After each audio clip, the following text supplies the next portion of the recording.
You good? Yes, sir. Yes, sir. Yeah, man. Are you Game good? day, man. Yes, sir. We on the nature show, man. You know, we are here. Game day is here upon us. Thank you guys for tuning in. We are live with Uptown Vito, ETA Money Row. I am Point B in the building. I appreciate you guys for tuning in. I'm gonna let the fellas say, hello to you guys, and then get right into it. Yes, sir, man. Uptown Vito, 10 event on the podcast. Glad to be here with you guys too against the division rivals, New York Giants, man. Let's get it on. Okay, okay, yes, sir, yes, sir. So, V, Yes, sir. quick question, man. Quick question. You had a week to think about what happened last game. Okay, you Mm-hmm. had a week to think about it, right? How do you feel about last game? Tell me. Now that you digested it, it's already been eaten, so it's been digested at this point. Tell me how you feel about it. Uh, Still a little disappointed.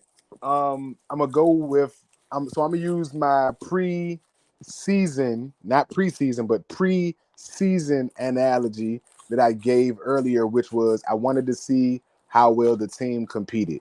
I wasn't worried more so about overall record with a one-year team, brand new staff, everything. I was really more concerned about the effort and how everybody approached the game. Based on that and the grades that we gave during that game, completely disappointed. I would give it an F. Were a few bright spots, but not a lot enough for me to take from it and say I'm excited about what's going on. I will say that the one thing that concerned me outside of that was when Dan Quinn and Adam Peters stated that the roster wasn't completely where they wanted it to be, and it would take till maybe the end of week 2 or by week 2 to kind of get it where they wanted it. And I thought that was a horrible way to start the season. I think that lets the first team that you play know that we're not prepared or we're not comfortable yet. And for a team that went to the playoffs, I don't know if you give them that much ammo to start the season off. But again, that's just me. That's my early take so far. Okay, okay, okay.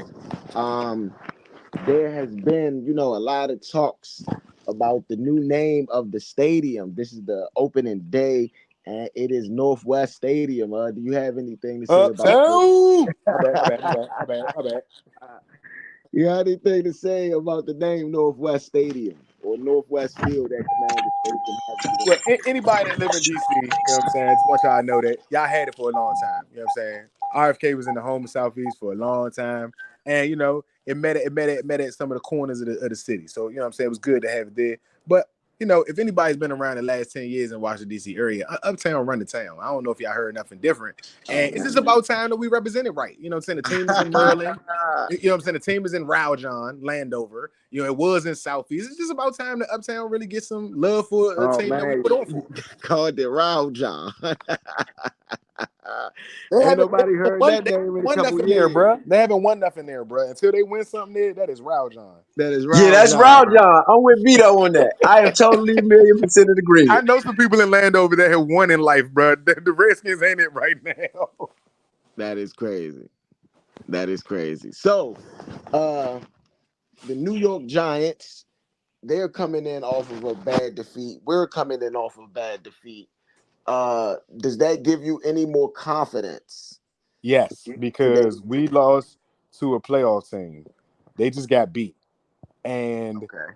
I also think that based on the odds of the game of the Bucks for later on when they play against the Lions, and based on the line that this game is in for ours, I honestly feel, in a little bit of credit to the Bucks, that people are disrespecting the Bucks by how they view the way that we played.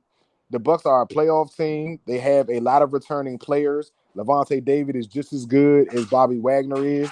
That is a fact. That's not me making it up or trying to sound some type of way. He is a proven leader, a veteran in the league. He's a great middle linebacker. He has played and been durable. They have really good cornerbacks. They have a good safety play. They have good coaching. So those are just keys to being able to win in this league. And I think that a lot of people, because of what they assumed our team was going to do coming out of the gates, kind of overlook what the Bucks have accomplished over the last few seasons, especially seeing as though they've won a Super Bowl in the last few years, even whether it was with Tom Brady or not.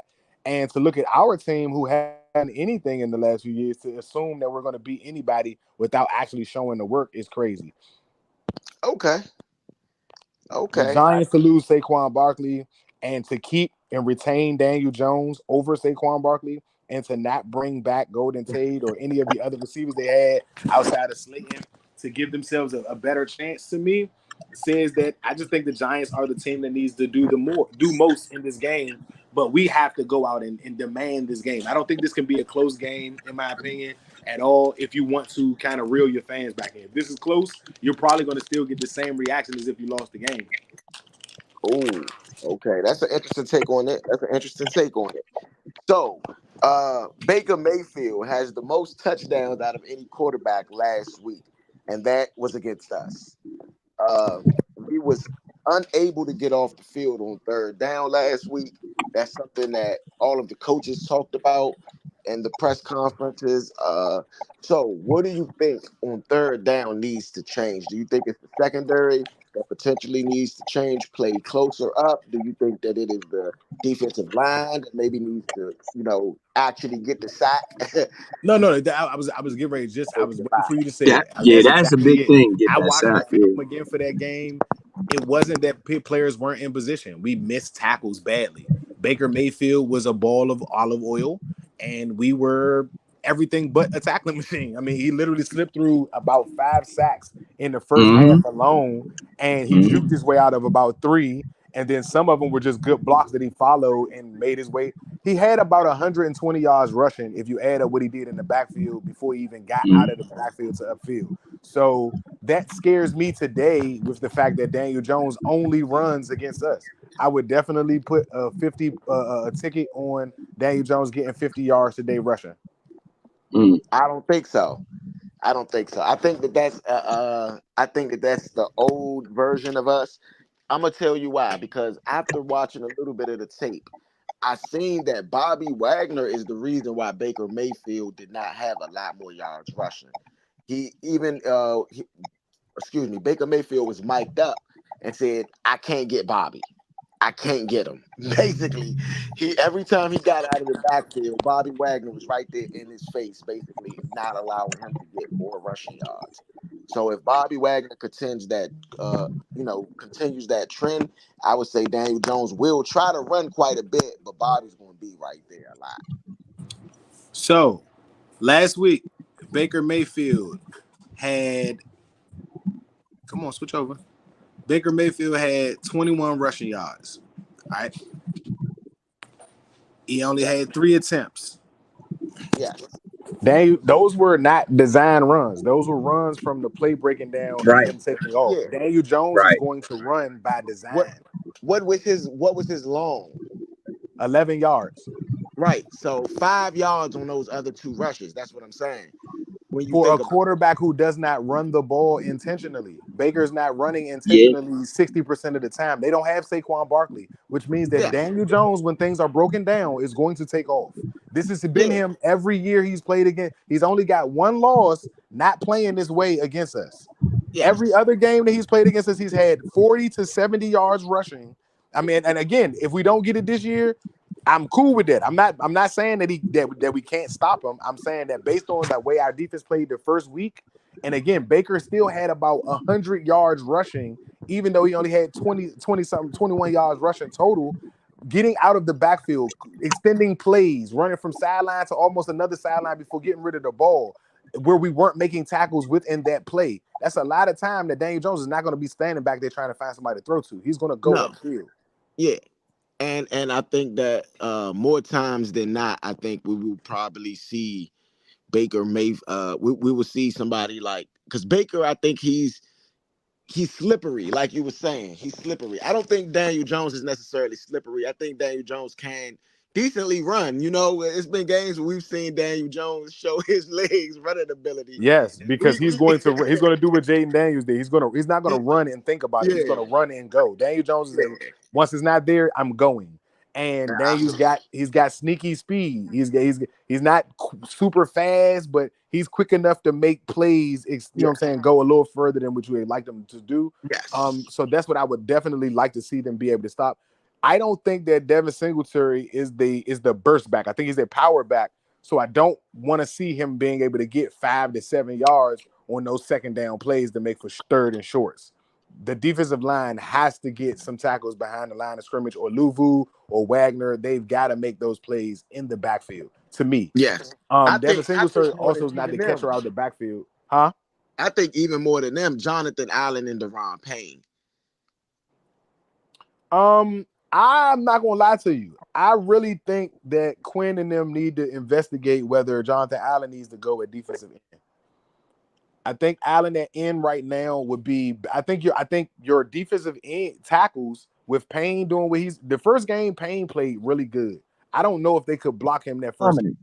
You know what I'm saying? Yeah. He was really, really good. And I don't think that Allen was bad. I think that's when you start double teaming right there, I'm going to put it on the veteran of Bobby Wagner and say that you got to make that tackle. Those two guys are too big and taking up too much space for you and Luvu or for you and Fowler not to be able to get to that hole in enough time.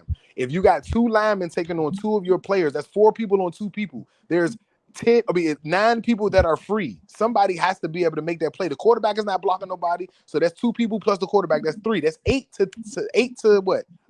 10 players, 10 to 8. You got to be able to get those other 2 players to the football fast enough to make a play on the ball. Like you starting to play off with the numbers that you need, and you're giving up 5 to 7 yards. That's really, really bad. And I don't know what's up with that, but them gaps got to get filled better. Absolutely. So Jaden Daniels played in his first game as a pro. What do you think about his first game as a pro? What do you think about his performance? He did also win Rookie of the Week, Offensive Rookie of the Week this week. Yes. I think he played really good. I was talking to Ro earlier about it. I think that you have to run the ball more, Cliff Kingsbury. I'm not saying that he's not talented enough to pass the ball. I'm saying give him the ability to add some of the things that RG3 was able to add to his game to make him a little unstoppable, which is that play action, which is pulling back from that read option to make the defense have to hold the linebackers in space. This kid can make some throws, and the throws that he did make on Sunday, some of the guys just came up at bad time and dropped some passes that they really needed to catch. In preseason, what I do think was happening was that we played the first down game really, really well. And I think we were horrible at it on Sunday. We weren't able to stay on the field, and we weren't able to get them off the field. And that's not a successful strategy right there to win a game. Okay. I respect that. I can respect that. So after this last week, it's been a lot of speculation about Forbes. Forbes actually is injured. He's going to go through surgery. He's going to go, I believe, wrist, if I'm not mistaken. After looking at the tape, just my personal opinion, Forbes didn't play as bad as people, were on him. He did give up a big play, and that's going to be magnified. But he played a whole lot of snaps that he didn't give up anything.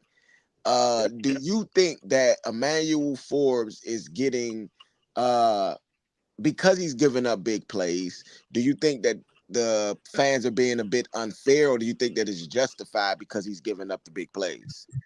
So do I be rude, or, do I just give Tell you me an the honest truth, answer? man. Tell me the truth. All right. So truth is, let's be honest.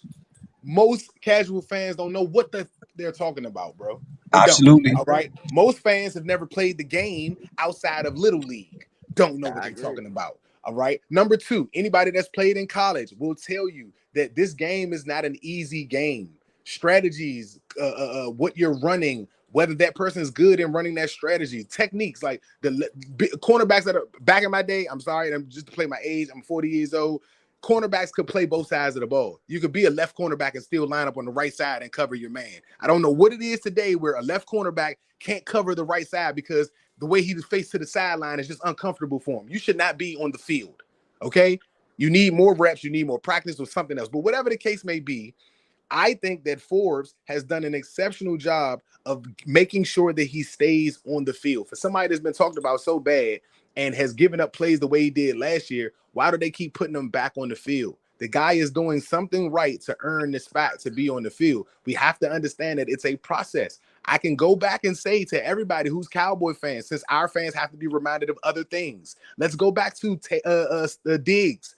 Diggs' first year, he had 10 interceptions. He went to the Pro Bowl. But do you also realize he gave up the most yards from a cornerback to receivers, over 1,100 yards? It happens, okay? And you have to look at, and when the bad is magnified by more bad, meaning that when you get scored on and you're not getting turnovers, I understand. I definitely do. Last year is a horrible season to try to compare or give any team understanding of whether a player is good or not, because there's only really bad film from last year for a lot of the players.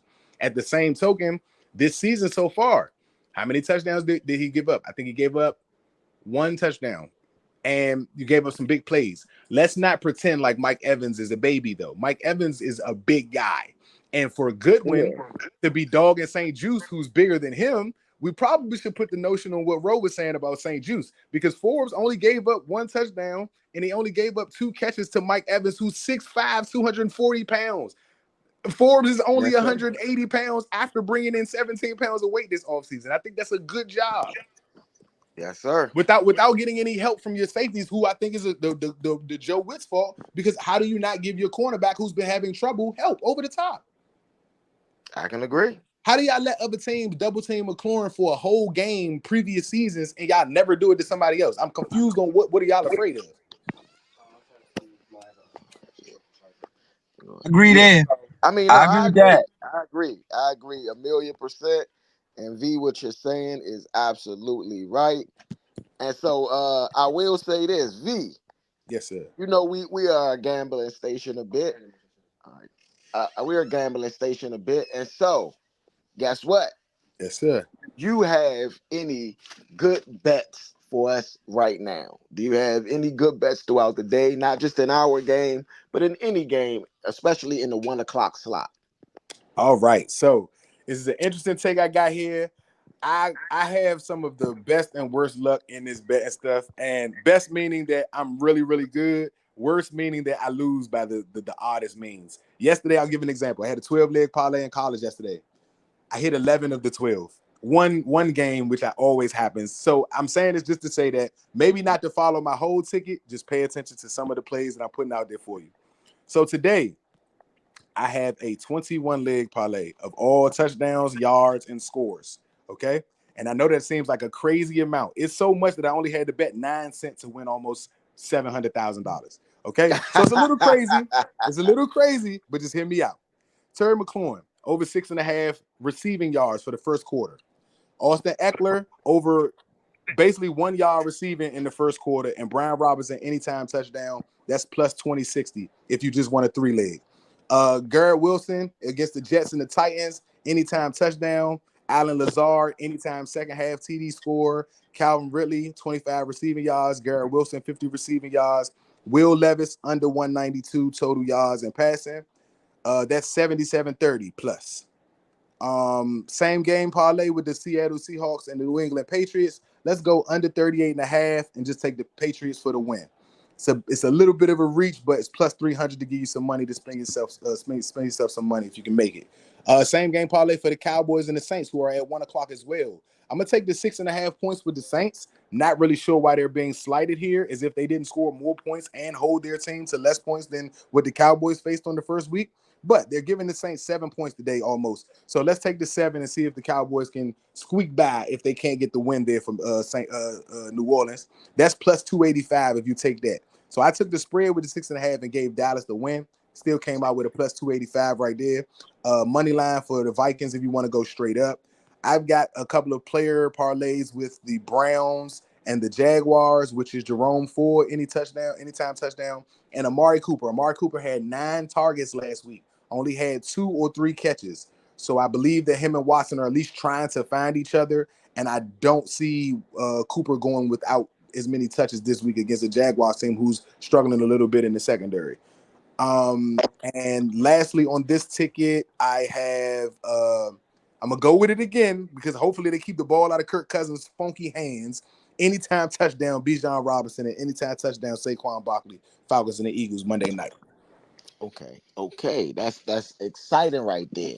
That's exciting right there. So, you know, this is a big game right here, and a division game.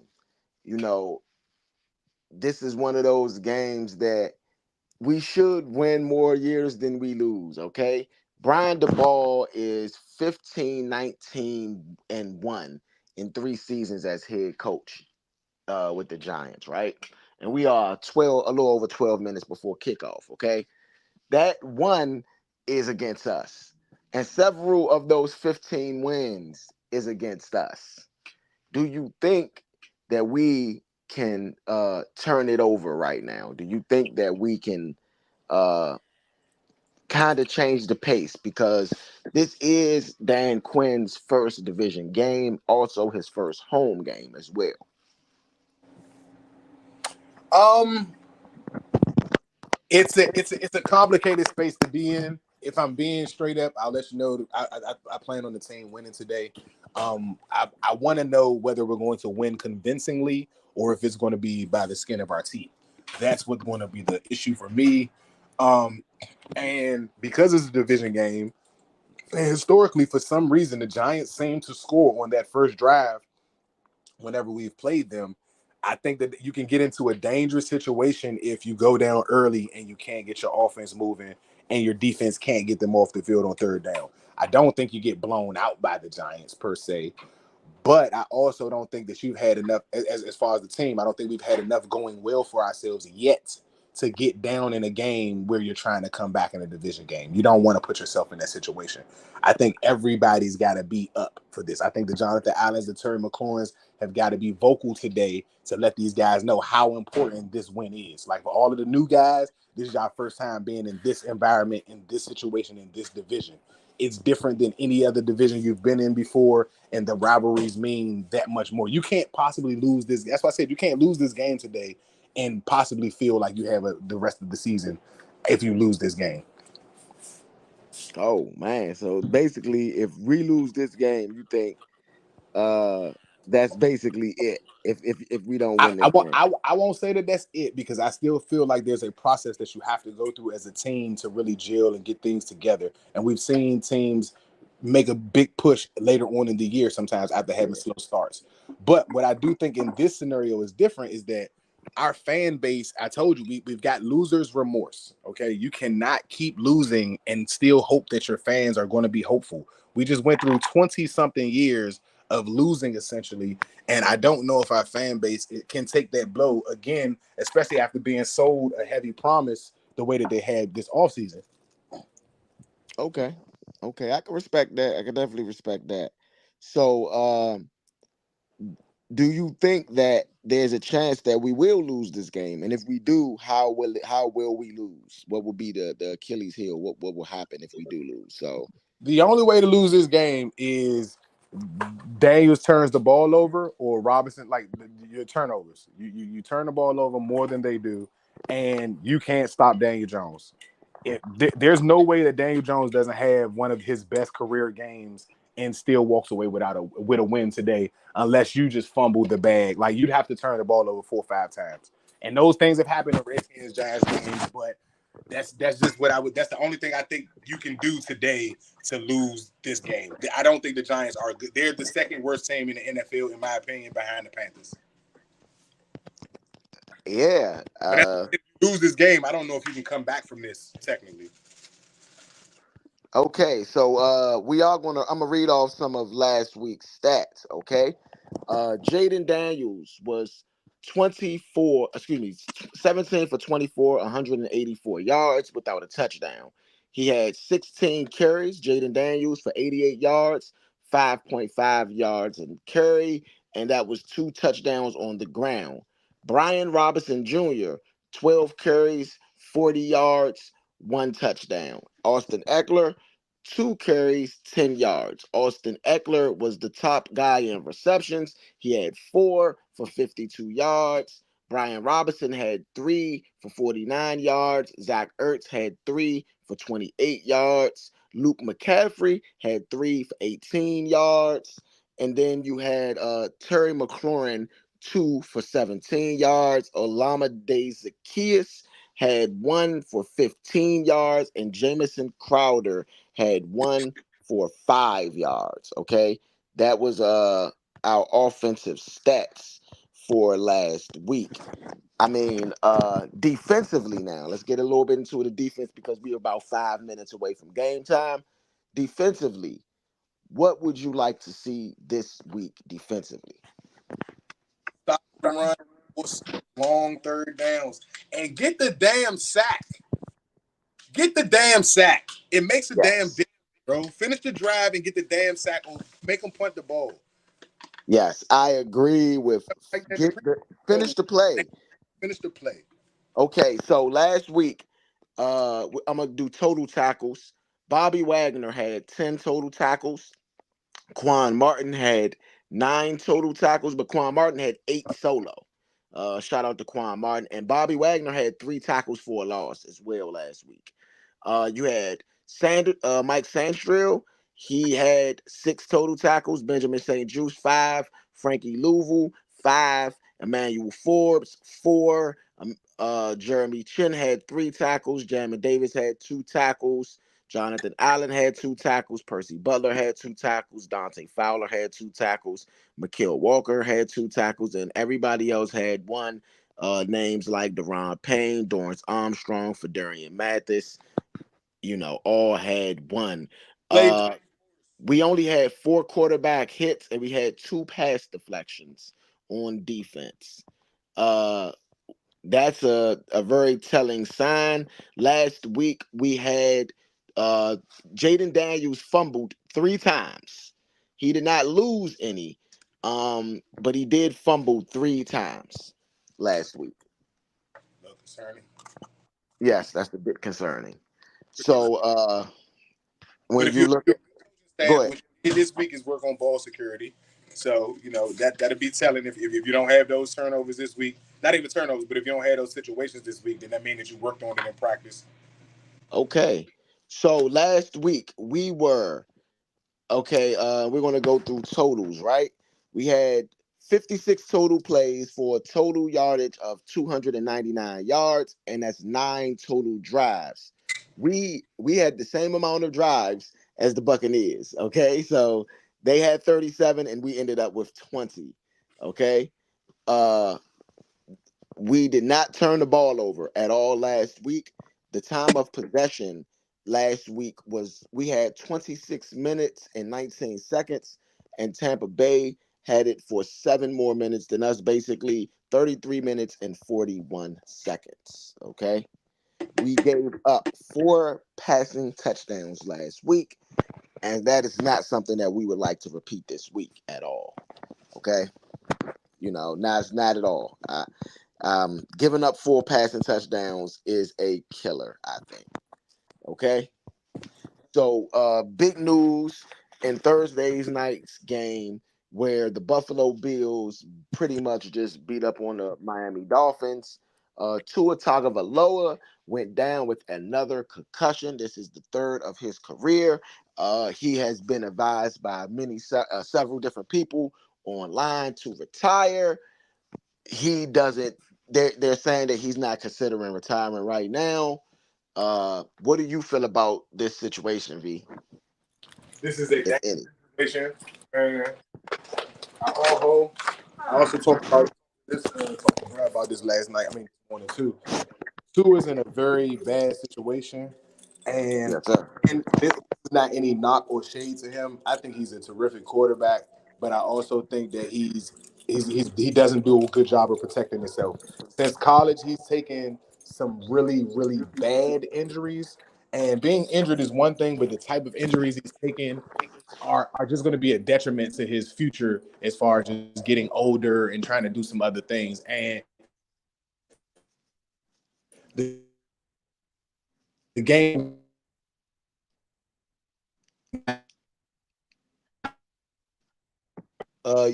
You kind of breaking up a bit there. Can I get that last statement again?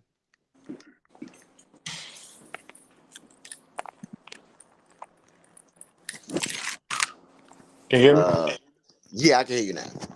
Okay, now I'm by my elevator, so give me a few minutes. Now I was just saying Okay. that he's in a bad situation to be there. Miami's in a tough situation as well to have their starting quarterback have 4 concussions in 2 years, and just have a history of injury that he does. And concussions aren't something that you can skip over. Like Achilles injuries is bad, but a head injury is even worse today with CTE and Yeah. everything like that. So I think it's a bad situation. And if anything, if he does come back, he'd probably be on a Kirk Cousins deal, and Miami's going to have to go get a quarterback. Yeah. I mean, no, they already re-signed him. So he's they're on the hook unless he does retire or something like that because of injury. If he retires because of injury, I believe that they can get out of that contract because of something like how that happened with Andrew Luck. They didn't have to continue paying Andrew Luck because he retired because of that, and so I'm pretty sure that they, may I don't know if they're going to be able to reconstruct his deal.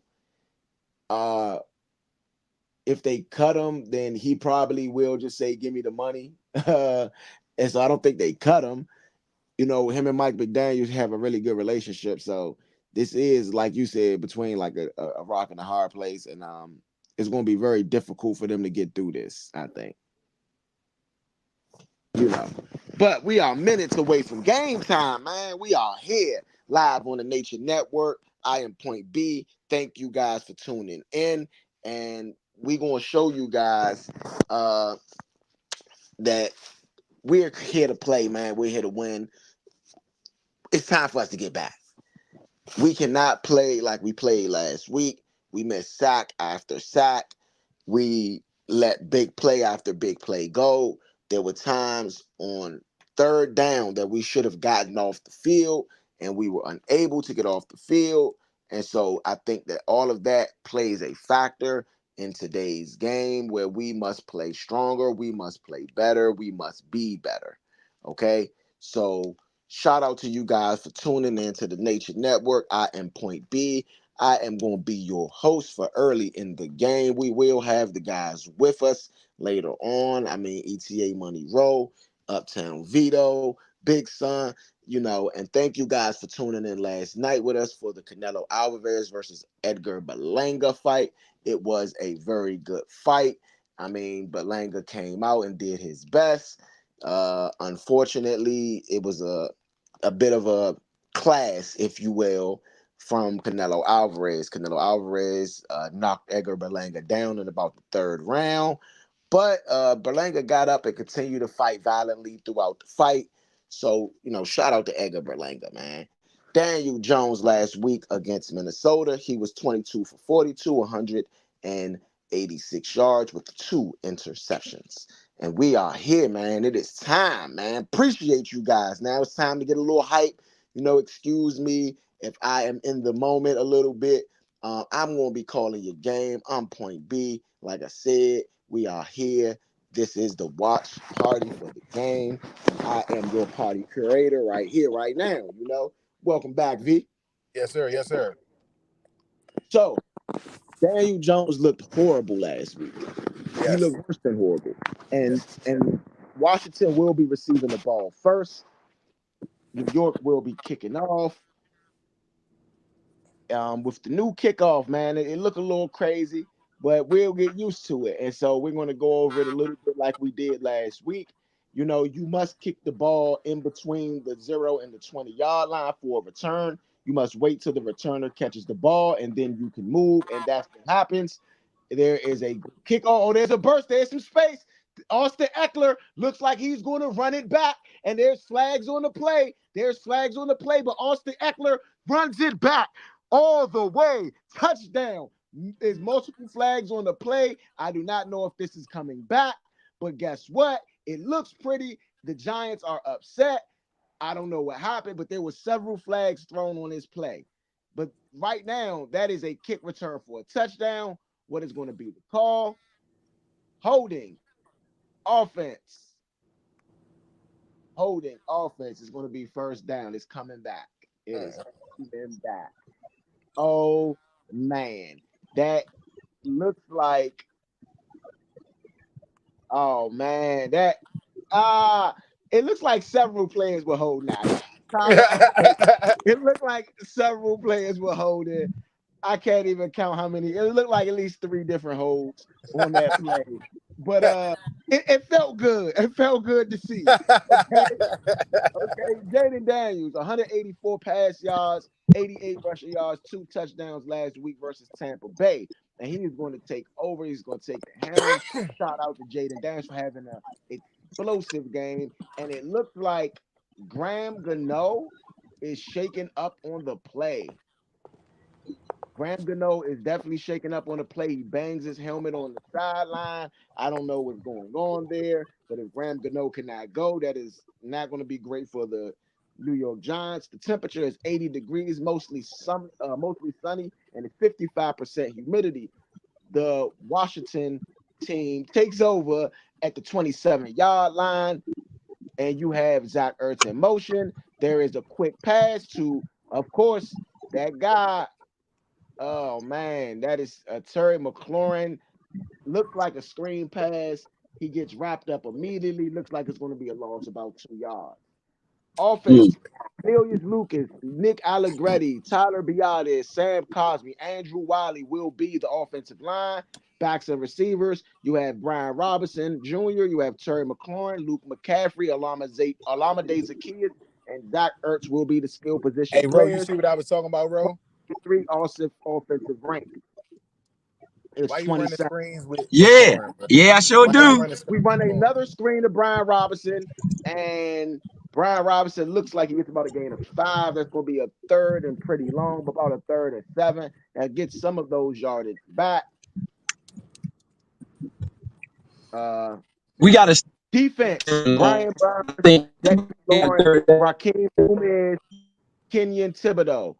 Bobby Okiri and Mika McFadden will be the linebackers. You have Deontay Banks, Drew Phillips, Tyler Nubin, Jason Pinnock, and Cordell. I can't pronounce his last name. That's going to be your defensive starters for the Giants. Jaden Daniels drives back. He fires. It is tipped off of Zach Ertz's hands, and that's going to be a 3rd and 9. That's going to be a 3 and out, which is a 4 and 9. Oh, it's a flag on the play. It's a flag on the play. Let's see what this is. Hopefully, this is it's against the defense. Holding, and that's okay. going to be first That's a down. good positive thing. Good job, good job, good job. They need to run the That's a positive. ball. You came out There They was need passing to the run the whole ball. I drive. agree. Run the there, ball, bro. there was a hold on Zach Ertz. That's who the pass was thrown to. Definitely, I like that. I like that Jaden Daniels put an exclamation mark because where he threw the ball, because that's exactly where the hold was. 13-29. They need to stay out of third downs. They need to be caught. They need to stay out of third and long. Jaden Daniels. They need to stay out of third and long. Pass, quick pass, and that's going to be completed. And that looks like Noah Brown for the first completion of the game. Oh my goodness. Noah Brown. They Brown, called that. Hey, that AV. They been hyping him up all week, Hey, Ro, guess what? He not on none of the sites. he is not. and He he is not not. on none of the sites. It's going to be a 2nd and 3. Ball on the 40-yard line. Jaden Daniels in a That's all right. pistol set. We about to complain to them because they stealing money. They not doing that. They got to put everybody on the ticket. I agree. And this I is agree. Fred I'm gonna make a Burns complaint too. as I am. I am Yeah, I'm gonna make a complaint as well because that's wrong. Y'all because playing y'all y'all because y'all y'all. y'all are That placing pass was orders of the completed. bets as if Jaden things Daniels going on. for a first down. Jaden Daniels is 4 for 4 with 14 yards right now.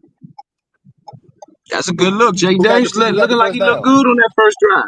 Oh, there's a handoff to Brian Robinson. He has a little bit of room. That looks like a gain of 7.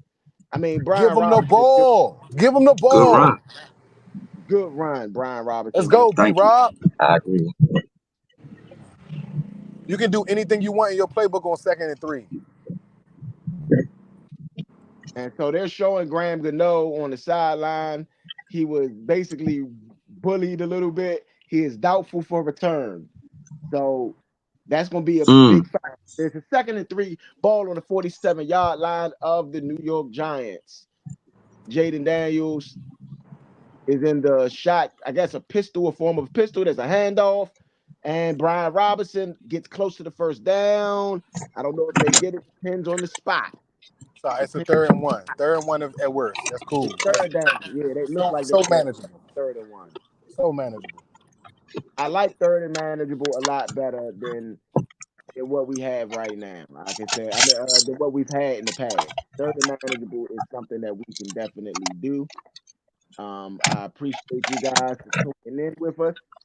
You know, so far, fellas, what would you like to see a little bit more of the Redskins do on this drive? Because Run the ball. You need to Running run it. Eckler. Eckler, I want to see Eckler touch it. I want to see how Eckler look too. So make sure he get involved. okay. Oh man, oh man. Give me a second here.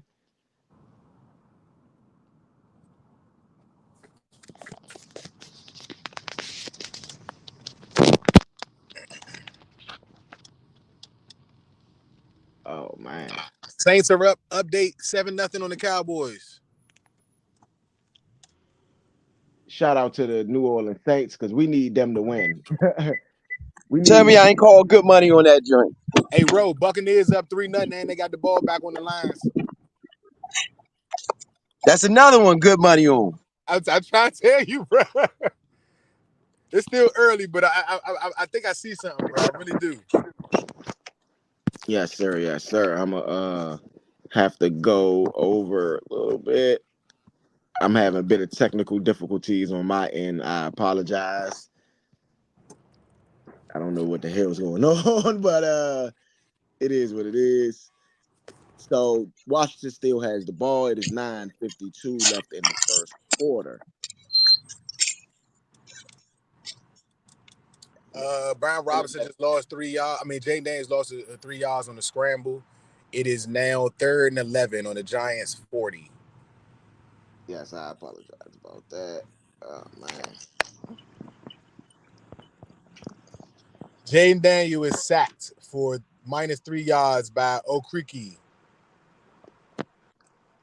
That's Yeah, bad, man. That's bad. it looks like there Terrible. was a pretty late hit on Jaden Daniels on the scramble. Did they did not call it, but it is going to be a 3rd and 10. 3rd and 10, yeah, 3rd and 10. Yeah. There was a late. Well, Jaden Daniels kind of got out of the pocket and got on the edge, and there was a late hit. They did not call a flag, but I mean, it is what it is.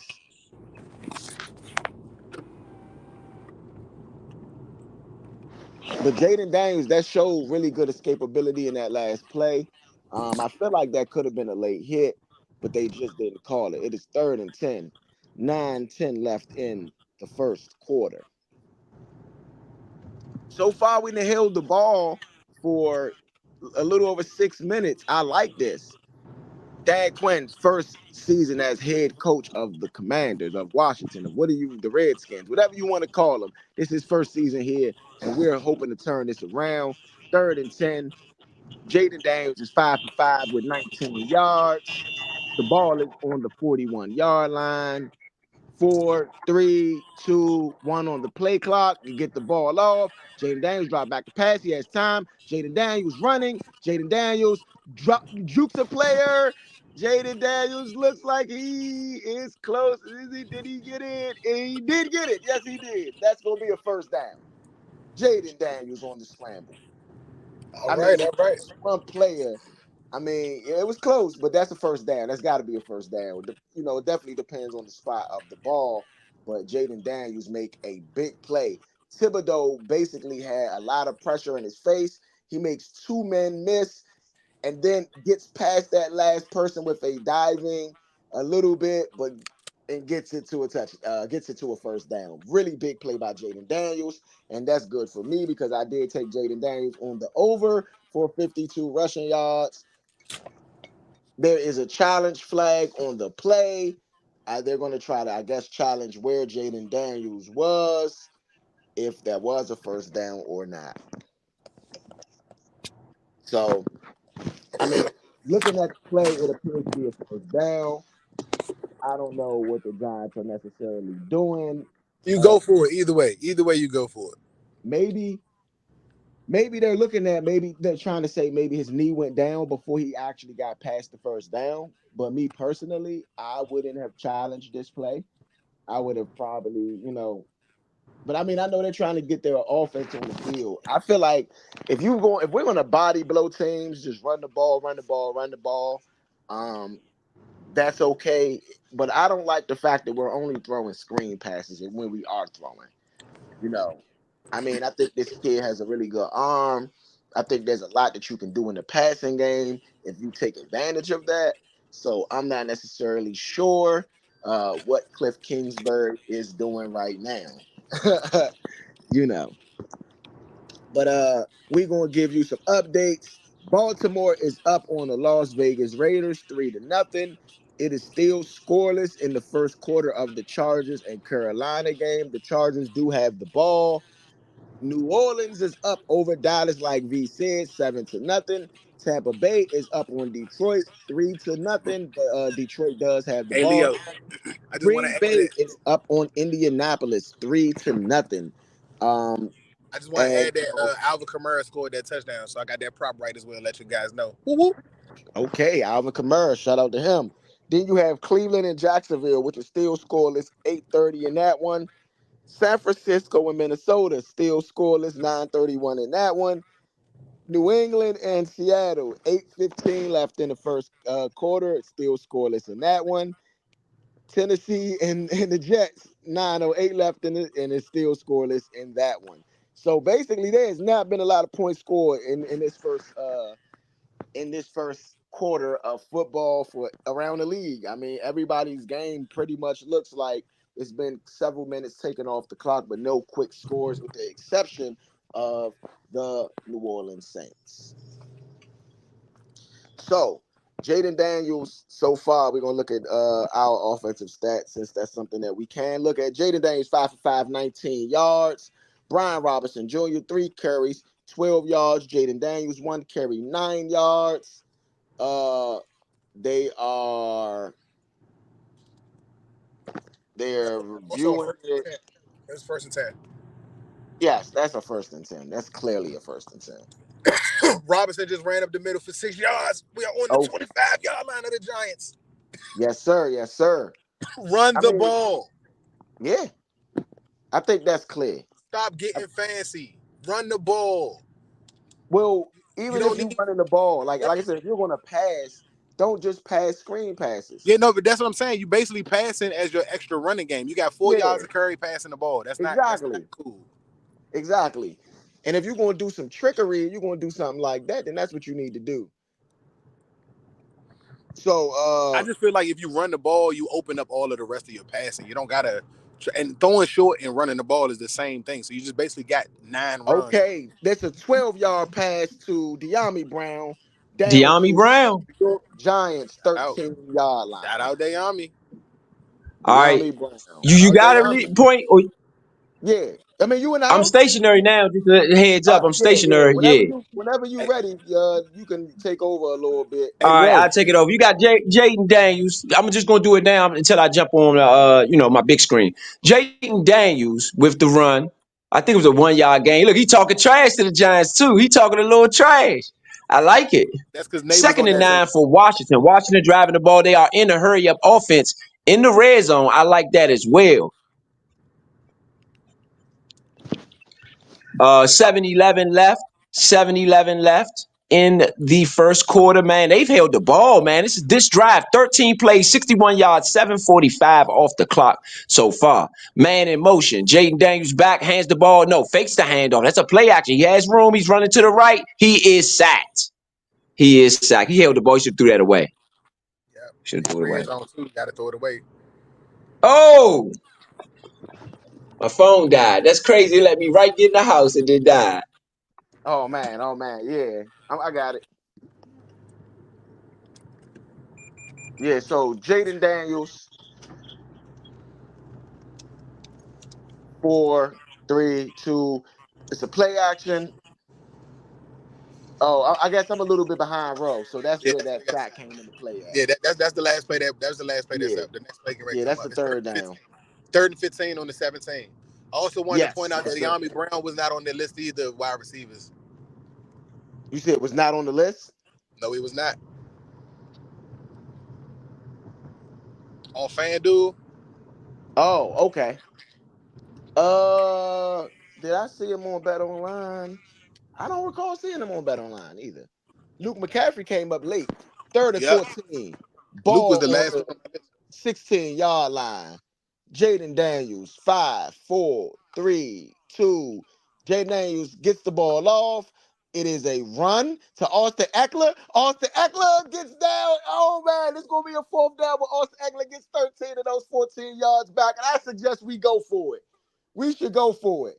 You got to go for it right now. 4th and 1 on the 4-yard line. Do not trust your kicker. Don't Do trust not. your kicker. I mean, Dominate. You gotta you gotta dominate. You gotta yes, you do. dominate. That's a very good run by Austin Eckler. That definitely helps me out a lot because I did pick Austin Eckler to go over 18 yards for the game, and it's a heavy set. I would have liked to see a pistol right here. Olamide Zaccheaus in motion, and Jaden Daniels takes the timeout. He does not like the look, and I'm okay with that timeout right there. Yep. I ain't like that look either. 7. Veteran savvy.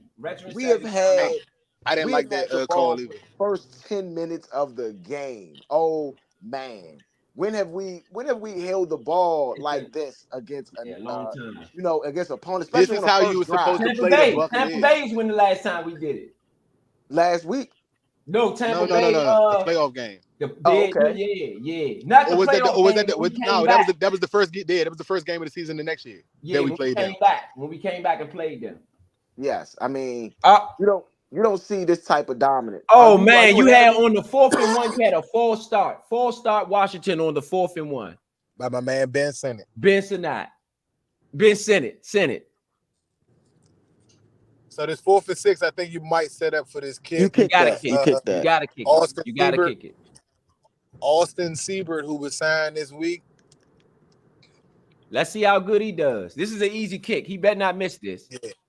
Now you miss this, you getting cut before the game is out. Halftime, we getting another kicker. You lose your job if you miss this. You lose your job. All right, the kick is up. It is good, right down the middle. Washington up 3-0. We need a 7. We need a 7. You can't go offside. I agree. That's a C for me for the. I mean, I'm still gonna get an offensive B because you took up 10 minutes, bro. Like, yeah, I'm gonna give him a B. I'm gonna give him a B too. I'm actually gonna give them an A- because taking 10 minutes off the clock is crazy. You got bailed out some though. Them penalties by the Giants bailed you out. So I'm gonna give you a little bit of a B. You got sacked twice on that drive. And a penalty bailed it. I get you. And the penalty actually bailed them out as well because a 4th and 1, we had a very good chance of getting to that 4th and 1. That had a very good chance to turn into a touchdown. Nah, that was 3 penalties then. You had 3 penalties on that drive for us. 1 penalty from them on that pass interference. And you got 2 sacks by the Giants defense. You can't give up 2 sacks and then not get a touchdown when you got a 4th and 1. That's the only reason I'm gonna give it a B. And not score. You can't. Well, we scored. We just didn't get the 7. That's what I said. Like that. That's why I would go to B because of not getting the 7. If we got the 7, I would have gave it an A+. Yeah. Well, I still would have given it an A because them 2 sacks. I feel like you got to get that taken care of because the Giants are going to be able to bring pressure if you're throwing short because you're not giving yourself time to get back. I agree. The offense looked a lot better though than they did last week. I have to admit. I'm not gonna give credit to that because you still pass the ball too much a little to me. And you averaged almost 7 yards a carry. Austin Eckler got 13 on his first carry. Brian Robinson damn near got no less than 5 yards on almost all his carries. He got 7, 8, 6, 5, 4, and then he had an 11-yarder going into the red zone. Like, you got to run the ball, bro. That's where your power at right now. And you give your quarterback you give your quarterback options once they got to stop the run. I agree with that. 1,000,000%. Don't play into their hands. The Giants have always been pretty decent up in their front 7. You know what I'm saying? Like, I don't know. But again, if you're running against something that's strong for them, you run the ball against the guys that's bringing pressure because if they can't bring pressure, they got to stop the run. If they can't stop the run, they don't got a chance to bring pressure because you don't know when you pass off. Yeah.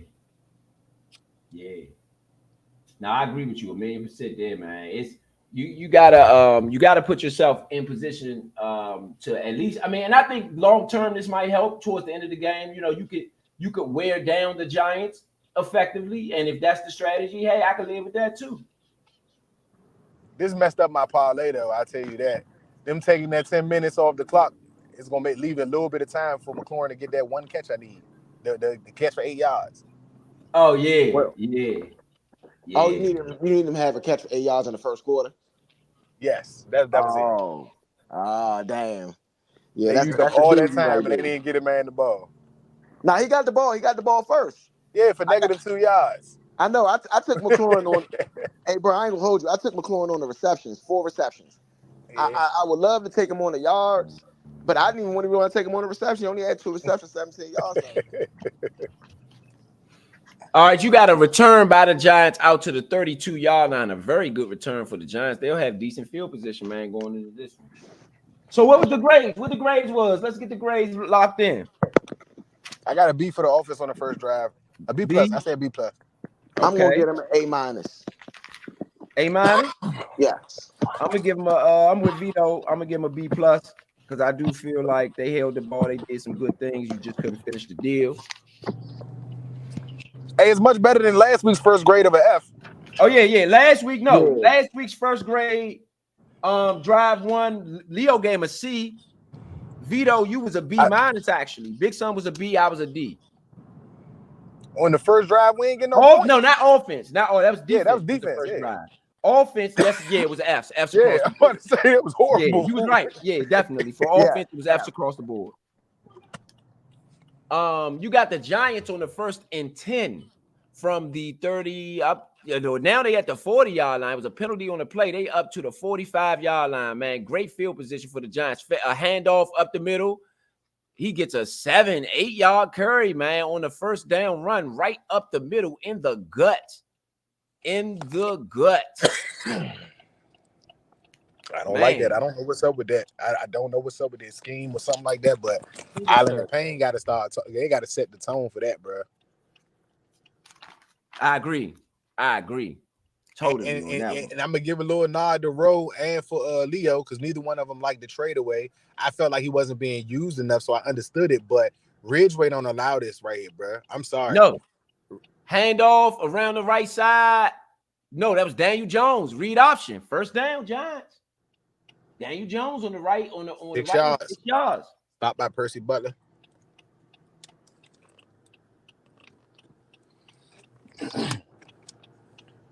I'm just telling you that 40 yards for Daniel on the ground is an easy picking. It's bro. easy money, yeah. You know what I'm saying? It's easy money.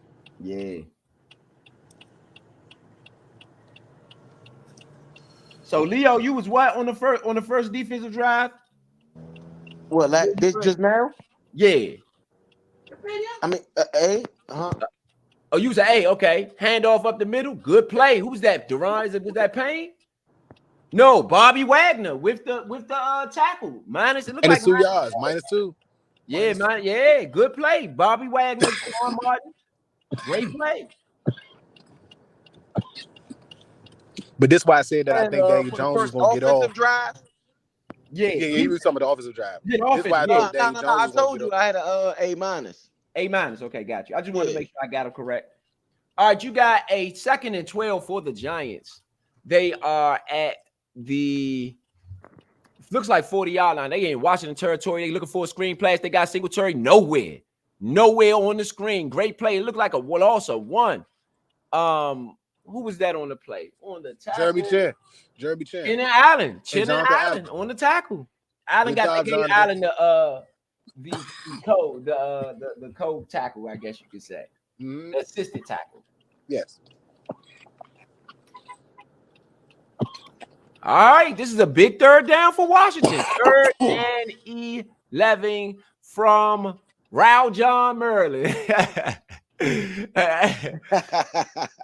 Daniel Jones in the shotgun. You got 2 men on the left, 1 man on the right. Singletary in the backfield. Oh, got at him quick. He makes a man miss. He's wide open. It looks like Neighbors. He's out at the 20-10 down to the 12-yard line. Malik Neighbors burnt somebody up on a it looked like a drag route. Let's see. 28 yards. Woo! Oh, he ran into him. It's that guy 24. What's the guy? Davis. Davis is slow, man. Davis is extremely slow. He did run into Wagner on the play, but Davis is a mismatch, man. I don't know who decided to bring him in. Good play for Louisville. Louisville came and got him on the by chasing them from behind, but that was a great play by Louisville. Now, if we can keep them to a field goal or stop them, this will go to show so far in the Quinn era. Concussion protocol. Neighbors got going the concussion protocol for Neighbors. Oh man. Yeah, I told you Louisville chased him down from behind, boy, and laid him out. That was a great play by Louisville. I was about to say that in the Quinn era so far, we've done a really good job for stopping big plays from turning into touchdowns, which were touchdowns last year. If there's any sight to any improvement so far, I will say that it's been one area that we have hustled to the ball to prevent touchdowns on big plays so far. Yeah, that was a big play by Louisville. Underrated. It's going to be underrated. It won't show up on the stat sheet. It only shows up as one tackle, but that was a great play. That might have been a 4-point tackle. They got it. Yeah, I'm about to say they got to stop him from getting a touchdown. Yeah. Daniel Jones is 2 for 2, 29 yards so far. He's in the shotgun down at the 12-yard line. They are threatening Redskins. Fakes the handoff. Jones up the middle on a run. He gets about 8 on the play. No, 6 on the play. 12 more yards, Danny, and you got my 25. Man.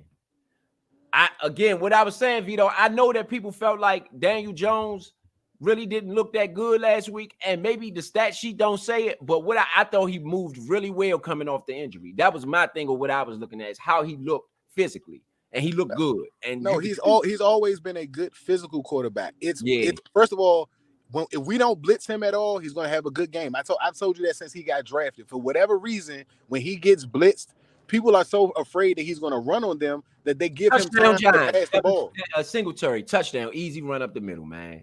That defense is not good. Our defense doesn't look good. That's an F for me. Yeah, that's going to be an F as well for me. Yep. And y'all didn't get to 7 and gave up and then the Giants didn't waste no time. Nope. I mean, they didn't waste no time. Now, Vito, that's why I was saying I wish you would have got 7 out of that first drive. Yeah. No, I'm with you. I know. I'm not saying that you don't need the 7. Yes, I remember I told you you listen. Guess what? The Giants have only lost 1 game in 5 years against the Washington football team. Daniel Jones is 6-1 or 7 or something crazy like that against us. But he got 1 loss against us. I don't bet against Danny Dimes against us because for some reason we let him play with comfort. You have to attack him and have a spot because he's not going to make all of the right reads if you attack him. It's just to worry about him getting out the pocket. Let him get 100 yards. But you letting him make plays because you're covering players that aren't even high on the board for you to be trying to cover that hard. And he's not the best passer for you to have to not feel like you can make a play on the ball once it's in the air. I never understood that, bro. And like I said, to me, I don't even want to put that on air, but I just think it's some unfair things that go on in the league where some quarterbacks who are really bad get chances to try. And there are a few quarterbacks who are of minority that are really good or have had really good careers who did not get the same type of time and don't get the extra time or extra evaluation, don't get the extra playing time, don't get the excuses that this roster isn't this or that. And it's just different, man. I'm telling you. Daniel Jones would have been out the league if I was defensive coordinator. I promise you. Yeah. I mean, I'm going to be real. It's just us that don't make Daniel Jones look like that. I know that. That's what for it to be in our division, though, that's bad, though, Leo. Yeah. I agree. Yeah. We have kept him in the league, bro. Him and Saquon Barkley kept him in the league. They only started talking about letting him go when Saquon wasn't there because now it's going to be a glaring point that he's going to be responsible. Mm-hmm. Just to give you, Green Bay is up on the Colts 10-0. Cleveland is up on Jacksonville 7-0. Baltimore 3-0 on the Las Vegas Raiders. New Orleans 14-3 over Dallas. I told you. Yeah. I knew that +6. That you know what I'm saying? Yeah, hey, that's dangerous, bro. I don't know what y'all talking about, but all right, okay. As if they didn't score almost 50 last week. All right, I don't care if it's the Panthers or not. It was 40-0 at almost halftime. Stop playing with them, bro. What is wrong with y'all? I don't know what they was going through. New England and Seattle 7-7 after 1. What did I say about that over-under on New England and Seattle? Remember I said, man, that dream might go over just because of what happened last week. Then you got Tennessee 7-0, and it just looks like a punt. Okay, Tennessee 7-0. You have Tampa Bay in Detroit. Tennessee 7-0 over the Jets. They might. That might be the game they might take right there. Yeah. San Francisco. No, Minnesota 3-0 on San Francisco. 1 minute left in the quarter. That's still early. Still But Yeah. Christian McCaffrey is injured reserve. Tampa Bay 6-3 over Detroit as well. Man, you got some upset. Hey, you got a couple upsets there. Hold on. That just snaps the longest streak for no first drive touchdowns. Here you This go. the They first snapped opening the drive. oh yeah, there you go. It's First starting to happen. opening drive It's starting to happen. that they have scored on in the last 27 games. This is crazy. Yep. They snapping streaks on this. Here we go now. That's when it starts. That's when it Yep. starts. All right, Jaden Daniels. This is your team. If this is your team, you in the fight now.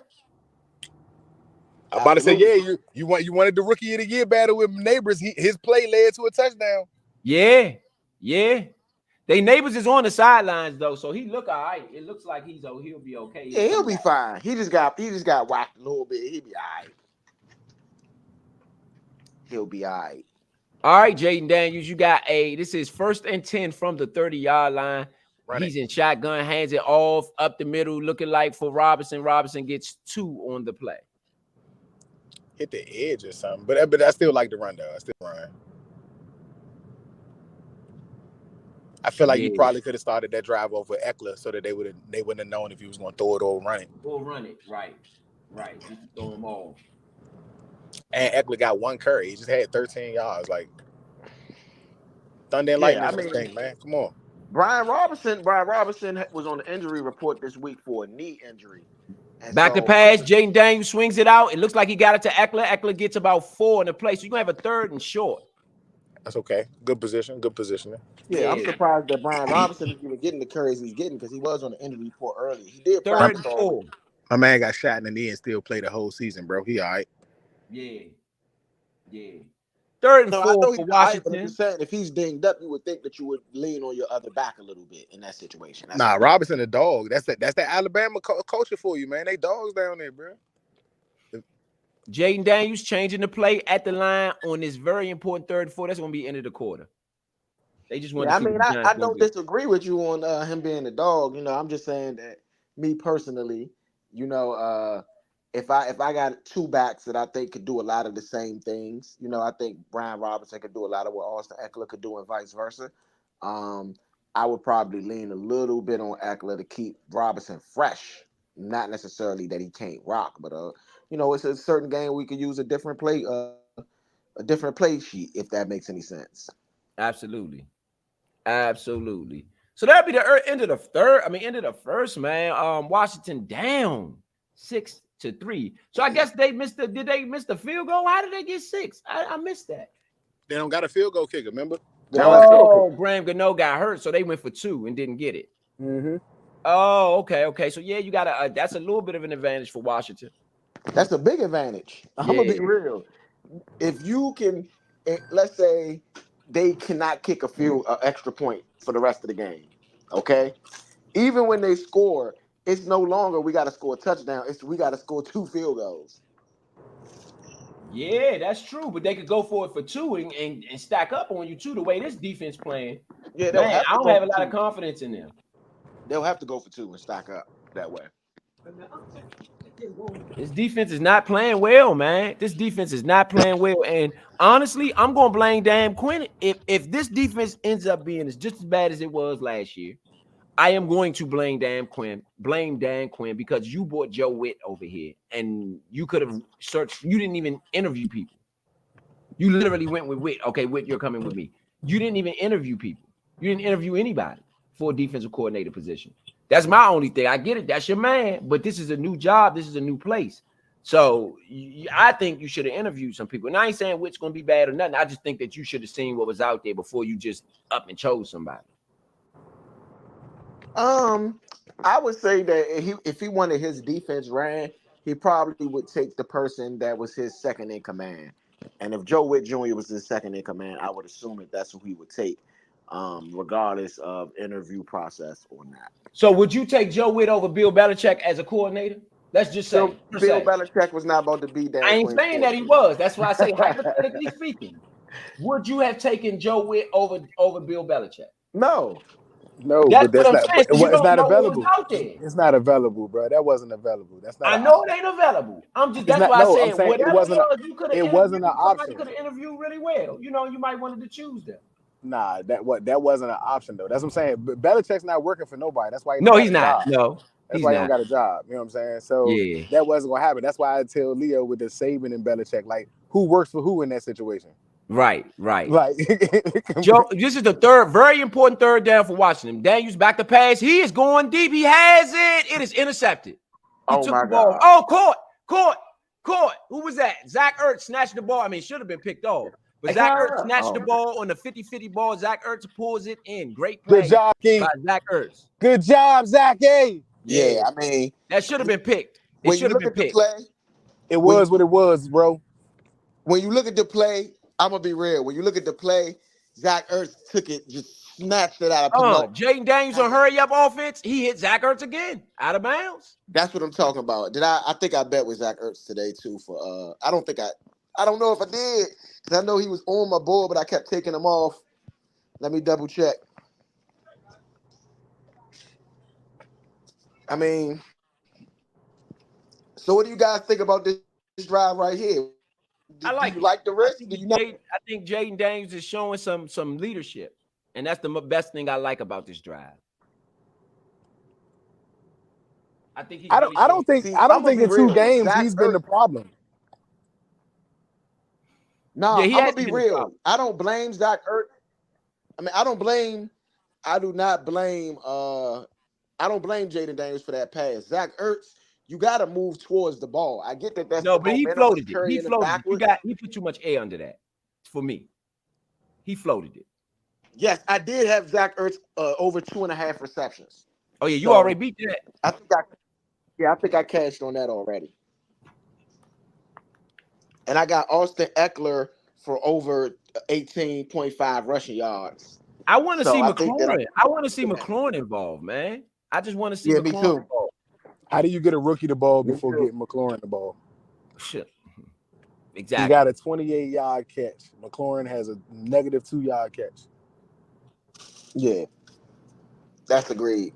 Oh, they were trying to. Okay, so they were called. They were trying. He dropped the flag. The refs missed one on that Austin Eckler on that catch to Eckler. I mean to Ertz. I believe he challenged it, but that's too late. That's plays. That's what 2-3 plays behind. Refs are trying to decide. So he dropped the flag though. He definitely dropped the flag. Yeah, but you can't go back. The next play was already run. This was what they did last week. Don't try to do that again.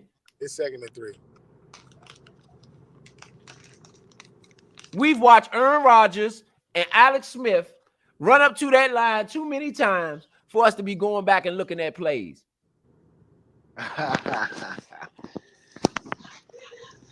Crazy. That is crazy. Yeah, it was a 21-yard gain on that. And if they wanted to challenge it, they still would have lost. You should let them throw their timeout out. They'd have lost that jump. They would have lost it. Yeah, they would have lost it. And wouldn't that have been their second challenge? I believe so. Yeah. No, they haven't challenged yet. They got 3 timeouts. No, they haven't challenged yet. That was their first challenge. Y'all sure they didn't challenge if Jaden Daniels got the first down? Didn't y'all say they challenged that? On that first down? You know what? Yeah, they did. You know what? Yeah, you're right. They did when Jaden Daniels went for the first down. Yeah, so that would have been their second. They should have let him use it because the offense is gonna always win if he come down with the ball. Even if it was a pick, if the offense come down with the ball, it's always the offensive ball. So you would have lost the challenge anyway. What are we even talking about? Well, technically, and it ended up in his hands anyway. He took it from him. He took it from the dude. No, I'm gonna be real. Zach Ertz had 2 hands on the ball. The guy kind of wrapped one hand around the ball, but he had more possession than what Zach Ertz had with his 2 hands. No, what I'm saying is that if the defender doesn't take the ball away from Zach when he falls, if Zach got his hands on the ball, it's going to automatically go to the offense. That's the rule. Yeah, I mean, but see, what I'm saying is Zach Ertz had 2 hands on the ball the whole time anyway. and the defender only had one hand on the ball. So that's not going to be a way to say that the defender had more possession, even though the defender's body and arm was wrapped around the ball. If that makes any sense. Ertz You still have had. there's 14-6 in Dallas, just to get the update. It's a 2-yard run by Brian Robinson off right tackle. It's 3rd and 1. Oh man, Shaquille burnt the Dallas defense for a touchdown. Shaheed scored? Yes. Oh, yes. Up the middle, Brian Robinson breaks it down to the 24-yard line. Great run by Robinson. Robinson is taking over this game, man. You got to let him work a little bit. Yeah, man. Benson not in the backfield with Robinson doing the lead blocking. Yes, I like that. I like that a whole lot. I mean, Brian Robinson hit a really good move to go through that B gap. I mean, really good cut. You know what I mean? Yeah, you gotta let him work. Lean on your running game, Washington. No, that was Bates, bro. That was Bates. Oh, Bates, yeah. Hand it off up the middle. Austin Eckler for another 5-yard gain. I like it. That's what I'm talking about. Just cash, baby. Just cash right there with that one. I like it. No, my bad. It's 18 and a half, so he need one more yard running. I like it. 11 rushes, 11 passes for Washington. 11 rushes, 11 passes. Boy, talk about balance. I believe in balance, baby. I believe in balance over here. 2nd and 6 for Washington. And from the red zone, fakes handoff. Oh, Jaden Daniels is sacked and hit hard. He is hit hard, too. He gets up, though, like it's nothing. That's right, champ. I mean, that kid got guts, man. That kid definitely got guts. You got to run the ball till they tired of it, bro. I get the play action. It's in the wrong. You got 20 yards to go. If you're going to pass it, just pass it. You don't even need the play action right there unless it's from under center. I agree. Because you slow down him Yes. being able to scan the field. Yeah. If you want to play action, just do a read option. That way he can just either read it or run. Don't have him take his face away from 20 yards. Ain't nobody got to do nothing but back up 2 steps and be in position to do something. I like play action, but I like going under center where your back is turned. Because when your back is turned, you can't really see the football. Mm-hmm. You see, when you do that play action in front, you putting the ball in front of the defender. The defender can look at the football. I'm going to tell the defender just to go. I'm not even going to care whether he's faking it or not. Your job is to get to the quarterback. Yep. So I would much rather the back turn. When your back is turned, you can't see if that running back got the ball or not until that quarterback shoots out on the other side. So this is a great drive though. I can't even lie. This is a great drive. Again, Washington football is running football historically. So this is right down along the lines of what we do. And so I just think it's great, man. I think it's great. Shout out to everybody out there listening, man. This is the Nature Sports Podcast bringing you the New York Giants and the Washington football team week 2 matchup, man, after both the Giants and Washington took L's in the first week, man. They both trying to come back and not be the bottom of the barrel of the division. So they gets the bottom of the barrel. They call that a run, not a sack. Okay, I can live with that. Up the middle for no game.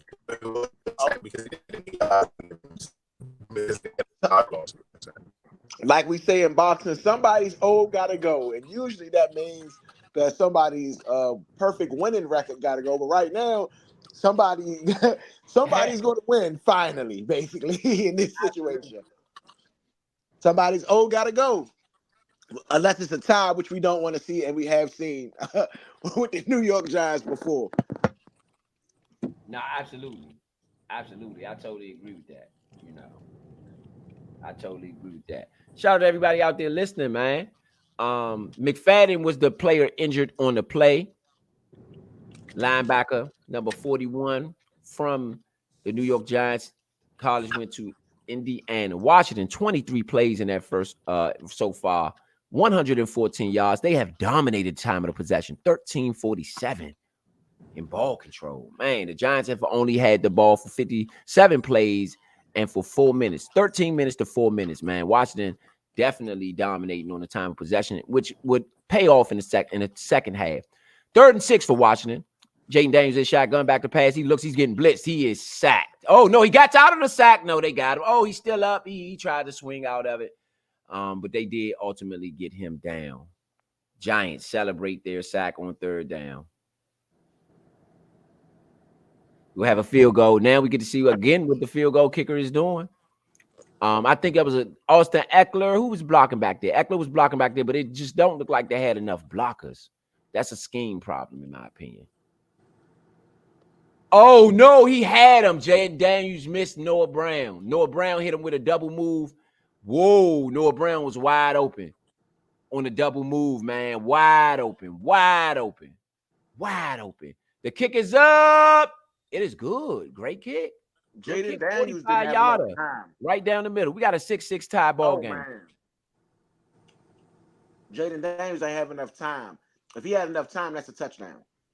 Easy touchdown. Easy touchdown. Not just, it's an easy touchdown.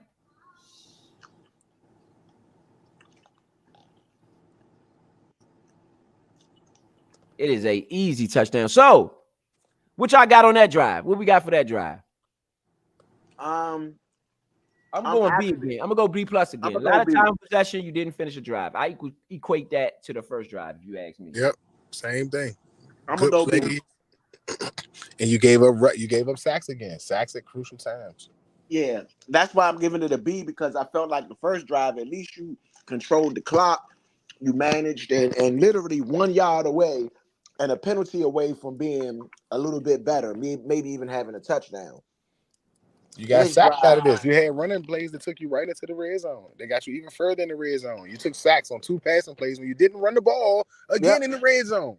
Yep. Fucking jerks. Yeah. So that's what I'm saying. So my opinion, it wasn't the same exact result. And because it wasn't the same exact result, I'm starting to go down. If you keep getting field goals and not scoring on this team, then it's going to be a problem. Yeah, that's not going to work. That's not going to work. We definitely need you guys to get into the end zone. You know, red zone play and red zone offense, especially, and red zone defense is like the key to football for real. You know, anybody can do whatever they want, but that red zone gonna show the man in you. You know what I'm saying? You got the field squeeze up. You ain't got 80 yards to outrun nobody.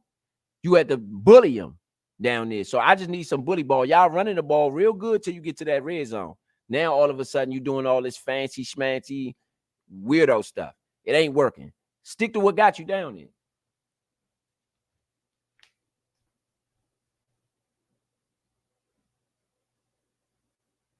I honestly don't think that the Giants secondary can hold the Redskin receivers. I'm just being real. I think that we need to be going at them. I mean, just looking at that Noah Brown double move, you know, we need to be going at them a lot harder than what we're doing. I agree with that. I totally agree with that. Just to update everybody on the scores, you got New England Patriots 10-7 over the Seattle Seahawks. Minnesota 10-0 on San Francisco. Woo! Might be an upset on the verge. Detroit 6-6 tied up with Tampa Bay. The Tennessee Titans is 7-0 over the New York Jets right now. And that's a surprising with Aaron Rodgers looking as good as he looked on the Monday Nighter. You have the Cleveland Browns up 10-0 on the Jags. Green Bay up 10-0 on the Indianapolis Colts. The LA Chargers is up 6-0 on the Carolina Panthers. Baltimore and Las Vegas is locked up at 3-3. And we are waiting on the score for the Dallas game. 21-6. Wow. New Orleans all over the Cowboys. So New Orleans is the truth. Hey, V, is V still on? Yeah. Hey, what? Hey. Yeah. Dennis Allen, man.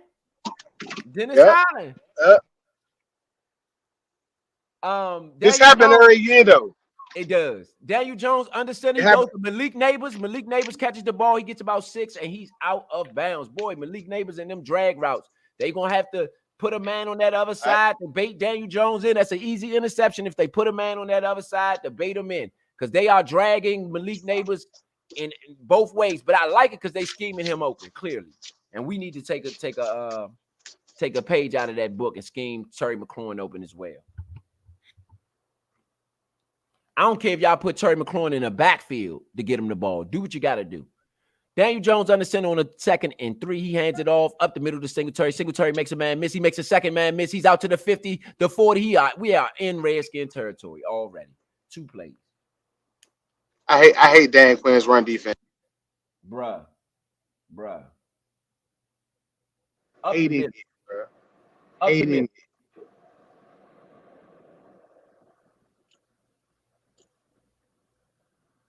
Up the middle. We got to tackle.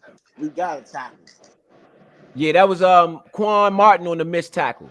Yeah, these missed tackles is a killer. Daniel Jones, single back to pass. Daniel Jones, look, he's going to take a shot.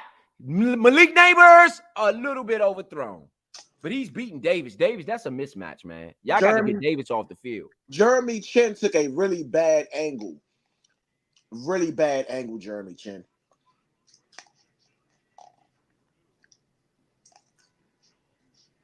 You got to get Jones. You got to get Davis off the. I don't know, man. Davis is just, I don't know, man. I don't want to talk about the man.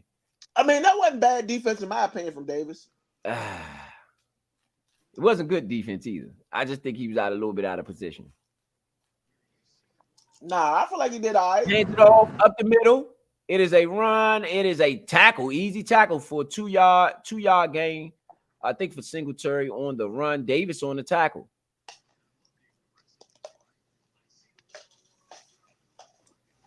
Davis on the tackle. That actually wasn't. That was Tracy. T. Tracy. For the 2-yard gain. That was not Singletary. That was Frankie Louvu on the tackle. Frankie Louvu on that. Oh, tackle. Yeah. Louvu was on the tackle. You have 3rd and 8. This is a very important 3rd and long for Washington. Very important. Back to pass. Daniel Jones looks. He steps up in the pocket. He scrambles to the right. He throws as he's hit. It's overthrown. That will be a Washington 4th down. That's a great play for the defense. And they don't have a kicker. So this is going to help us. Like I said. Now maybe they will be punting. They're going to have to punt. Or they're going to end up keep going for it. Which I don't like that either. On 3rd and 8. The pressure was put on by Louvu. It looked like Louvu came out of nowhere. Hey, I mean, Louvu, I'm going to be real. Louvu has impressed me. I watched a little bit of Louvu tape over this past week. And, I mean, Louvu has been very impressive. I agree with that. I'm going to be real. Dorrance Armstrong is starting to get closer and closer. But I believe that was Jeremy Chin. That was Jeremy Chin on that last. On the scramble? Yeah. I mean, I'm gonna be real. What I'm seeing out of the defense is we're not there yet, but I feel like we can be okay. I see the promise, but I don't think we're there yet as far as the defense. I don't even think we close. I'm gonna be honest. This defense, I'm very disappointed because Dan Quinn is a defensive coach, because he is, he's coming over as one of the top defensive coordinators in the league. I just expected more. I'm gonna keep it real. I mean, it has been underwhelming, but I mean, this is his 2nd game. I don't know if everything changes overnight. Sometimes stuff needs a little bit of time to develop into what you want it to be. I agree with that. So I agree with that. I don't. But know let me say this: we'll take Kyle Shanahan for instance in the RG3 year. We like to use that one, so that's a good example. That's one that everyone remembers. We knew from the first drive that offense would be special. Yeah. The same thing, not to be funny, sometimes it do take a couple games. Kyle had been there for a couple of years. He had been there for 2 years, yeah. But I'm saying with RG3, he created a whole new system. Yeah, but we already had certain players in place for what you basically, for certain things that you want to do on the offense. Like the way that we want to run the ball, that already was there. The line to run the ball with RG3 and Alfred Morris, that was already built and developed, even though we didn't know it was going to be RG3 and Alfred Morris, if that makes any sense. Well, we saw that in preseason. Alfred Morris did he showed up in preseason. He was unstoppable. Exactly. So once we got the pieces that we needed, that's when it looked better. But in the beginning stages of it, sometimes it doesn't look good. And I'm not making any excuses, in my opinion. I just think that in the second game, I don't know if this defense is going to be what we're going to see later in the year. So hopefully, we can get some of these things that I feel like is going to be early problems together now. And in that way, we can build off of that. Yeah, I totally agree. Get Vito back in. I totally agree. I don't think we ran that same offense though when we got RG3 and Alpha Morris though. The line was established, the players were established, but that system was different. That system was brand new. Yeah, that's what I'm saying. Right, but that's what I'm saying. So when you got the new players, you implement the new system, and now you got everything you need. You already got the offensive line that you wanted to do to run the ball. Now you got a running back and a quarterback that both can run the ball. So now when we implement a new system, even if that wasn't the initial plan, now we implement this new system, it's still going to work because we still got the blockers to do whatever it is we need to do. Yeah, but I'm gonna say this. All right, well, we'll go through this first down. 1st and 10 for Washington from their own 15-yard line. Not good field position. Jaden Daniels sacked again. He tried to run, but he was sacked on the run. Panico. I don't know how to say his name. I'm not going to. Giants with the sack. Was it a design run? If it's a design run, it's not a sack. Oh, yeah. I don't think it was a design run. He definitely dropped back the pass. It was a sack. Definitely a sack. I mean, what they're doing is a lot of those exotic blitzes that 17 yards. Wow. Doing a lot of those exotic blitz schemes. Jaden Daniels. All right, you got a 2nd and 11 for Jaden Daniels. It's a very important 2nd and 11. Jaden Daniels, they called a design rush up the middle, design draw play. I don't know why they called that, but he got hit again in the backfield. That was a design run, but it just wasn't a good one. Now you got a 3rd and long, 3rd and 13 for Jaden Daniels in their own territory. Jaden Daniels been sacked 4 times, been hurried 5 and hit 5. Hurried 6 and hit 5. What are you doing? Like, please explain what this is doing. I don't like this. I don't like this scheme. That doesn't make any sense. Yeah. 3rd and 13 for Jaden Daniels. He's in shotgun. He's back to pass. He looks to the right side. He scrambles. He's running. He's off to the races. Look like he got the first down. Jaden Daniels did it by himself. 1st and 10, Washington. Bruh. Daniels is hurt though. Daniels is hurt. Yeah, that's you're running Cam Newton running plays with a guy that is smaller than he's hurt. He's laying out. What are you thinking about? He's hurt. It's stupid, young. He might have got the wind knocked out of him. Hopefully, he just got the wind knocked out of him. It's not the point, bro. Like sometimes oh my god, bro, this is dumb. Yeah, he got the wind knocked out of him. That's not the point. I'm talking about that run before that. I'm talking about the run before that. That design draw up the middle for a guy that's barely 200 pounds. What are you thinking? Yeah. What are you thinking? Yeah. Ooh, he took a shot to the ribs, man. He took a helmet on the side to the ribs. I hope his ribs is all right. He took a helmet to the side of the ribs. Oh my goodness. We gotta go with this guy, Jeff Driscoll, bro. Oh my god. There goes my ticket. I bet Jeff throw to McLaurin. Oh my god. No offense to Jaden Daniels and Vito. I know you might get on me when I say this, but this is why you keep Sam Howell. You didn't have to trade him, even if you was going to draft Jaden. Hey, bro. You would have got Sam Howell hurt doing these same plays too. This is the dumb play. That's a dumb play call, bro. No, I'm saying no. For your backup option, I ain't talking about for the play call. I'm just saying to have a viable backup. It's still gonna be bad if you run this stupid ass shit. Pardon my French, fans. I'm sorry. I'm sorry, John. Yeah. Kingsbury, you're gonna lose you or Brian Johnson. I'm telling you, bro. I'm not having this, bro. I'm telling you, I would be at y'all office, bro.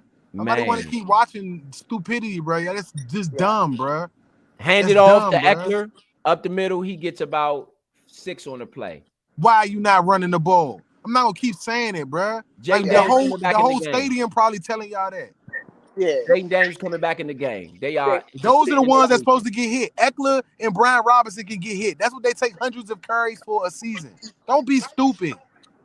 I agree. Dang, Joe. Bro, him laying on the ground is going to be talked about all week from these Redskin fans. Even though he got up and whatever, they're gonna say, "We told you so." It's gonna be a lot of "we told you so." He's too small. He this, he that. You know what I'm saying? Just to be honest. And I Oh ain't yeah, trying to rag, but that is a cash for Austin Eckler for me. back to pass, Jaden Daniels on the slant route to Terry McLaurin. Finally. Thank you. Yes, that's another one And for you can me. see the frustration on Terry McLaurin. I think that hit that knocked Jaden Daniels out, I think that might show him I got to use my arm. Thank And I'm you. going to go to my My big dog. fault, bro. I'm sorry, bro. My bad, bro. I'm sorry. Yeah. I'm sorry. No, you good. You good. I'm sorry. It might show him that I'm going to my big dog now. Jaden Yeah. Daniels throw the ball, strike again. McLaurin almost got himself knocked out. They faking out there. Oh yeah, McLaurin getting into it with these guys. Oh yeah, I like it. Didn't I It's say getting before the chippy out game? there. It's the guys that who have been through this rivalry. It's the guys that know what this means. Yeah. Yes, sir. It's getting chippy out there. I hope our defense is paying attention to the way the Giants out there laying wood. I know that much. Mm-hmm. And now I'm not talking to Frankie Louvu when I say that. Hey, Dallas has just scored. The score is now 21-13. That is Jaden now Daniels is in shotgun, triples to the right, hands it off to Brian Robinson. He's up the middle. He breaks it. Brian Robinson is off to the races. 40, the 35-30, 30-25. Brian Robinson, man. Yes, sir. That's all I'm saying, bro. Just run the ball, bro. Make the game easier, bro. You're being a dumbass, Kingsbury. Just don't do that, bro. Just don't be dumb. That's all you got to do is not be dumb. Yes. We've had the 2-3 coordinators that were just stupid the last few years or 8-9 years, bro. Like, that's all you got to do to keep this job is not be dumb. It's an easy thing to do. Right now, Brian Robinson has 6 carries for 64 yards, man. Exactly, bro. Let's go, bro. 64 yards. Telling Brian you, Robinson up the get middle this time they got him. They was looking for Easy. it. Come on, this when you hit the play action or something, they was looking for it. They got him in the backfield. They was looking for it. After a 30-yard run, 32-yard run, you thought they were going to let you do it again? No, sir. Nah, you should have put Eckler in the game. Yeah.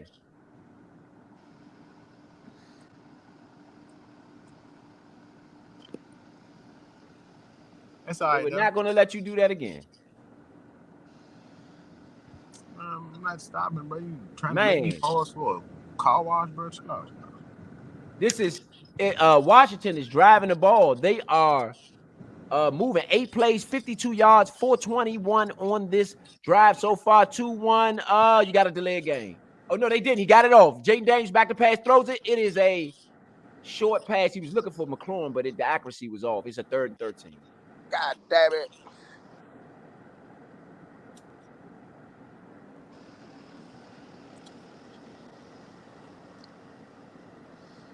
Man, I would like to see Jaden Daniels. Like I said, this kicker is going to come into play a lot. Even if we can't score points, if we can keep kicking field goals and keep scoring, then we might be able to win this game. I don't want to take that approach to win the game because I think a touchdown is very detrimental because they don't have a kicker. You know what I mean? Washington is 4 for 7 on 3rd down conversions. James back to pass looks. I don't know what the play call was. Eckler, he got it. First down, Austin Eckler. Yes, it was sir. a weirdo screen, but he got it.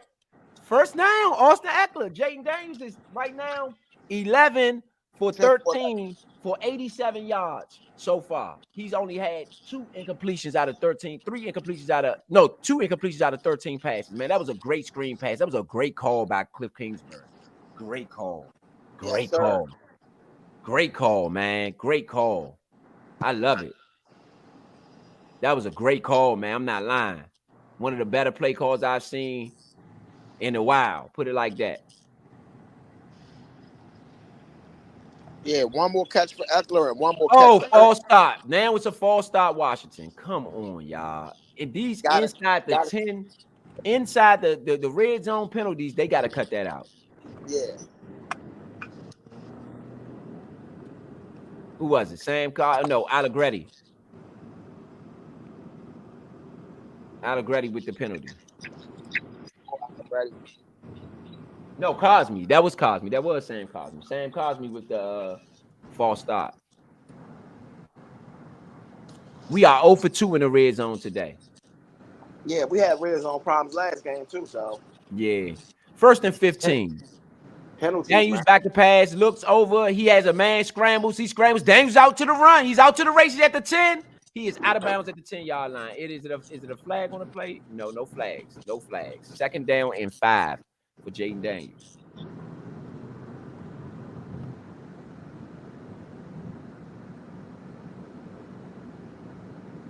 It's a good run. Way to get out of bounds, though. He seems to be more cautious after that other hit, though. I will tell you that.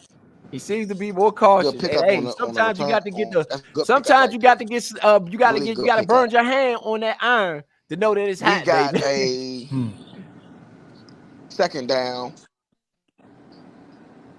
Second down is 6. For Robinson, get the ball he's to to Brian pitch it Robinson. out. Brian Robinson to the edge. Touchdown, man. He is tackled. Ah, You got a third. You have a 3rd and 3 though. It looks like it's a 3rd down and manageable for sure. They should be able don't to try get to this. run it with. Don't try to run it with Jaden. Please don't try to run it with Jaden. Not right. Not this drive. Save it for another down. Robinson again. Take the 3 points. Take the lead. Let your defense play if you got to. I know you want a touchdown. You need one. Penalties have hurt you in the wrong way. Get the lead and just establish yourself a little bit more. See if you can get another stop. I feel like you can get 3 yards running though. Your running backs have held you down. Yeah, I'm with you on that. I'm with you on that. It's not a dang. You know what I'm saying? They're going to expect you to run, so you can definitely try to read option if you want to pull it. But I would probably overload the side I'm a read option away from so that you can see if you can got a numbers game. I mean, honestly, I look at it like this: that double move that Noah Brown pulled last drive. You That might can might go be back to that. you might can go back to that right I now agree. because they're gonna kind of focus on the run. We've been running the ball very well, so if we can catch them It's with a on the double 8-yard line though. I mean, if you're looking at it like if you're looking at it like a pistol set, right? Where you're going to get the ball hiked to you around the 10 to the 11-yard line. That's like a good. If you get the back of the end zone, that's a good The 20-yard cornerback pass. don't have nowhere to. He don't got nothing to. He got 10 yards to defend. That's bad. I mean, my opinion, fade route towards the back of the end zone. That That's does what no. I. I'm saying I was saying that based on the double move. Fade route Yeah. is fine, but I'm not throwing a fade route where it can go incomplete when I can run the ball when I've averaged my running backs averaging 10 yards a carry. If he I gets mean, I 2, get it's it. 4th and 1. You know what I'm saying? I'm in a better situation. I can probably go for it on 4th. I'm not gonna pass it where it puts me back at 4th and 3 where I kick the ball at. I mean, I can agree with your mindset when it comes to running the ball here in this 3rd and 3. Because you can still get a first down. I mean, I just don't think that I You agree. still can get a first respect down. what You you're can still saying. get a first down. Yeah, I do respect what It's you're 3rd and saying. 4 on the 8-yard line. If you pass it right here and it's an incomplete, you forced to have to kick it. I feel like if Okay. you run, you get yourself 2 downs to make either decision. And the Giants got to cover whether you're going to pass it or run because it's still a touchdown within 8 yards. Yeah. I'm just not running my quarterback right here unless I got an extra, like Senate. Somebody else got to be a lead blocker. That's something they used to do with Jordan Reed coming in motion and figure the Alpha Morris and RG3 to keep it. You need somebody to take that initial blow so that Jaden don't get that hit. I'm not running them up the middle, though. That's stupid. No, I'm definitely not running them up the middle. Neither one of them. Whether it's Brian Robinson or whether it is Jaden Daniels I or would Austin let Eckler. Eckler go up the middle Yeah, because Eckler's smaller. Those guys got to find him. I wouldn't even let Eckler go up the middle right now. I think they're going to defend the middle. With me personally, it would be on the edge if I'm going to use a run. I'm telling you, Eckler's really good in between them tackles. Man, I can agree with that. But if All that's right, what if 3rd that's and what they 4, defending, hands it off to Eckler. They did what Vito said. They just taking the 3. Eckler gets tackled, 1-yard gain. They just making sure they get the lead. They ran it up the middle. They ran it up the middle. I did not like that. See, that's what I was saying. I was saying on the edge. I feel like they should have trapped it or something, like a design run up the middle, not just running straight up the middle. Again, that's playing into the defensive hands. I'm not playing into exactly what they're doing. Yeah. Dexter Lawrence. Dexter Lawrence is the Giants' version of Deron Payne. So why would you run at him? He's the Pro Bowler. You know what I'm saying? Like that's the part I don't like. Or your center has to call out that double team or something. Like something's got to happen where you block the best player. Like again, why are other teams literally practicing to block our 2 best players so that they can get running lanes? And for some reason, we forget that these other teams have players on their team. This is just bad. Like sometimes it's preparation. Field goal is up. It is good, man. This new kicker, man, he gets an A from me at least. What y'all got on that drive, man? He's been kicking 20-yard kicks. He's supposed to make these 20-yard kicks. I'm waiting for him to move back some. Nah. They've been hard around this spot. Ain't nobody missing 20-yard kicks. The 30 yards and 40 yards are the ones they missing. Nah, he made a he hit for 45. 45. He hit a He made a 45. 45-yarder. Yeah. That's an extra point to me, y'all. Once he moved back, you know what I'm saying? I count those. We've been there's 2 red zone kicks and 1. 2 red zone kicks. 2 red zone kicks. Nah, 2 red zone kicks and one regular field goal. The 45-yard, I give you that. But you got 2 extra points, 2 closer than extra points. So I want to see a real kick. But we made them, and we've gotten on the board with all 3 possessions. So that's also a good thing too. How many times Tressway been on the field today? Not once. That's the beauty. Exactly. Hey, I'm gonna be real. Time We're not getting in the end zone, but us driving down the field, we've driven down the field every time. We have over 21 minutes of possession in this first half. That 9 points, you need more than that for that. But it's a start. It's a start. And again, here's the thing. Guess what? I'm still disappointed. As much as I like the fact that we got the lead and it's not bad coaching in some way, I'm disappointed because the Giants are bad. And this goes to show you how bad we are with the team that we have right now, that we're barely beating them. They are not good. Yeah. The LA Chargers all over the Carolina Panthers 20-0. I knew that. What I tell you I was gonna do, Vito? The New Orleans Saints. The New Orleans Saints up 28-13 on Dallas. Dallas has the ball with 2 minutes left in that second quarter. See? The Tampa Bay Buccaneers up on the Detroit Lions 13-6. What I say, bro, I'm telling you, they might be better than what people think. I went off of our newsletter that we covered last week. That's why I said that. The Green Bay Packers are up on the Indianapolis Colts 10-0. Not hard to see. The Cleveland Browns are up on the Jacksonville Jaguars 10-3. 2 minutes left in that one, and Cleveland has the ball. San Francisco, the Minnesota Vikings are still up on San Francisco. It is 153. San Francisco 10-7, but San Francisco has the ball. So I don't know. What did y'all have on the last defensive drive? I don't think I got y'all grades. On the last defensive drive, yeah, I gave it a B. I gave it a B minus. B plus. Actually, got him off the field, so I was cool with that. B plus. Yeah, I'm at a B too. And what about this last offensive drive? How much time is left on the clock? It's I'm gonna give it 150 left. The Giants do have enough time. I'm gonna give it a B. I go with a B minus. I feel like you got to get that red zone shit right. I'm gonna go down a little bit in my grade from the B to a B minus because you got to get in the end zone being in the red zone. Even further with that, I'm gonna go with C minus because you've had 3 opportunities around. You ain't figured nothing out, and I didn't see you try anything different either. Hey, can't get mad at it. Can't get mad at it. The Baltimore Ravens are up 6-3 on the Raiders, and that's a game that's closer than what a lot of people thought it would be. Nope, Raiders might cover. That's what I said. I said that. Remember I said V? That one scares me. Why? Because it was at the top of the board. Remember I said that? I said that joint at the top of the board, man. I don't know. I don't like that. So the Giants will get the ball. Their first possession was 7 plays for a touchdown. Their second possession was a turnover a punt resulted in a punt. So we'll see what Daniel Jones and them got for us this time. It's a handoff to Singletary. He gets 1 maybe, and he's tackled. Daniel Jones right now is 3 for 5, 35. Bobby Wagner on the tackle again. I like this because the Redskins are using offense to play defense a little bit. Malik Neighbors make a man miss. He's out. Louisville be on him, man. Louisville chases him out of bounds after a 15-yard gain by Malik Neighbors. Hey, I'm going to give Dorrance Armstrong that first tackle more than Bobby Wagner because Dorrance Armstrong is the one that created that. Hey, I'm looking at who gave him the tackle.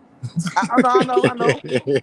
I mean, Malik Davis hit Mike Davis with a move. They might be played that on Sports Center again. He hit Mike Davis with a move, man. Mike Davis was flying the other way. Yes, that is Davis getting embarrassed. Back the pass. He's going deep. Daniel Jones going deep. Oh, overthrow. He was hit as he threw. Good pressure, man. Good pressure. Davis is looking bad, bro.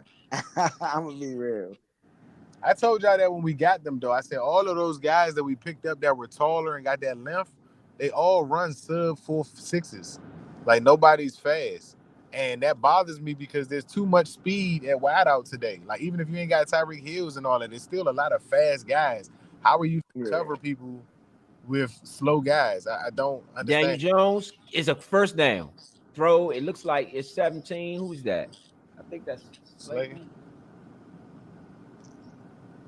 Robinson. Wandale Robinson. Yeah, Robinson.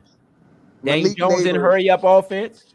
Back to pass, looks to the right side. He's going to take a shot. Good shot. He gets another catch. They are at the 34-yard line. They are in field goal range. That was Slayton right there. I don't like our defense, bro. I don't. Daniel Jones Yeah. in hurry up. 30 seconds left. 37 seconds left. He's down Good to the turnover. 35. Back to pass. Looks, he's rolling right. He's rolling with left. He's rolling to the left. Throws it out of bounds. Throw it away. Daniel Jones right now is 6 for 9 for 70 yards. Yeah, that's 11, almost 11 yards. Actually, a little over 11 yards. 6 for 10 now for 70 yards. Honestly, we need to be blitzing Daniel Jones. I The said fact that, bro. that we are not blitzing is crazy. It's only a 4-man rush every time. Every time. That's the same thing. Thank This you. goes to That's the show what same I said about thing. the entire NFL, bro. Mm. It's not just us, bro, because Dan Quinn and them is from this division too, but they not our former coaches. Why Oh, they does blitzed him this everybody time. seem to He do gets that? it out his hand fast. Oh, he hit him with the same exact move. Malik Neighbors is out on the run. He's down to the 17-yard line. Malik Neighbors hit him with the same exact move. Hit Davis with the same exact move and the same exact result is what you got. It's a quick turnaround. He faked like he was going inside, spun outside, and Same he's thing. off to the races. Actually, they are at the 14-yard line. I was right. Daniel Jones is in shotgun. It's 14 seconds left. Sorry, you're 19. Daniel Jones up the middle. He is tackled. It was a 9-yard gain by Jones on the quarterback draw. Got They the are in the 25 red zone. yards. They are about to score.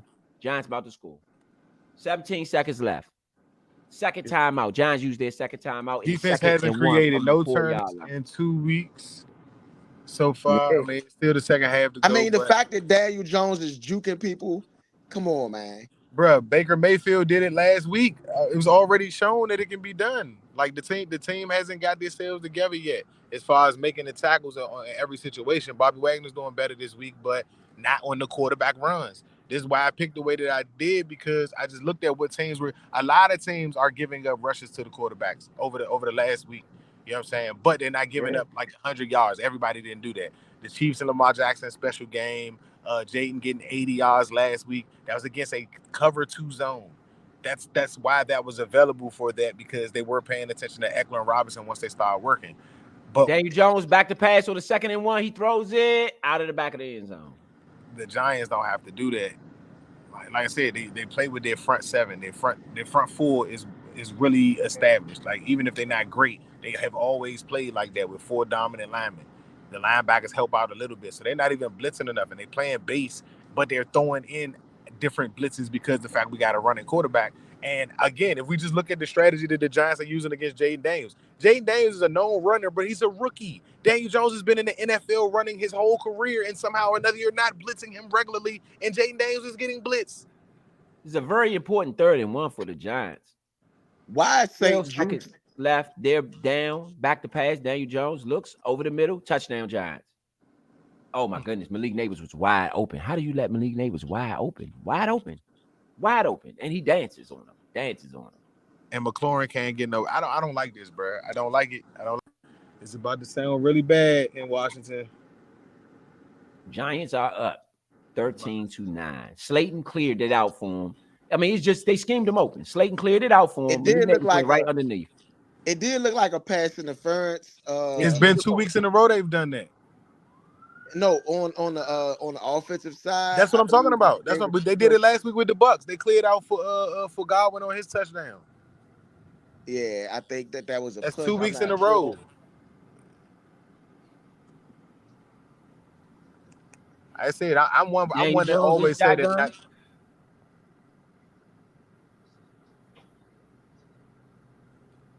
Oh, they going for 2. They going Yeah, for 2. they don't got no They kicker. got to. Yeah.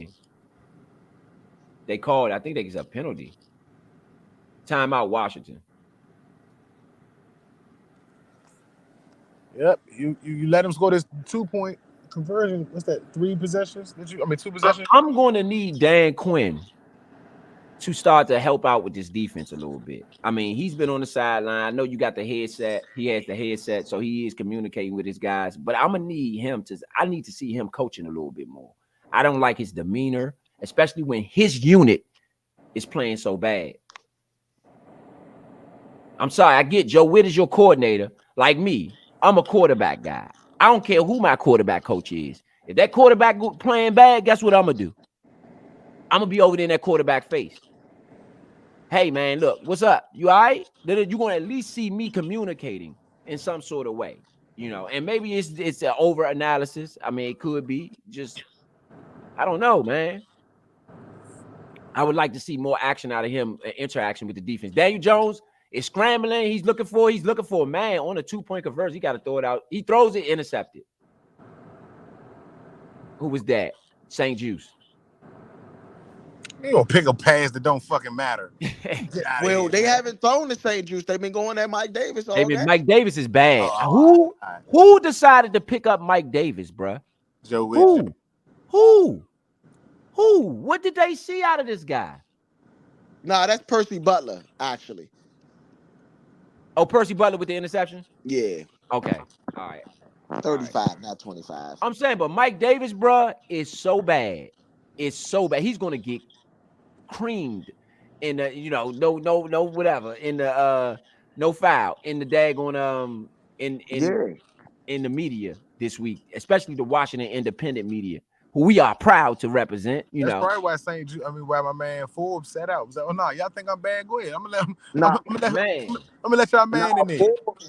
Forbes is we got Big Son in the building. Got Big Son in the building. Got to get Big Son in the building. We die.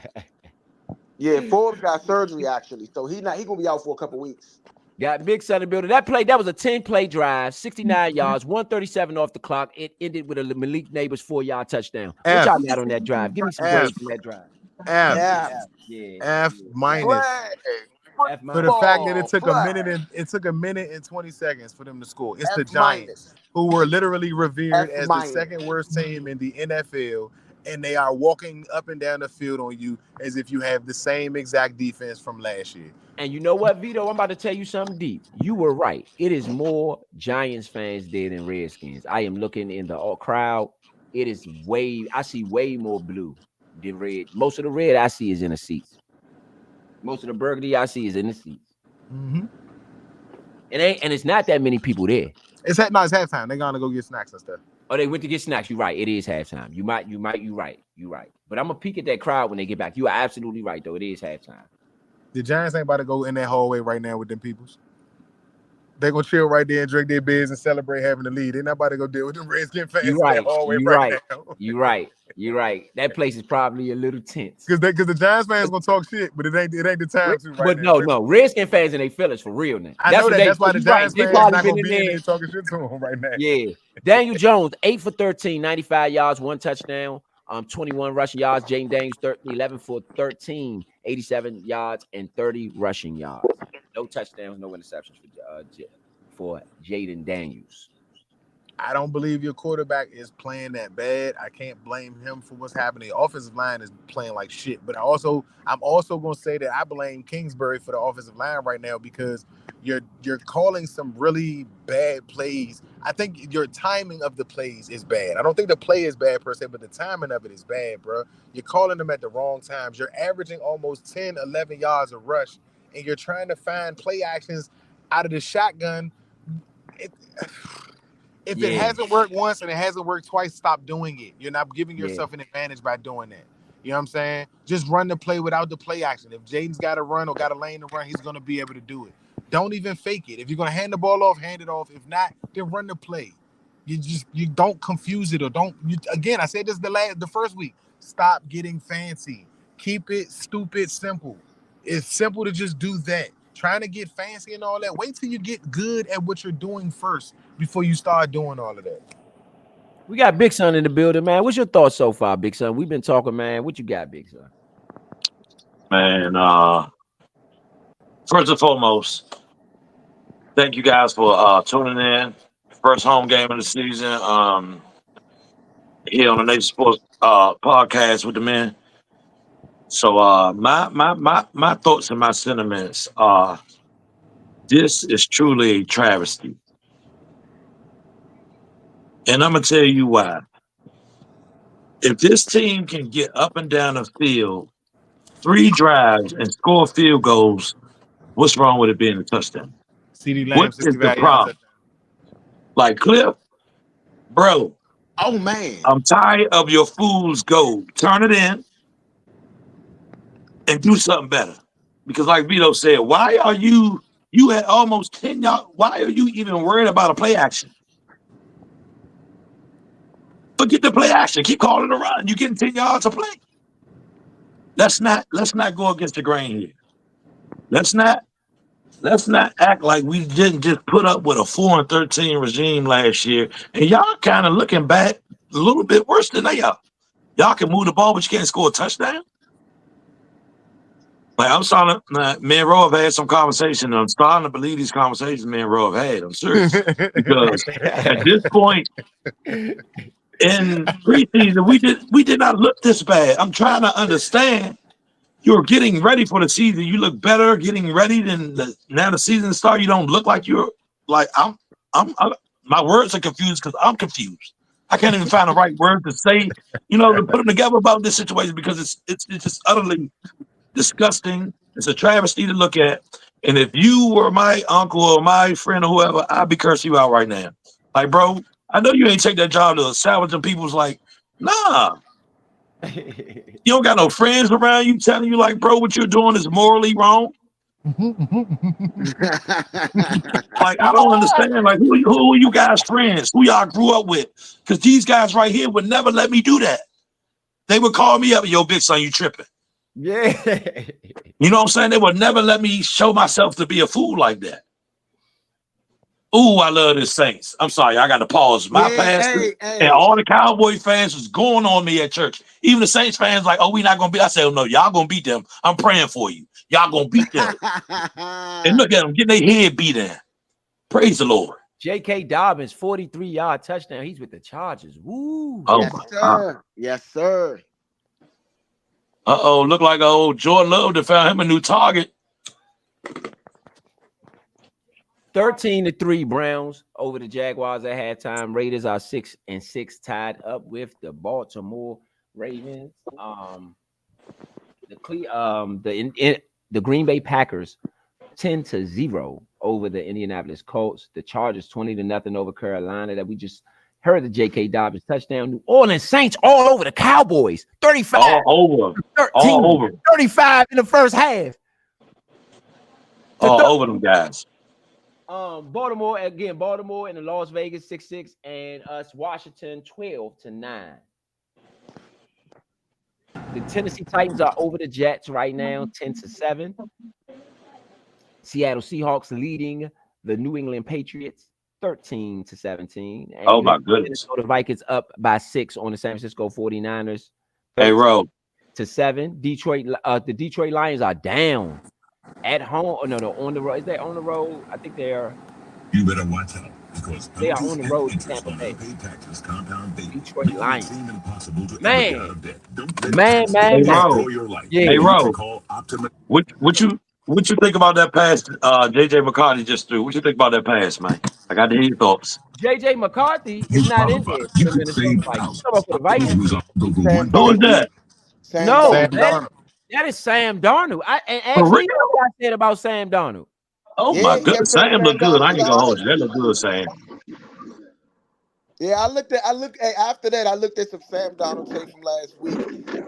He definitely looked a lot better than he's looked in the past years. He may be on his Baker Mayfield. He's on Kevin O'Connell's offense. That's true. And it's my gosh. No, Vito hit it right on the head too. It's Kevin, but no, he had some tools. He got some tools. To be honest, Sam Darnold got some tools. Any of the other games you guys want to comment on? Any advice for any of the bettors? Any live advice or nothing? We can go through some live lines. I'll go through some live lines in a second. Pull the live line up, so we can get a live update. Y'all know this is gonna be the first live update of the season. But anything else y'all got on any of the games or any of the things going on around the league while we have an opportunity We to dive lose in? this game, I'm giving my evaluation point after this game instead of next week. No, not of this game. No, I'm talking about anything you got to say Oh, about no, the other. that's the only one I'm concerned about right now. It's the only one I'm Okay. concerned about right now. Yeah, I don't even care about my exactly. best looking like that right now. Yeah, So I'm with Vito because This game, this is my thing. this game is the whole season, bro. Yep, okay, cool. that's my I'm gonna sentiment, give my Vito. analysis. Since we stuck on this game, That's my sentiments. okay, I'll give my analysis. The man is a mole. I'm just So is Dan. funny. I'm gonna say Dan too. Yeah, I'm just playing around when I said that. Honestly, this is not a game they can't win, but I'm gonna be honest with y'all. That defense is atrocious. The defense is atrocious, man. The defense, especially when you need stops, you can't get them. Y'all are letting them drive down the field like running water. Like running water. Yeah, it's almost like a floodgate has been let open. Y'all can't stop the flood Yeah. or the And if leak. y'all look like this against the Giants, what's gonna happen when y'all play the Eagles or the Cowboys? Well, the Cowboys don't look good, so maybe not. But the Eagles. Cowboys only down by one score. Oh, they already. They just scored a get 69 blown out. yarder before. They not down by. They was down. No, they're 35 getting to blown out 13. now. Yeah, they getting it's 35 to Yeah, like it's 35-13, Vito. Yeah, Vito, it's 35-13. yes. Oh, my bad. Alvin Kamara scored on a long play. I knew he was gonna score twice today, bro. He always do this. I to the hate myself. Cowboys, Hey, bro. bro, you too, bro. Dang. You too. Yes, bro. I look right at it, bro. Oh my gosh, bro. Y'all are listening to the Nature Oh, Sports Network. When you got the feeling, hey, chase it, baby. Chase that feeling you got. Don't let I it meant to linger. say that on the end zone too. I meant to say that I felt like it was gonna be somebody that I knew it. Dang. Yep. Hey, look like New Orleans trying to go to New Orleans for that bowl. Yeah. It's looking early like who that nation is back. I'm gonna try to repeat some of what I said in our conversation off air this morning, Vito. Dennis Chase Allen. Young, man. Dennis Allen is a great coach. Dennis Allen is a great coach.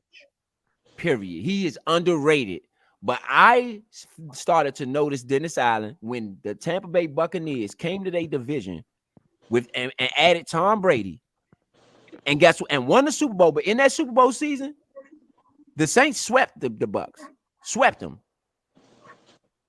So, and I know the Bucs came back and beat them in the playoffs. I know a lot of people gonna say that. That's fine. But that game went back and forth. And Dennis Allen's defense did not look outmatched against one of the greatest quarterbacks to ever play. So that is the day I knew, for me at least, as a coach, Dennis Allen is the truth. Period. Dennis Allen is the truth. He's the head coach of that team now, and he is the truth. He's the truth. So, shout out to everybody out there listening. This is the Nature Sports Podcast, bringing you the Washington football team and the New York Giants. Week 2, we are at halftime. Washington is down by 3, 12-9. We've had a back and forth game. The defense, I will read out the stats and we'll go over some of the things. I want to go over the live lines with y'all just to show, we could jump into some live a little bit just to see what's going on and how these things are playing out. We like to have those documented so that later on and as the season go on, you can really play your board a little bit better. So I'm pulling the live lines up now.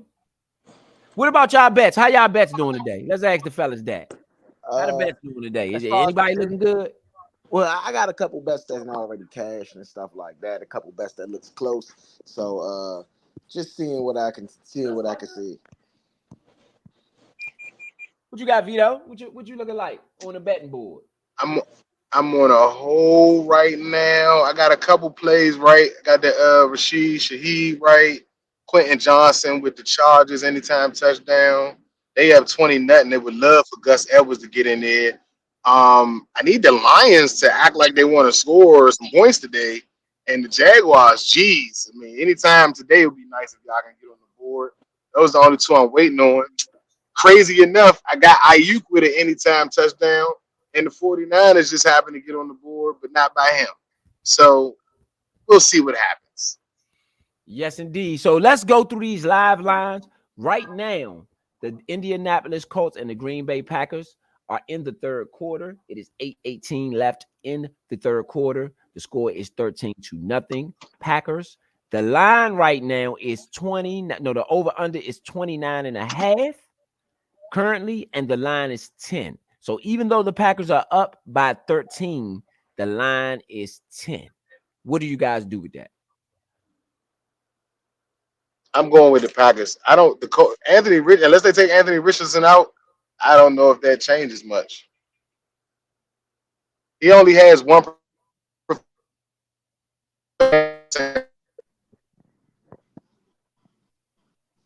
I think you broke up, V. Big Son, what do you do with that? You there, Big Son? Yeah, I'm here. What do you do with this? With the Colts, we got the Colts.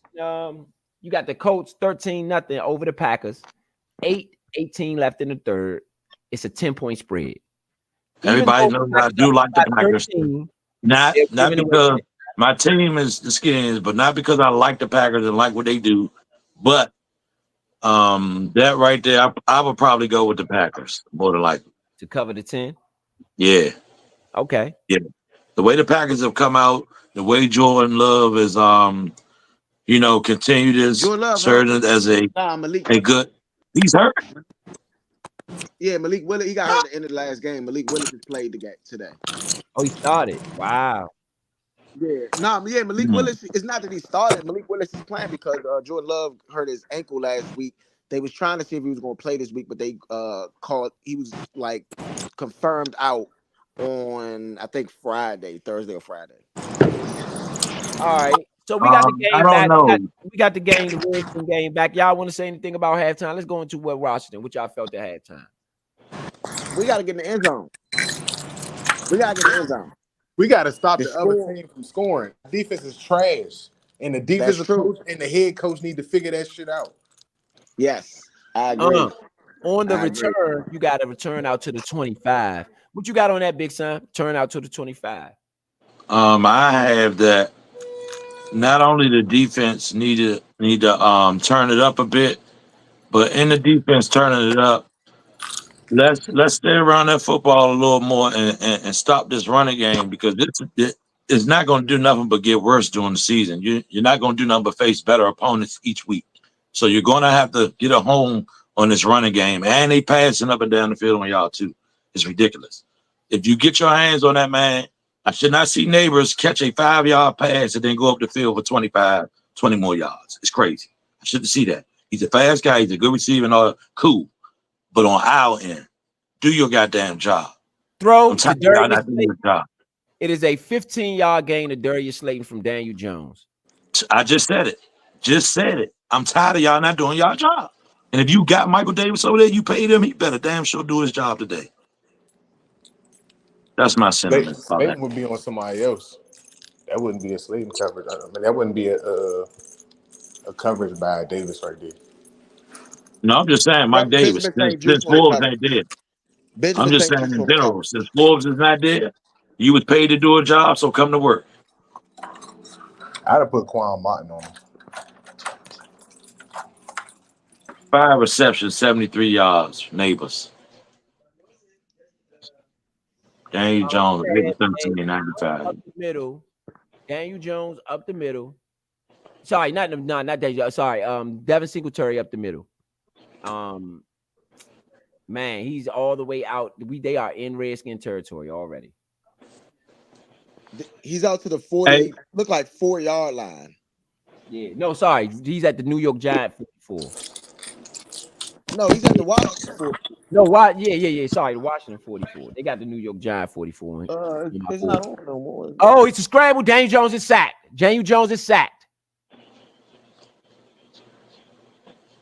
Cleveland Farrell with the sack.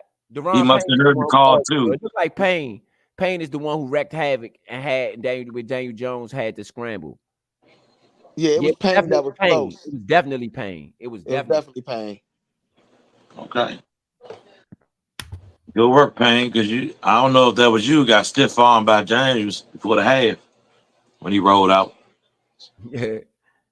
All right, you got Daniel Jones hands it off. Singletary, he gets a little bit of room. He's around the right side. He's out. It is a 11, 12-yard game. He fumbles. Washington ball. Washington ball. Yes, sir. Yes, Number sir. 11 with the recovery. That's my exact sentiments, Again, bro. That's what I've been saying. That's what I just said. Like defense coming. Hey, y'all do y'all thing. we only had 4 hurries at that time, and But still, Jeremy Chin Singletary on the still got too recovery. much yards on that play. Jeremy Chin on the recovery. Cleveland Farrell It calls was the looked like fumble. Cleveland Farrell. Cleveland Farrell Hey, calls the fumble. hey, young Cleveland Farrell. I'm gonna be real, man. He is Hey, a very high draft pick, and I hey, don't know if he's turning that corner. 2 big hey. plays in a row, kinda. That was a huge play. No, it wasn't Cleveland Farrell. That was It was Benjamin Cleveland St. Farrell. Juice. It was Benjamin St. Juice with the Cleveland peanut Farrell got punch. credit for the fumble. He shouldn't have because Benjamin St. Juice is the one that punched it out. We can go back Yeah, and review Cleveland that play Farrell later on. he got credit for the fumble. He got credit I'm for the telling fumble. It's you, on the board. regardless of who got credit for it, I'm telling you right now, we can go back and review this play. We can. St. Juice punched the ball out. St. Juice punched it out. St. Juice punched it out. It's a Yeah. throw. Jaden 12:49, Daniels over the third middle quarter. to the 48-yard line. Oh yeah, go ahead. My bad. No, that Yeah, was clearly St. Juice. Furrow did make the tackle, and again, there was yeah, hustle on the play, but St. Juice knocked yes, that one out. yes, he did. Great play by Rose hated rival. That was a great play by St. Juice. Great play. Now I ain't gonna take nothing away from St. Juice. Hey, one thing about it, I just want you to play good. I don't care if you play good and they talk. Guess what? I eat my words. Right. I eat my words with Donald Trump, so I can eat my words with anybody, baby. I eat my words, man. I eat my words. If God you're damn, good this at your is an job, you're good at your job.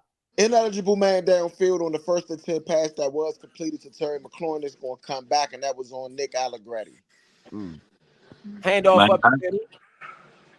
I know we made him fumble, but that's what I was talking about with Singletary. That dude is shifty, man. I was saying that before we played this guy. He'd be a problem.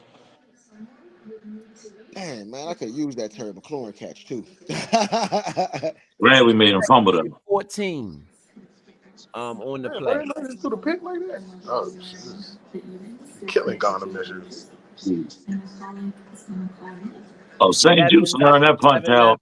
out. He been watching film from somebody. It looked like a Josh Norman punch out. Not as Man in hard. motion. Back to pass. Looks, throws it. It is a throw and a catch from Jaden Daniels to Terry McLaurin.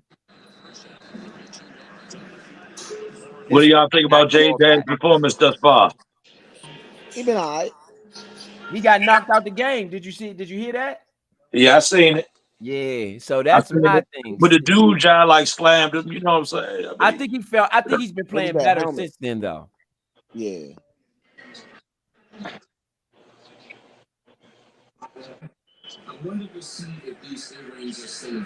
All right, you got a throw. Jaden Daniels to Zach Ertz. It's a catch. 1st and 10, Washington. Yes, that's another cash bet for me so far. Ooh, flag. Loungy on the field. That was a good play by Cliff Kingsbury that dialed up the one to McLaurin. I just seen that play. That was a very good play call right there. Had the middle of the field kind of wide open. Okay, you got Jaden Daniels down to the 45-yard line. They are in Giant territory. He is in shotgun with down by 3. Play clock down to 3, 2. Jaden Daniels back to pass. Look to the right side. He throws it. Is over the middle. It is another catch for Zach Ertz and a flag on the play. That first Zach Ertz play was Like big. defensive pass interference. That first play to Ertz was big. Oh, man, Brian Robinson was so wide open, though. Oh, everybody was open on that play. Play is declined. That is a catch from from Jaden Daniels to Zach Ertz. That is a catch. Zach Ertz has been open a lot this game.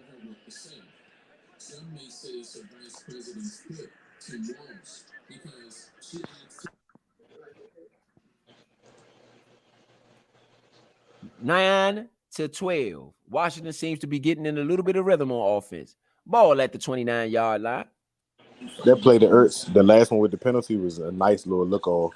Yeah. Yes, sir. Back to pass. It is a draw play to Brian Robinson up the middle. He's at the 20. He's at the he's clipped up, and it is a 1st and 10 in the red zone for Washington. They are moving the ball, threatening in the red zone. Look like they about to score. Now, offense, defense heard me. Will y'all hear me? Get in that end zone. Good pass, Jaden.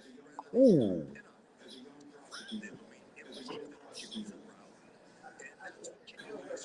You see what happened when you take the play action away, bro, and just pass the Oh my ball? goodness. Right. Oh, hey Vito, that play, the Ertz was sick with it. Yes, God, bro. Because they didn't play action. They ain't take his eyes off. Just let him work, bro. His eyes do enough faking by itself. He don't need the play action. Good First run, down Brian. run for 2 yards. Oh Dang, wow. Brian. That was supposed to be a touchdown by Brian Robinson. Dang. Good run, shawty. He should end up with 100 today. Oh my goodness. Oh yeah, that was a tutty. Good cut too, Brian. Third quarter, 9:01 left. Washington in the red zone and threatening. Man, 7 and 8. I like the fact that Jane Daniels used the whole play clock. Like Back to play pass to Ooh, the good right run. side, scrambles to the left. Let's scrambling. He is tackled. It looks like not a sack, but it could be. They might get him for a He sack of no holds onto yards. the ball too long, bro. Just run if you gonna fucking run. All right, my French y'all. My bad. Man. And run. Why are y'all running with the quarterback, bro? Let the running back do that. How did you get down the field? Ertz in the running back, bro. Get a ball up, man.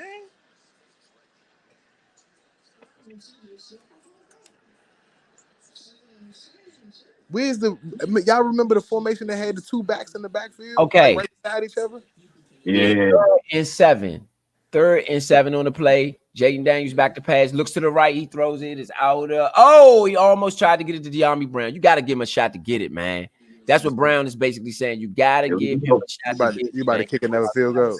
Another field goal. Yeah. De'Ami Brown, man, he could have got it if you gave him a shot. You didn't keep it in play. You got to keep the ball in play. Oh, Jaden nah, Robinson go the other way. That's a touchdown. Daniels was hit. It looked like he's wincing. He might have been hurt on that play.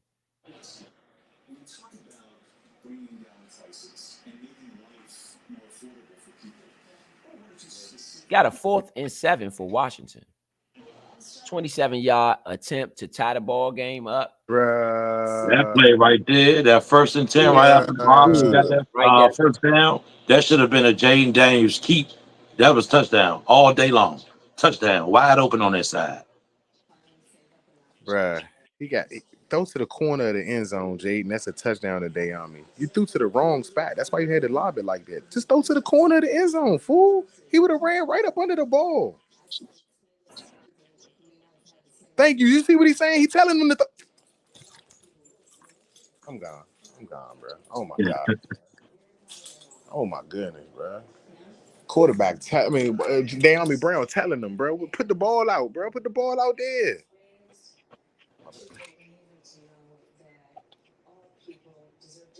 Oh, You think that's about him being a rookie? You think that's a rookie thing We're where talking he's about that still pass. developing? Yeah. Yes. Or just a little. I don't know. In the moment, it's your first time ever throwing that pass in this situation, so I gotta give you a little bit of a break. But De'Ami has been in the fourth wide receiver spot for a minute. For him to tell you that that's where you're supposed to put it at, I think that might have just been a mental note. Like you probably knew that too, Jay. Let's get It's a touchdown, Leo. let's get y'all gradings on this drive here. I like the response. I'm gonna give it oh, a B. No, I'm gonna give it a C plus. I'm gonna give it a C plus. No. I'm gonna give it a B. I like that there was big plays. It didn't take you a long time to respond. It's just the red zone part. That's the only part that's giving me the bad grade right now because you're not finishing with a touch. You're getting the score, which is definitely something we're not used to. We haven't seen Tress today, so I'm gonna keep a positive note on that. But you got to get some touchdowns, man. me, I'm gonna just say I'll give them a B2. I'll go with a B2 because I believe they did do things that they were supposed to do. They got outfield. We are all getting points out this drive, so I can't be mad at that getting points. At the same time, I am still mad that we did not score a touchdown. We got that close to the pot of gold, So that's just my thoughts on that. I'm still upset though. Like we need to get in that end zone. And that play was a good play, but wrong for distance. I know Hey, Ro. exactly the play he called. He should have called the flood drive. It'll give you the option to vamp your slot receiver, which would have probably been McLaurin down, or since Dayami was in there, Dayami him down, get him down some, and he can hit that corner. He would probably been blowing past two defenders to do it because they were definitely in zone with them three guys over there. You know what I'm saying? So that would have been a play to call right there. It was just the wrong. It was a good play, but the wrong play call. Like Vito say, he gotta learn how to know when your noodles is done in the pot. Basically, you want some Uh, good noodles with your pasta. You don't want no chewy noodles. That was a chewy noodle play to me. So that's a B. So you got So what you got, Point? So Vito, what you have? You had a B, right? B minus, yeah. What you got? Oh, B minus. What you got, Big Son? Again, B. a B. I'm All going to right. give it a C. C. A B. Yes, I'm giving it a C.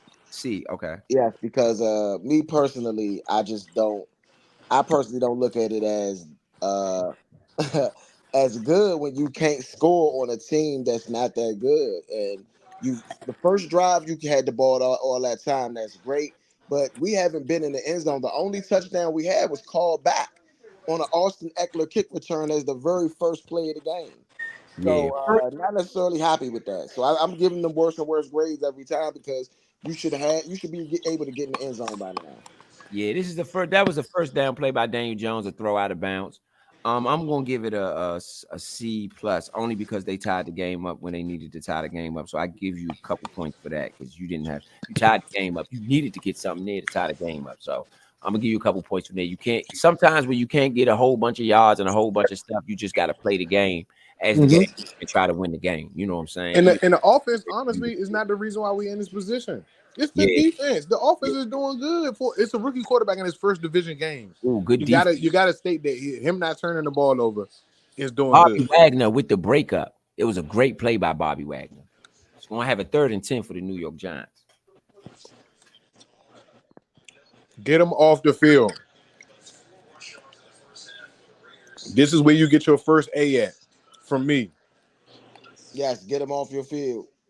Oh, that's a good defense right there, Bobby. Good defense, Bobby. All right, you got a 3rd down, man. The crowd getting into it. 3rd and 10. Man in motion. Daniel Jones back to pass. Looks to the right side. He throws it, gets rid of it. It is good defense. Bat it down. Good defense. Saints Juice, it looks like. No, yeah, Saint Juice on a great play. St. Juice, they wasn't throwing to him for a reason. There you go. They go to A right there.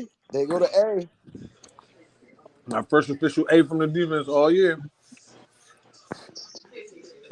Excuse me, that's an A plus.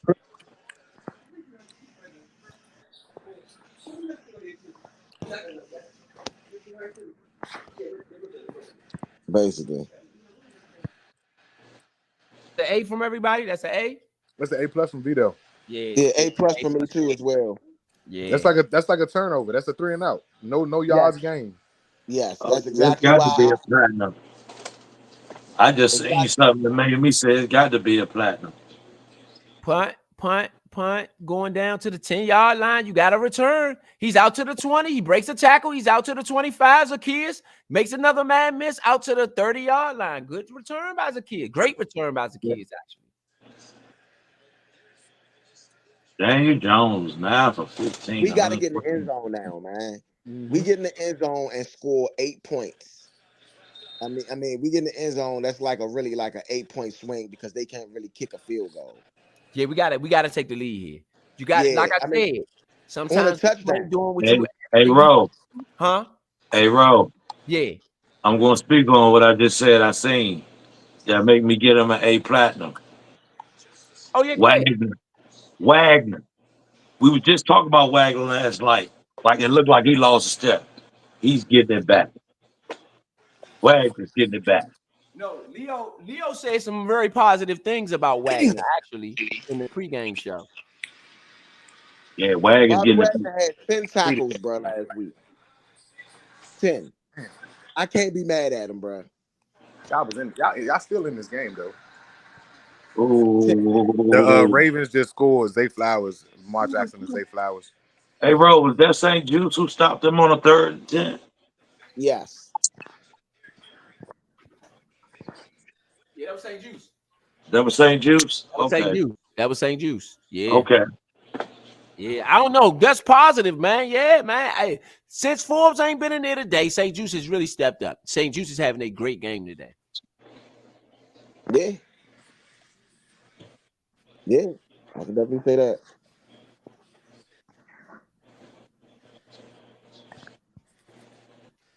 You know, shout out to everybody out there listening to the Nature Sports Podcast, man, giving y'all the Redskins and Giants. You know, so on this next drive, Jaden Daniels and them get the ball back. What y'all want to see? Run the ball. Touchdown. Yeah. I'm not. Now you know what? No. If anything, real quick, real spill, exactly what I want to see. Verbatim. Play action, first play, go deep. If you can get a knockout blow fast, I think the defense comes back out with the same energy and get you for the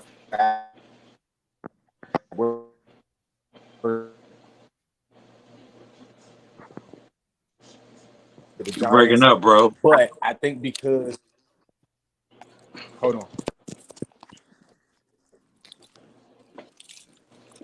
Can you hear me? Yeah, we get you now. Yeah, if you can get if you run the clock out some and then you only get a field goal, I feel like you playing into the hands of the Giants. You got to get a touchdown, and I'd rather get that faster than trying to run time out without being sure about getting a score. What about the rest of the guys? I would like to see Terry McLaurin get the ball a little bit, but well, he just got it -5 yards on attempted screen plays. And I was going to say Austin Eckler as well, but I don't like them screen passes, man. I don't like them Terry screen passes because they've been focusing down and keying down and vamping down on those. I'm going to say, oh, go ahead. No, I was just going to say I don't think they call at the right times. Yeah, that's what I'm saying. I appreciate the reception though, Terry. You know, because that helps my board, which is why I took him on the receptions and not the yards. Yeah. All right, you got a 2nd and 13.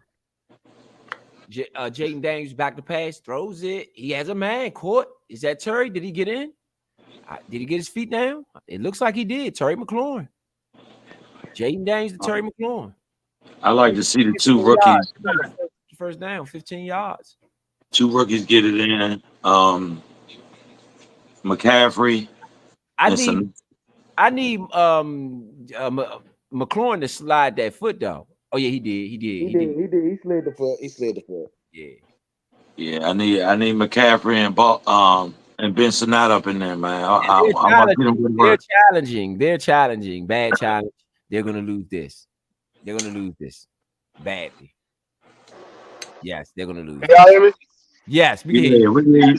Yeah, they're gonna lose. Do y'all think that the coaches are not trusting the young talent enough to go to it, or is the young talent not doing it enough to get open or something like that? Because I'm confused on how the Giants are forced to go to their young talent in a sense, but Neighbors is a big part of what the Giants are doing today, and our rookies are barely even seeing the ball. Yeah, because like Benson, that could definitely be a threat. If you got the ball to Ertz, you could definitely get it to Benson. That's not nothing. I think I don't know what's going on with McCaffrey and the game plan and what they have going on with him, but I mean, just heavy side, like after McLaurin, like who do we talk about every wide receiver? Because we thought we was gonna be talking about the Army. That's what they sold us. That's what they sold us. That is what they sold us. Well, at least that's what we sold Well, ourselves. well, they sold us Noah Brown today. They sold us Noah Brown today. Yep, they sure did, Vito. Where's he at? Have we heard him? One, he has He was one. open, but he didn't get it. Yeah, he. That's what I'm saying. So, Ro, and I know everybody knows I've been very supportive of this, and I'm trying to stay on the same track. You can't really give up Mhm. this early in the season. That's not what you do. But as journalists, I'm only pointing out what over the team. I mean, with the team is that this is the only question I had when we got all of these different coaches when we were running off this staff, and like I said, I was more happy about understanding their experience level once I looked at who the coaches were. But let's ask a real question, which I'll re-ask from what I asked them. Is this too many coaches where there are too many? Remember the interview when they were like, there's so many voices, but we're all saying the same thing? Is this a case where there's too many voices and what you're trying to get across to do may not be, coming across the right way? Or maybe the coach that everybody can relate to is not saying the right things or something like that. Like, could it be a case of too many voices being in the room? Yeah, Mhm. yeah. I think it could be because when you think It's about it, too. uh, Sometimes you can be too great. yeah, because it's still new, and so it's not like they've had a lot of time to deal with the different coaches to say this coach is going to give me advice on in this area, and this coach will give me advice in this area. It's just like an overload on information. Everybody's information is coming in at the same time. Hmm. Yep. So maybe. And people have a certain way of doing things. Like your running backs coach might not do things the way All right, we got a Charles, 3rd and 1 for Washington. 3rd and 1.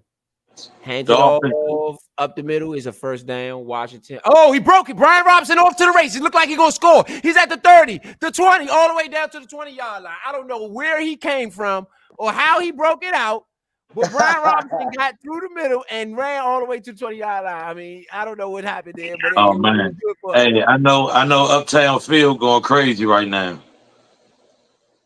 Yes, so he ran it up the Field middle. It B. looked like he was stopped. Oh yeah, they really didn't I said stop him. Uptown. I mean Yeah, Northwest. Sorry, y'all. It's just yeah. a habit. Northwest Yeah, Field. I don't know how you What let is that that? guy run him down, though. You got to score there, Brian Robinson. What is the No, stadium? Did I man. say it wrong? What is it? No, man. Is it Northwest Field Road or Northwest Stadium? What is it? Northwest, it's Northwest Stadium, I believe. 4, 3, Okay. Jay All Daniels. right. 2, 1. He called a timeout. No, he got the play off. Hand it off to Eckler. Eckler up the middle. He gets another 6-yard gain. Boy, 7-yard gain. I told you, Jaden Daniels, clock management is like that. The boy like that. Yeah, I mean that's that virtual headset that he be using, man. He get the looking bump, and he know exactly when to snap it.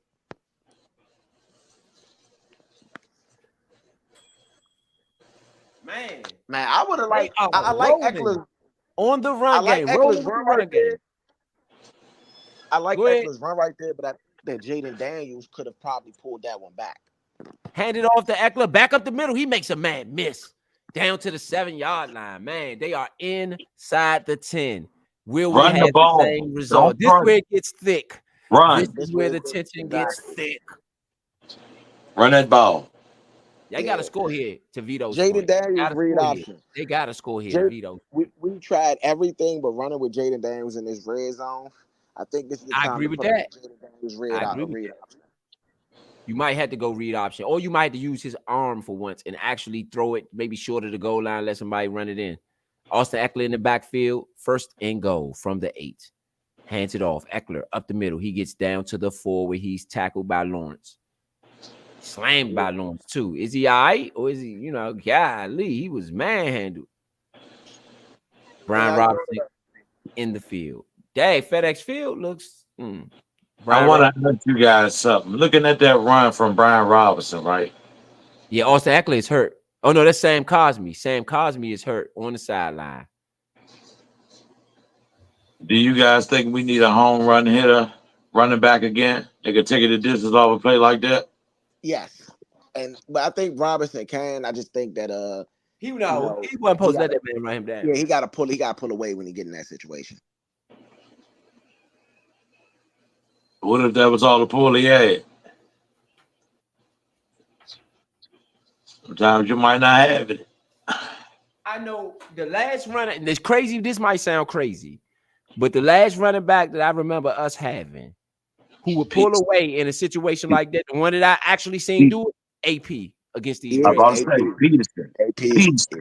That's what reminded me of it right there. How he broke That that cup sideline, they and didn't got like. out of there. Peterson would have been gone. you're not catching AP from behind too often. It And his happened, but old age too. He was what, 34, 33? he was older when he came to us and just still was doing his thing.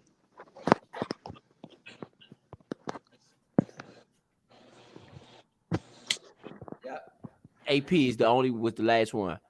You know. So what y'all want to see in this red zone? We got a second and 7. Running. Jaden Daniels, man. I like What y'all Jaden want? Daniels in the read I option. want to see the Rigo. Brian Robinson. Brian Robinson, bro. Get a I ball. mean, it's how we got in the end zone last week. Put How him we in got in the there end so I zone can last. get my ticket. It's about me right now. Put B Rob in there so I can hit my ticket. Okay, that's all I I need. understand.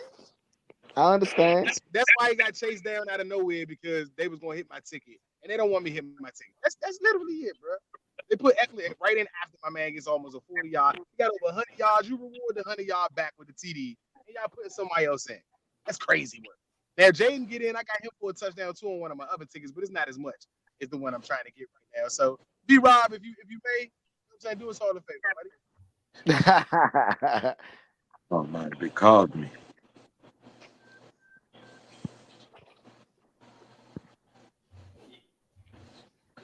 Yeah, Still looking Robinson over be at killing. Cosby. Robinson be killing, man. Robinson is having a very good game. Just What he got? He got one what? I'm about to update the stat. Yeah, I'm about to get this update now. Right now, Brian Robinson has 125 yards on 14 attempts. You need to be like that every week. I'm trying to tell you, he can get Every week. bro. Austin Eckler had 38 yards on 7 attempts. Jaden Daniels we have over 200 yards rushing or approaching 200 yards rushing right now. And what you say the first week? You said we should be in the top 3 of rushing. This is how the F you should play in game 1. There's no way you put that much pressure on your quarterback to try to save the day. Y'all are tripping.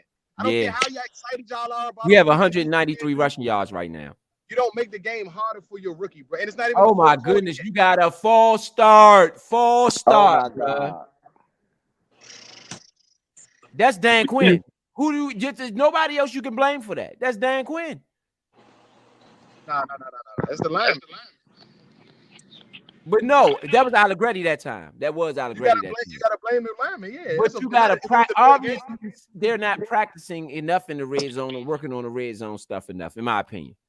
Nah, you should. A lineman wants got to shoot off. You know what? That's the lineman job. That's true. I'm just saying that after an injury timeout, you got to be better prepared than that. You got to settle the guy's nerves. That's usually what your quarterback does, or your center, who you're expecting to be a Pro Bowler. You need to get your guys in line. Go check them. Hand it off to Robinson. Robinson is tackled in the backfield. It's a 4-yard loss. That was super unexpected. That was super unexpected right there. I would have passed it at that point. Cosby is coming back in the game. So it's a pass, obviously, right here. It's a passing down. You don't want Jay to take a sack, but you do have an opportunity to still be able to get a field goal. For me here, I don't know. I might play it safe. As sad as that run it, take a 3? Yeah, because you don't want to throw a pick here. And I said the same thing. I was thinking the same thing. Trying to force a touchdown. Hey, but you know what? If I'm gonna throw it, I'm throwing the Ertz. I'm throwing the most reliable nigga I got today. Or McLaurin. Nah, I'm throwing the Ertz, bro. Back to pass. He's looking. Jaden Daniels scrambles to the right side. He throws it. Oh, it is incomplete. He was looking for De'Ami Brown. Flag on the play. Flag on the play. Flag on the play. They might have been bailed out. It looks like it's against the Giants. Oh no, Holden, Washington, number 76, Cosme. What? Oh my God! That on that play, Wiley, man. On that play, Wiley, man, just got beat. Wiley got beat bad. It only counts if you give up a sack, bro. Man. I mean, Leo. It only counts if you give up a sack, buddy. I get it, but that's the created the pressure that made him have to throw right there. Man, that red zone offense is horrible, bro. It wasn't even 3 seconds, bro.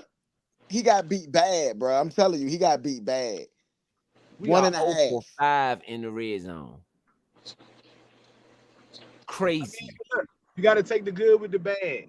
All right. If you over 5 in the red zone, but you got 5 field goals, you are doing something you weren't doing a year ago, which was getting down there on a consistent basis. I agree. Yeah, we driving the and that- ball. yeah, you're driving the But ball. this And is this the rarely Giants, though. happens This the is the Giants. first Let's week. keep it in perspective. No, I look. As a bro, look, you know what? Like I know, and I'm not encouraging that this is what we want to see. I'm saying that you gotta sometimes, at least for this regime, at least from what Dan Quinn is saying, maybe nobody else. I'm gonna just go from the coach, who we're gonna give their blame in their own regards if certain things happen. You are saying that this is a week to week. Let's go game to game. A lot of our fans look forward. We look forward a little bit. I know I do, but I don't care who it is. It's the Giants to us, and I'm making a notion that that it's the Giants, and I know that they're bad. But you got to start building the team up to be a winner. Every one win matters just as much as the last one does. You know what I'm saying? So if this is what you're doing right now, you got to coach this game and coach these moments, and we'll talk about how bad and we should have did better when it's time for it. But if we lose this game, that's a conversation that you can't even have. I agree. Yeah. I agree. If you lose, So while we in the moment, let's just coach the team to a win and take the good for the good right now and look at what positives we can take from it. And you say, all week we are practicing that red zone offense. There's no way in the world you get in there. You should have 35 points right now. You had 5 scoreable situations. That's 35 points you gave up.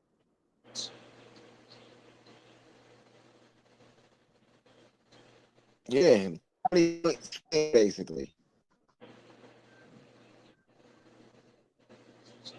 Then on top of that, to allow the Giants to be able to keep you from scoring these points when they're not having when an NFL analyst said that they didn't even believe that the Giants spent their OTAs or training camp practicing. He literally said, I think that y'all skipped all of this. Y'all had to skip all this. No way in the world y'all came out the way y'all did last week, and y'all actually practice as a team that gets paid to play football. And maybe they took that to heart, you know what I'm saying, and said, we got to go out here and beat or play the Redskins, the team that, gives us the blues all the time. Man, this is crazy. They've been in the red zone this many times and only resulting in field goals. But I agree with Vito. That's the way I feel. We weren't doing this last year. Shoot, we was going 3 and outs, 3 and outs, 3 and outs. You know what I'm saying? So, hey, at least we hanging in there, giving ourselves a chance to win. And what you got to do is blame your defense, because you got to say that for a 4-13 defense that was giving up everything in the world, even with our offense that was going 3 and out. Outside of the games we got blew out, we had a chance to win some of those games. So I'm still disappointed in this team with having way better supposed defensive players, a better supposed defensive coordinator who right now is making Del Rio not look too bad. Mm-hmm. The one thing I will say that Del Rio did faithfully until the last year was in the second half, you're not scoring on us. You're not scoring no more than 6 points, maybe 7 points in the second half. We're not really giving up no points in the second half, especially if you put up that famous 17 points in the first half against us. So if we can keep people from scoring in the second half, but we could have put up 16 to 12 in the first half, that still puts us at a 1 or 2 score game in the second half to be able to win. With an offense that can at least move the ball to at least get to the red zone. We weren't even doing that a year ago. So I really feel like the defense has got to catch up more than the offense does. Does the red zone got to be better? Yes, hell yeah. No excuse to that. But the defense can't be giving up points to teams that shouldn't be scoring. Letting them set franchise records or getting out of these streaks of bad play against them.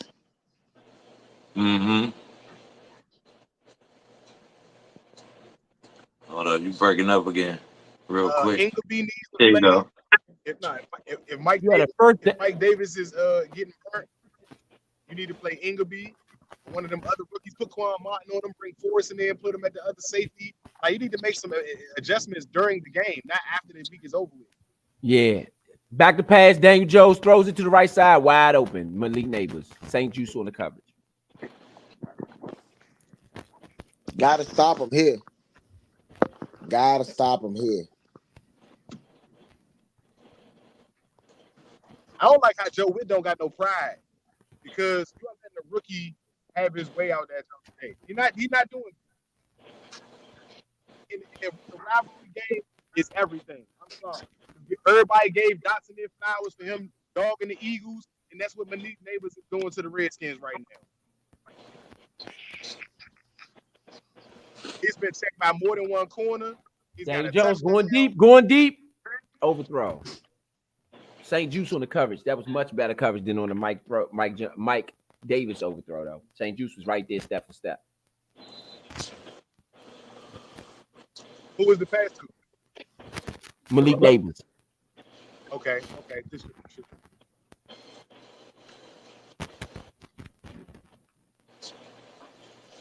You got a 2nd and 10 for Daniel Jones.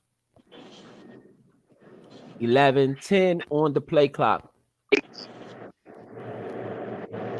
Daniel Jones in shotgun. No, he's under center. He hands it off to Devin Singletary, who's up the middle. He has the first down. He's down to the 40, down to the 37-yard line. They are approaching field goal. Was that 2nd down? That was 2nd down. Yep. I told you that's the famous. We give up a lot of running yards on that play. That's the famous. Please don't run on us play. I mean, down. He hit Louisville with a move. Devin Singletary hit Louisville with a move and then hit Chin with a move. Oh my goodness. Woo! Two Panthers of the wrapped them up in ex-Panthers. the sandwich. Two Panthers wrapped them up in the sandwich. Yeah.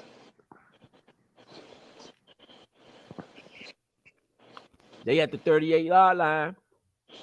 Hands it I'm off sorry. again. Singletary up the middle. He gets about 6 on the play. No, 5 on the play. In 2 weeks, I can't tell y'all why Forrest not playing. Why Chin playing over Forrest so far. I can't either. I can't. Forrest would have made that tackle. I'm Absolutely. I've seen him do it. I've seen him make those plays. What are we talking about? Absolutely. And I said that even though Chin did make a play early in the game, so I give him his flowers for where he did make plays at, but I didn't like him the first week. I thought he was out of position a lot. We haven't heard Jonathan Allen's name all game. Once in a tackle in the backfield, I think an assistance field, a sack or something like that. Okay, they stopped at that time. Not again. Loss of 1. Quan Martin on the tackle. 3rd and 4. Yep. 5. 3rd and 5. All right.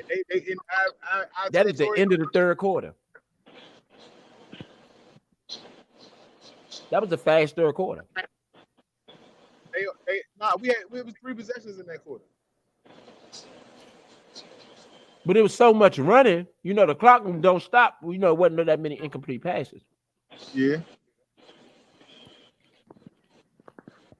Man, 4th quarter, y'all. What y'all got?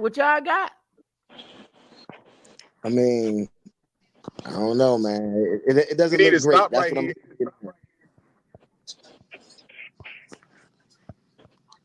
Hey man, it's good old division football, man. Good old under today, bro. Good old under.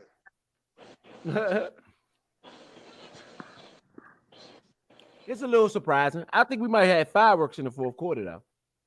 Because I think both teams are going to realize their season may be over if they lose to the other. I don't think the Giants were preparing for a season to be anything other than trying to figure out what they're about to do next. It's us and our media that push a larger narrative over what we're supposed to do. And again, I think we should expect to do better because our roster is technically better than the Giants at the moment. We got to perform like it, but I definitely feel like the Giants just came in to, just play the season and see how it goes type of thing. Well, they paying the quarterback almost 30 or 40 million. I mean, you paid that before the season came up.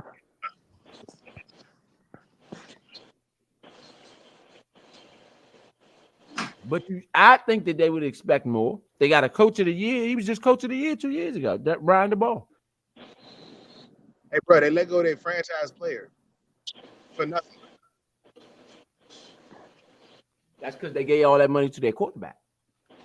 Bro, they was considering picking Drake May, even though they got Neighbors. So that goes to show you that they didn't know what they wanted to do per se, bro. Now, if you ask me, I'd be a little bit more confident if I'm the Giants, because at least my quarterback and my number one pick have gotten some chemistry. The first week it was a little rough. They didn't got that together in 1 week, even though, and it's a division game, and that's what you really. What did you say when we were talking about the draft and how about players stepping up in games that matter, like in those division or those rival games? I believe Neighbors is doing a really good job in his first rivalry game. Oh yeah, I think so too. I think Jaden Daniels is too, but Neighbors got the points. In this particular one-on-one battle, you got to go with the guy either who wins or the guy that's got the most points. Right now, on an individual stat line, Neighbors has led his team to a touchdown. Yeah, I agree. The win as a team is the most important. Uh-oh. You got a flag on the play. It looks like Louvu jumped. No, false start. They gave it to the false start. It'll be a 3rd and 11. You got a chance to get him off the field. False start. Darius Slayton. Okay, guys. Let's go. 3rd and 11. You cannot. Yeah, because they definitely can't kick that field goal. And Frankie Louvu got some pressure on that last play too.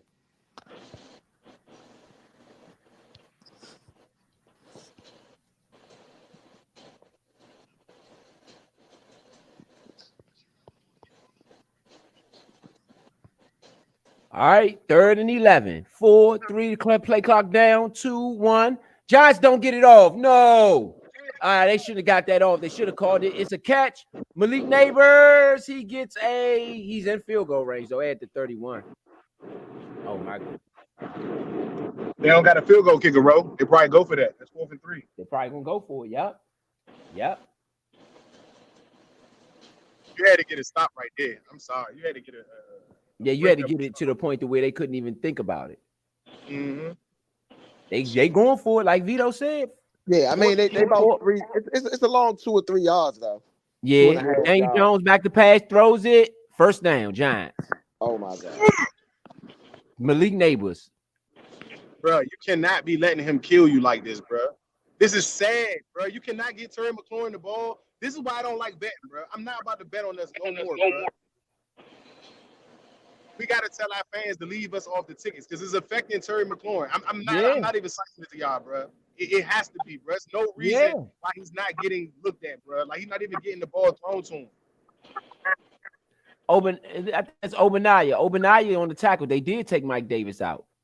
But why wouldn't they double cover Malik Neighbors at that point? That's the only current person play is 8 plays. Didn't I tell you that, bro? Didn't I tell you that? Daniel Jones on the run. Ooh, Daniel Jones is hit. He good, though. For some reason, other teams are allowed to scheme against us a specific way, and our coordinators don't do that to other teams. You did just say that. We play A.J. Brown twice a year. He's one of the most dominant receivers in our division. Why are we not double teaming him every game to make Devontae Smith beat us, or, again, Zacchaeus or Dotson's? Dallas is getting trounced. It is 41-19. The same. Yes. Hand it off up the middle. 41-19. You know how mad Jerry Jones about to be? He paid all them Bammers. Oh, you know how mad he about to be? Oh my goodness. We got to win this game. Because the noise for us losing this game gonna be just as loud as the Cowboys losing 41. It is. We gotta win this game, bro. I'm not even gonna hold you because that's the Cowboys getting blown out. It's gonna be less noise than us being losing to the Giants. I'm telling you, bro. It's gonna be crazy. And the Giants really can't kick a field goal. So we really just gotta stop them here. And even if we go down there and from the 18, Daniel Jones under center. He's going for good play. Obanaya. Oh, they called him pass interference. Bruh, if they beat us without a field goal, for Malik Neighbors. He was looking for Malik Neighbors. It looks like Graham Gano is going to come and kick though. It looks like he did grab him, but no, I disagree with the call.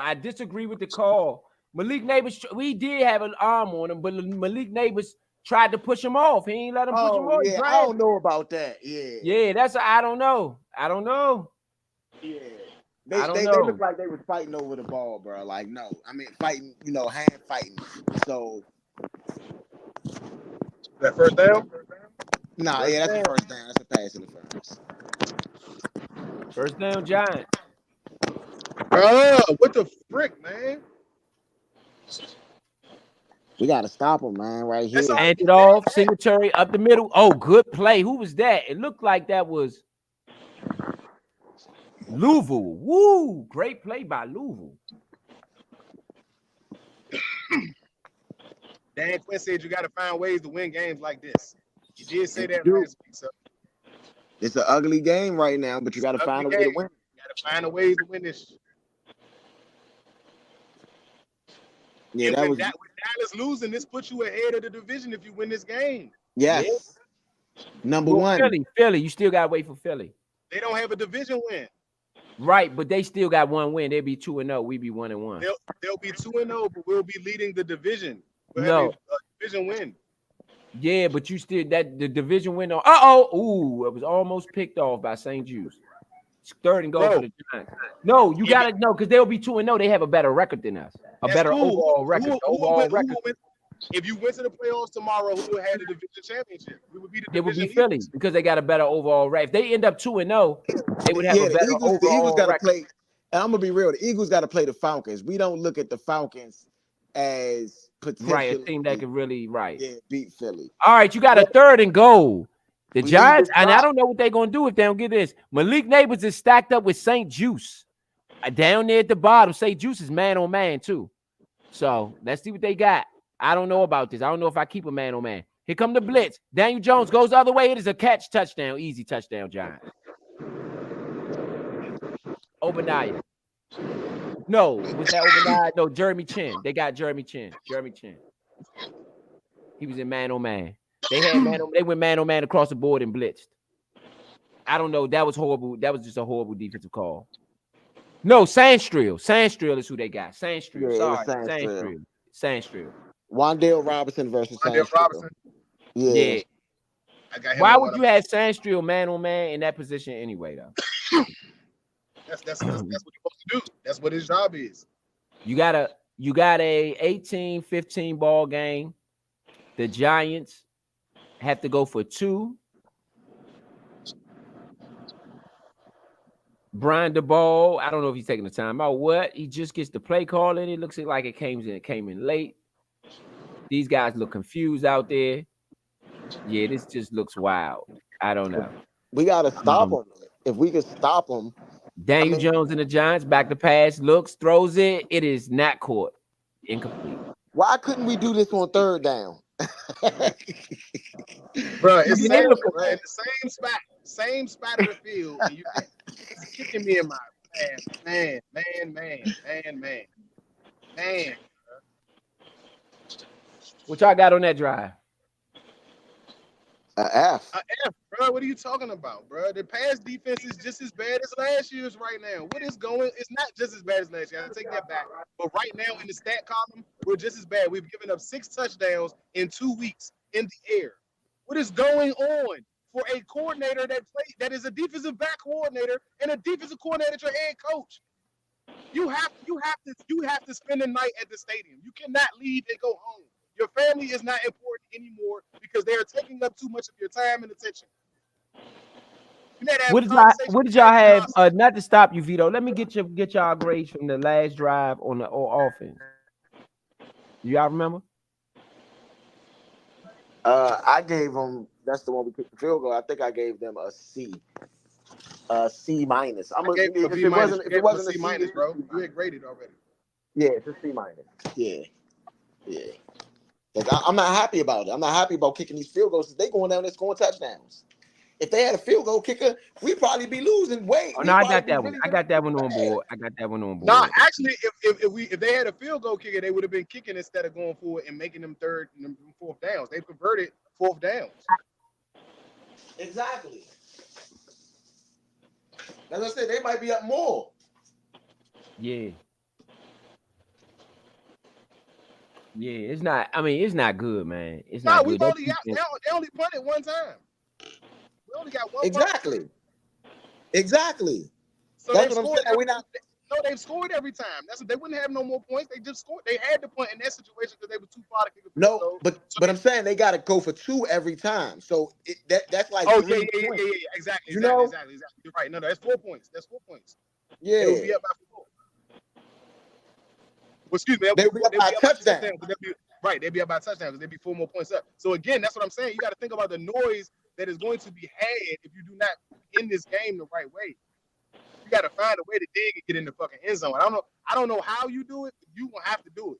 And again, I don't want it to be so important that your quarterback takes this and put on his shoulders, but I'm almost looking at what you guys said last time. He's probably going to end up taking it the next time because you guys aren't doing it. Because that's what happened the first week. It's bad. They get in the red zone again. I think Jayden's going to have to take the opportunity to get himself in the end zone, regardless of injury or not. And it's sad to say that, but that may be what you have to gamble in this situation. And I don't want to risk that. But right now, you guys got to find something else, bro. Like you got to. And this is, I hate to say it because I don't like being wrong, and it's in the moment, so it's not a all the way through the season statement, but it's right now. Right now, you look like it was bad to let Dotson go. Yeah. You're throwing screens to your number one receiver who's not a screen guy. Can he catch him? Yes. Has he done it before? Yes. But this is not his game. He is a better intermediate and deep route runner. Why are you doing this? When you have other receivers, why are you not running that with Luke? Let Luke do that. That's some utility player stuff. Or why not Jameson Crowder? Why is he not in the game doing it? Like, come on, help me understand. I agree with that. And again, as much running as we've done in the second half, your play action should be definitely in your back pocket right now to be able to get Terry or Noah or somebody. That double move just works. So it don't matter who you do it with. You just need to be able to get something downfield, bro. You don't Hands it off to Zacchaeus. Zacchaeus is tackled for a 1 yard loss on 1st and 10. What? What are you calling? My bad, John. Nah, you good. What are you calling? I think we all feel the same way, bro. We all feel the same way right now. What are you doing? What are you calling? Why is this so bad, basically?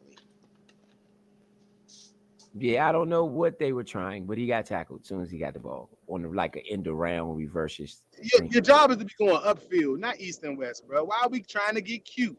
You have a running back who's got 125 yards. You got almost Jayden 200 Daniels yards rushing. throws it. It is a catch for Zach Ertz over the middle. Who I said throw to in the end No, zone Bates with the catch. Bates with Either the catch. way. And why is Senate not in the game if Bates is? Never mind. I'm just gonna. I'm with you there. Where's Senate at? They hyped him up. It was all this preseason hype. I don't understand drafting them so high if you felt like you had better talent. Yeah, you got other things that the team needed, just like what you said. 3rd and 5 for Washington. Like we see what he could do. Jayden Daniels back to pass. He is sacked on the 3rd and 5. He is sacked. We have to punt. Here we come. Flag on the play. Illegal hands to the face. Burns on the sack. Uh-oh. It might be against the Giants. Hopefully.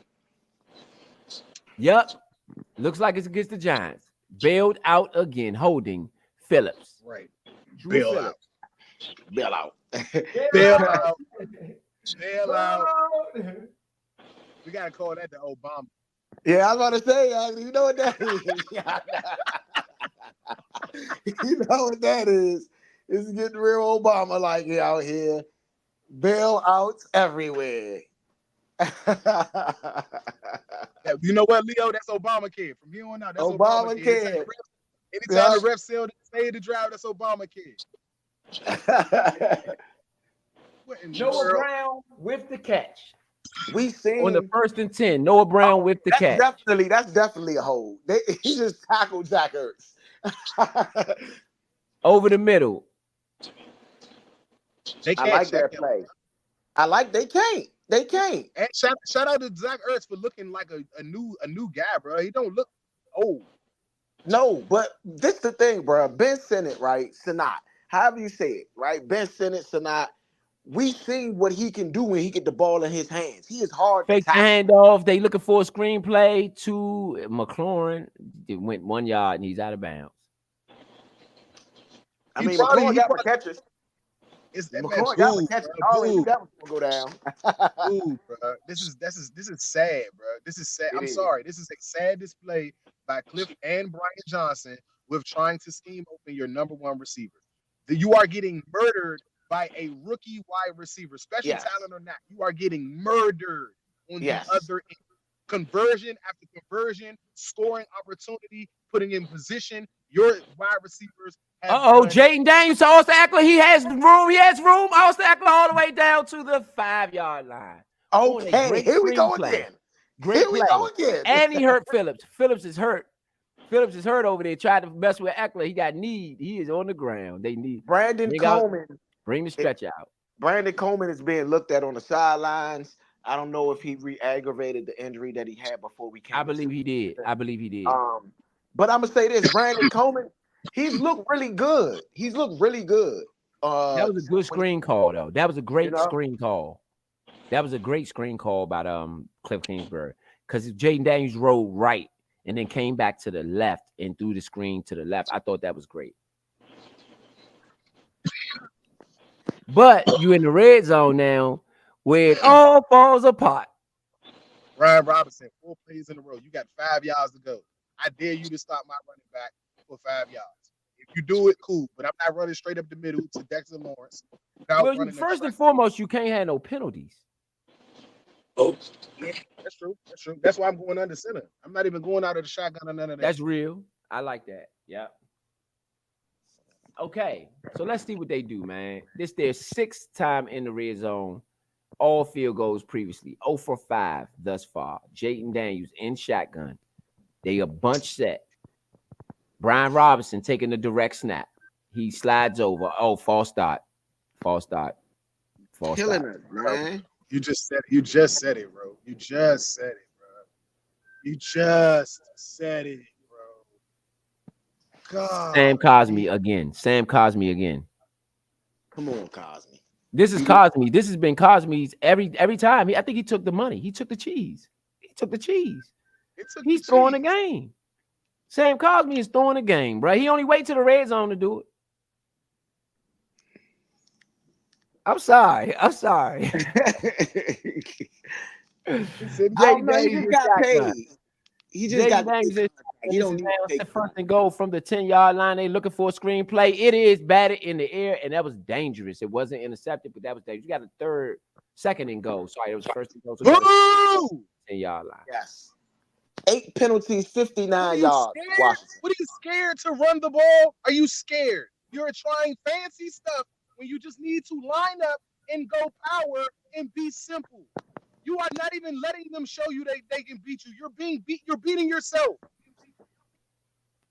If this was Ron Rivera, we would be cussing up a storm on how stupid this is right now. This is on Dan Quinn because I'm going to Cliff Kingsbury and I'm cussing him out. And what are you doing? Yeah. What are you doing? Jaden Daniels back to pass, looks to the right side. He scrambles. Jaden Daniels up the middle. He is hit. He hit hard. Oh my goodness. Woo. He is hit hard, man.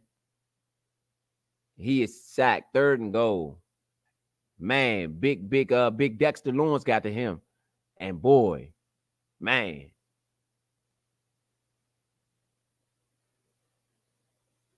Why are you running him up the middle like he's Cam Newton?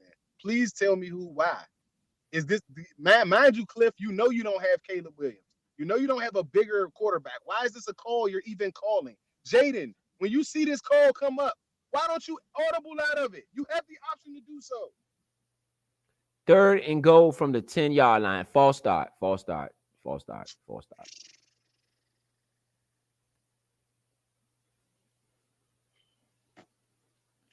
Lucas.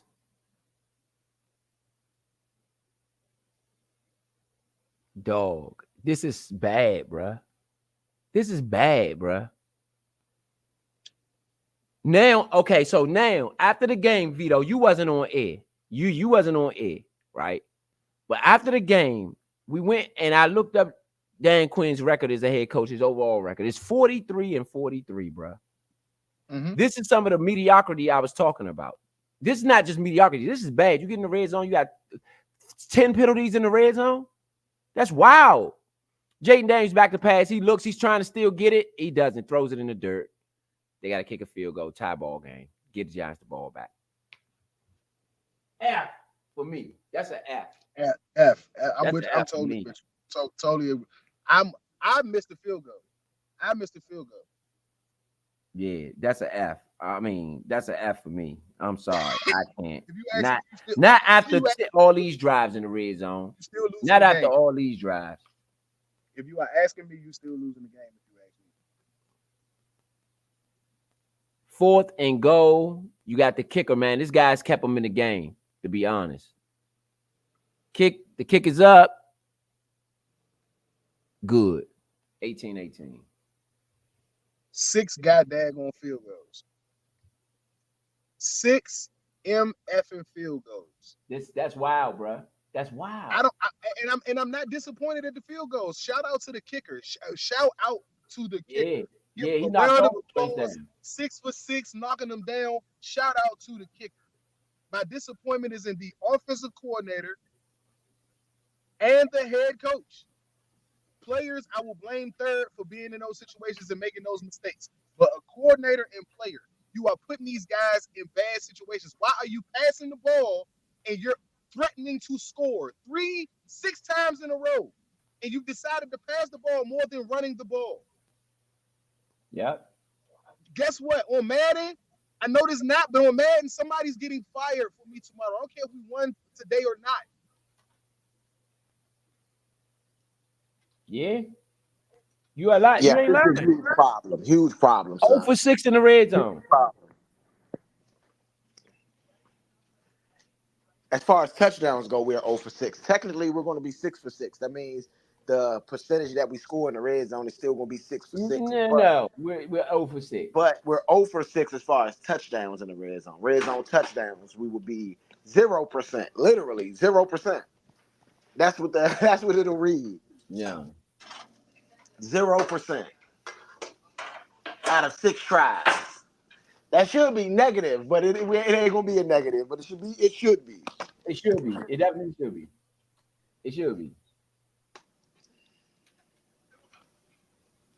It should be negative 6. It should be negative 60%. Is there a chance that Washington loses this game? It's a big chance. Yeah, Is there any chance Washington loses this game? Yeah. It's a huge chance right now.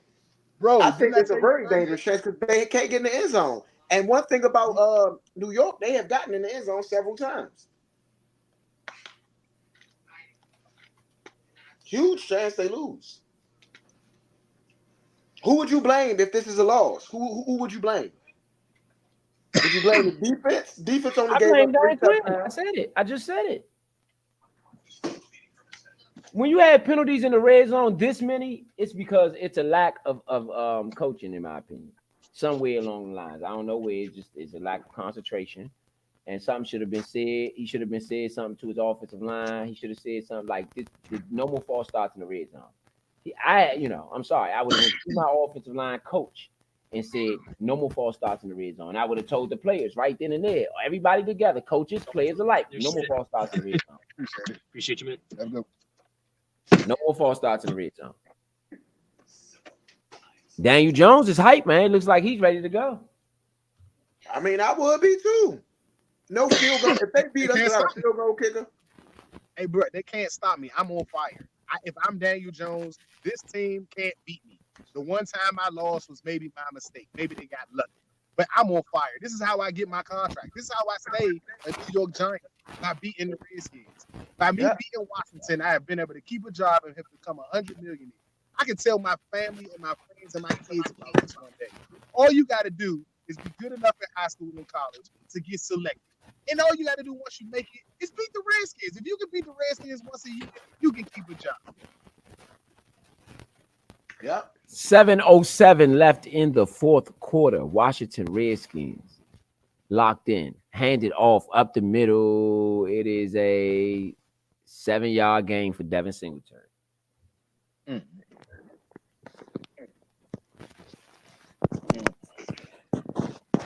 I don't feel like nobody on the defense is like taking it personal that this shit is happening. Yeah. And you remember I They told you not. before, I said when you don't come from this conference, you got to understand the rivalry.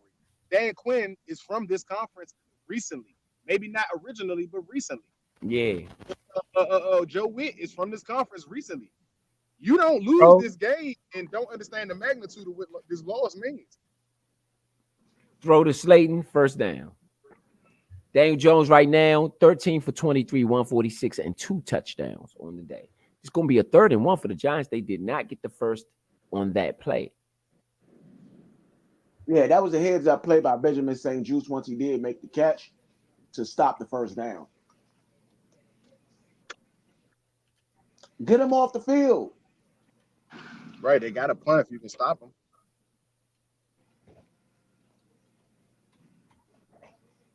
You had it looks like an offside. Frankie Louisville. On the 3rd and 1, a very important 3rd and 1. Bro. Obamacare. Right. That is definitely an Obamacare for sure. Definitely. Most definitely.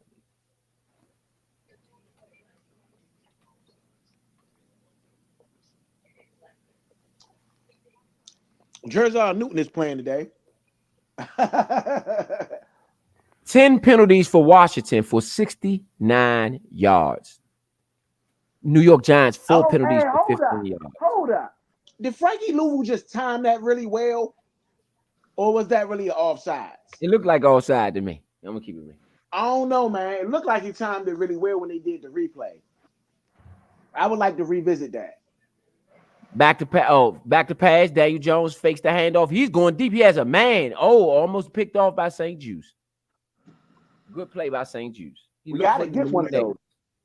He's played good today. Got to get a pick though. Yeah, looking like Carlos Rogers. I mean, he's looking like Carlos Rogers out there, John. Nah, I mean that wasn't an interceptable ball, but it was good defense. But I would say that we gotta get them interceptions, man. We gotta get those. And I will say this: I do like the fact that St. Juste he at least touched them on the line. He didn't just let them go for an easy relief. Right. I agree with that. You know, touch him, man. Make it hard. Do something. Don't just let the man run right past. I don't like the fact that Joe Witt Jr. have his cornerbacks playing so far off the ball too. That's something I will say. I mean, they getting smoked right now, so. No, I'm just saying in general. I seen it on tape. Like he almost every play, our cornerbacks is off the ball. Yeah. 3rd and 7. Very important 3rd and 7 for the Giants. The Giants are they in field goal range? Let's see. The Giants are not in field goal range. They are by midfield. Back to pass. Daniel Jones. He throws it. He's hit as he throws it. Malik Neighbors wide open. He beat St. Juste on this one. He's down to the 30-yard line. They are in field goal range now. God damn. Quan Martin pushes him out. Bruh.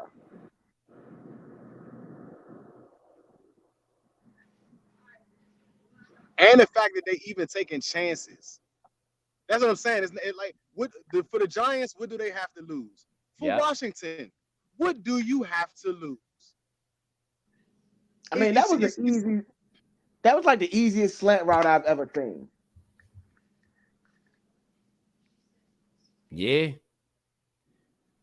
4:30 left in the 4th. Play clock rolling down. 2, 3, 2, 1. Kids, are they gonna get the? Oh, yes, he got it off. Handed off. Singletary up the middle. He gets 1, 2. Bobby Wagner on the tackle. They need to stop maybe this 30 million to Ayuk would have been worth it. Maybe they needed somebody else to take the attention off of anybody else other than McClung, because it doesn't look like anybody else can get open for us. But yet every other receiver that we faced in the last 2 weeks seems to just have all the room in the world to catch the ball. Illegal shift. It doesn't feel like that John Gruden Raiders Bucks Super Bowl where the other team knows the plays you're about to run or something like that. Like, is it that simple for Kingsbury's offense? Jeez. You say that's a legal shift? Yes. Yes, that's an illegal shift. It's gonna be first and Finally. 15. It's gonna be first and 15. Finally. For the Giants are in field goal range though. They are at the 35-yard line. Can Graham Gano make it? 32-yard line. No, he's hurt. So yeah, they gotta go. You're right. I ain't think They about gotta go. They Yeah. gotta go. Oh, Devin Singletary spun out of the run, but he's looked like he's gonna get tackled. He ain't going nowhere. Good pursuit by Quan Martin and Frankie Louvu.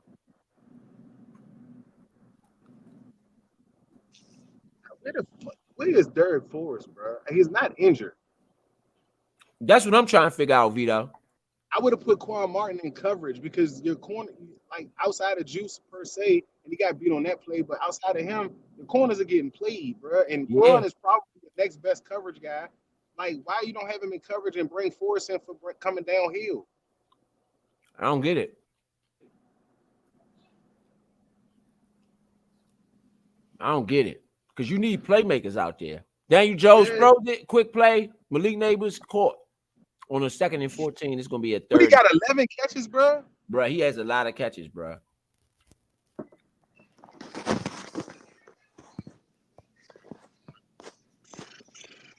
It's rather embarrassing almost. If I'm Joe Witt. It is like, nah, man. Bump Joe Witt is embarrassing, period.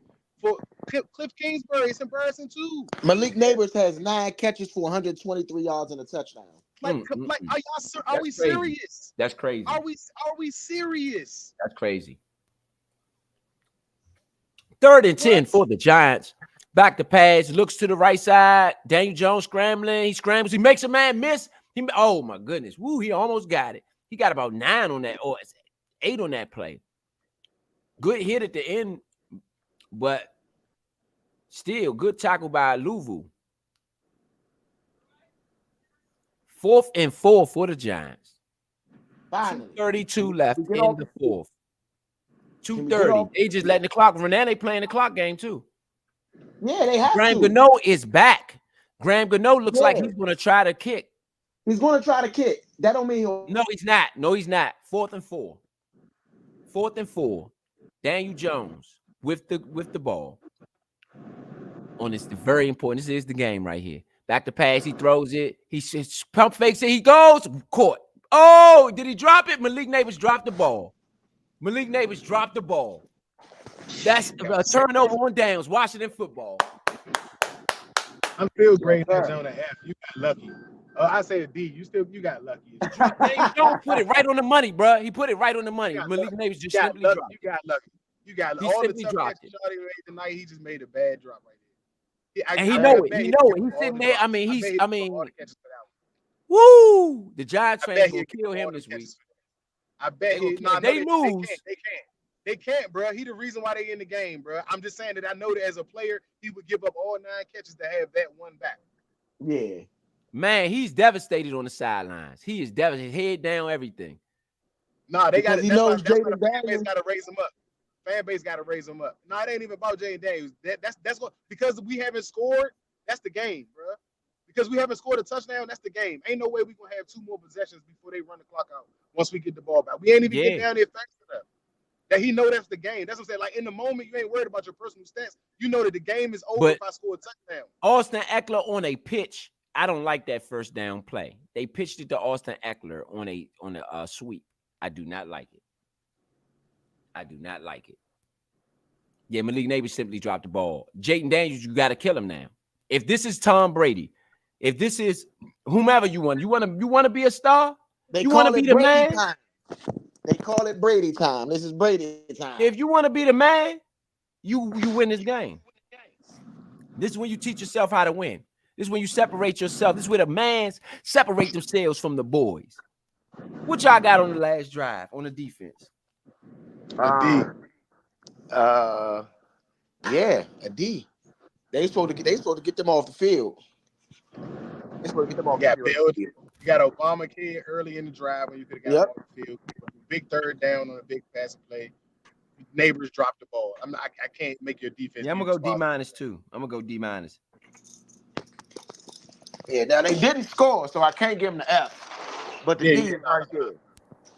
The reason they didn't score had nothing to do with them, though. So they still can get an F for real. That's why they get the D.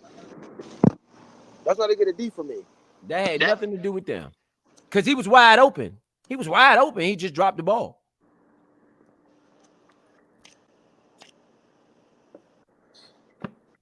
The ghost of FedEx. Help. The ghost of FedEx. I don't care what they call it. Northwest. The ghost of FedEx came up out of the turf. You know. The ghost of FedEx, man. Okay, so we got 2nd and 10 from our own.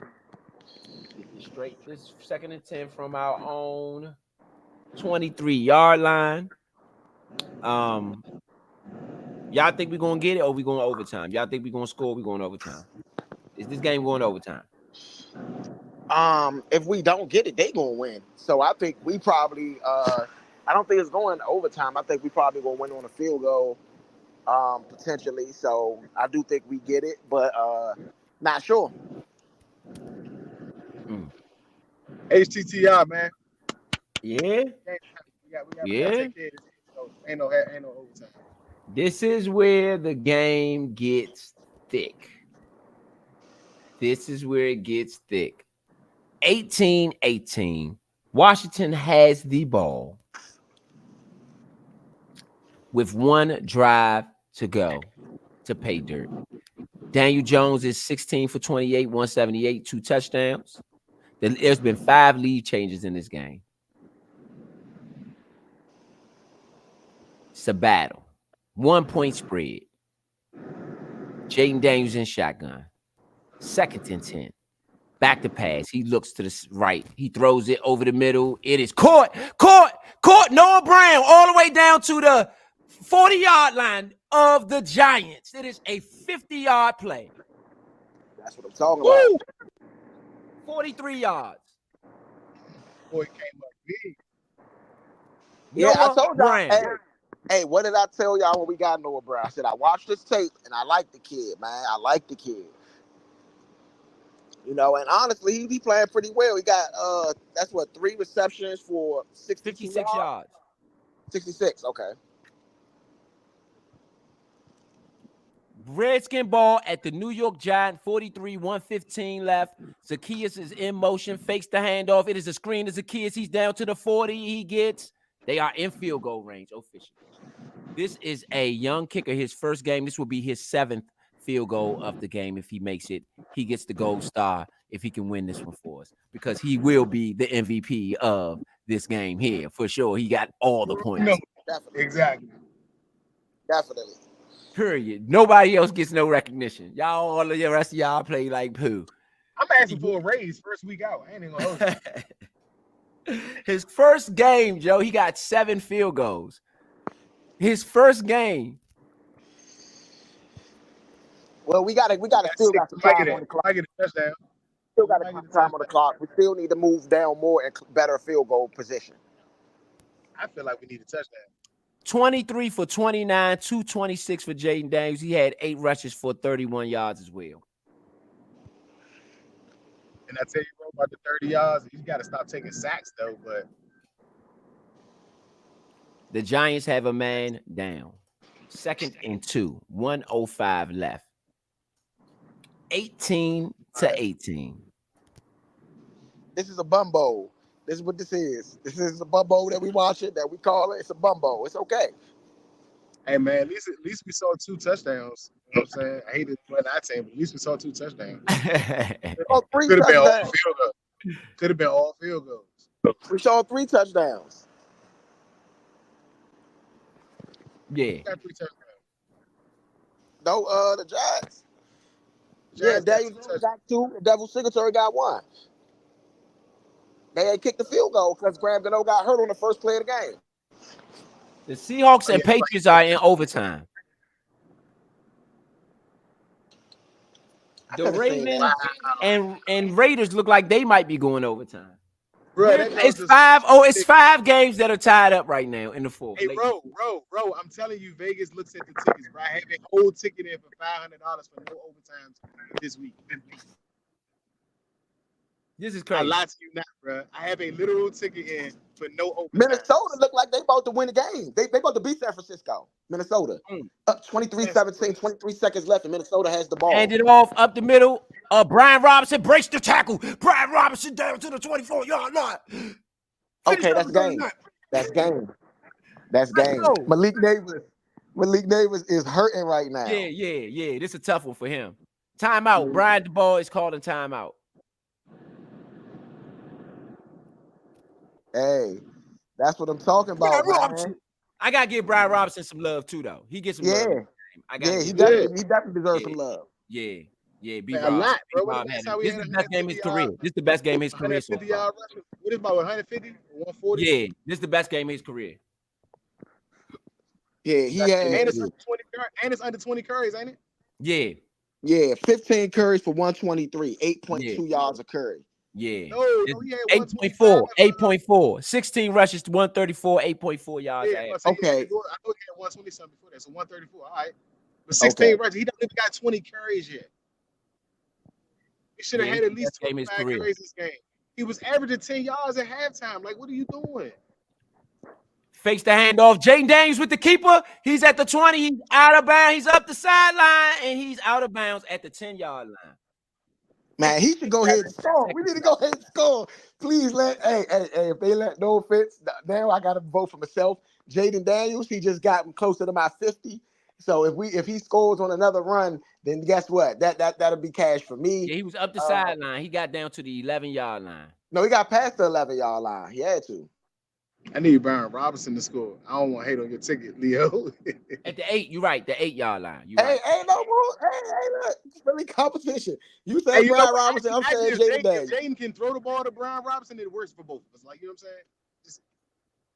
Oh no, you need. Nah, it won't work for me because I got him on it anytime. So that means a rusher touchdown. All right. Siebert is his name. Is the new kicker's name? Siebert. He coming out? No. Not yet. It's first and go. First and go. We don't need that. We got 3 timeouts as well. Man. And it's like that place gonna go crazy when they score though and win. We just burnt. That place. We just burnt one timeout. I wouldn't even use them. That place gonna go crazy if we score and win. Mark Slurf doing the game. We got an actual Redskin doing the game, y'all. That's crazy. Mark Slurf is doing the announcing. We have an actual Redskin doing the announcing. If Jaden Daniels, my bad, I ain't trying to cut you off, but if Jaden Daniels runs this last play for a touchdown, I think that's what they should do because that'll make the whole area go crazy. Jaden Daniels game-winning touchdown run, whatever the case may be. Not only do I cash and win, but that excites the whole fan base right there. Hand it off, B-Rob. They was waiting for it. Giants waiting for it. See, I knew that. See, that's what I'm saying. They was waiting for B-Rob. They're not waiting for Daniels. Come on, Daniels. You got to take it yourself. You got to take it yourself.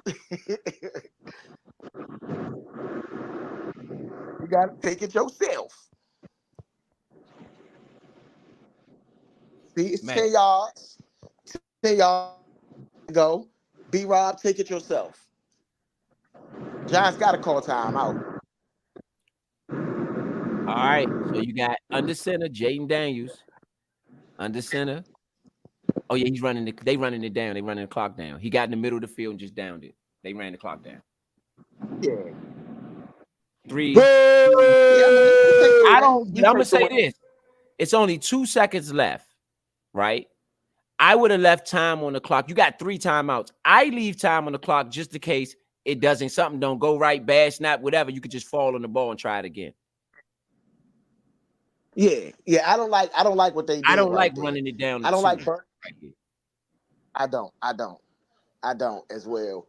I get what they was doing, but I don't like that. What they like me personally. I like. Got 6 I like. Me personally, I like. You got to incite this fan base, man. He's 6 for 6, the first player in franchise history to make 6 field goals in a game. And this is his team debut. He's about to make 7. And that's gonna be crazy. Break a Redskin record. He's gonna be the top. He already broke the Redskin record. Okay, he already broke it. So before this kick even happens. 7 kicks and a game winner. You know how many fantasy points he's about to have by itself? That's crazy. Crazy. 30-yard attempt too. Dog, do you know how many fantasy points the kicker got? More than everybody. Oh Dog, man. we didn't score no touchdowns. 21 points in field goals, bruh. Everybody's going over and trying to cheer Malik Neighbors. His head is down. I know this hurts a whole lot for Malik Neighbors, but I'm gonna say what? I'm gonna say this. If this is how we had to beat Daniel Jones. All right, here go the field goal. 11-10 on the play clock. The kick is up. It is good. Game over. That's what I'm talking about. Washington with the win. Talking about. That's what I'm talking about. That's a win. They got him up on the shoulder. They got the kicker up. That's a win. That's a win. Whatever way you had to do it, it was ugly.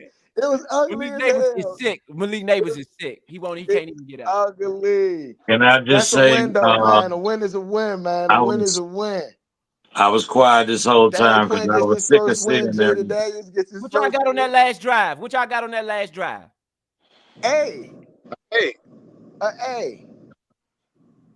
Your rookie quarterback made you all the way down there, Jones. That's a game-winning drive. That's his first game. Finish it off. It was a game-winning drive. Yeah. That was like a Super Bowl drive from Tom Brady. It was Brady time. Shawty answered the call. Yeah. Your kicker, you just signed this week, 2 days ago, 3 days ago, literally said, I'm here. Nobody else gets the job. Hey, you can't be mad with that, baby. It's a win, man. A win is a win.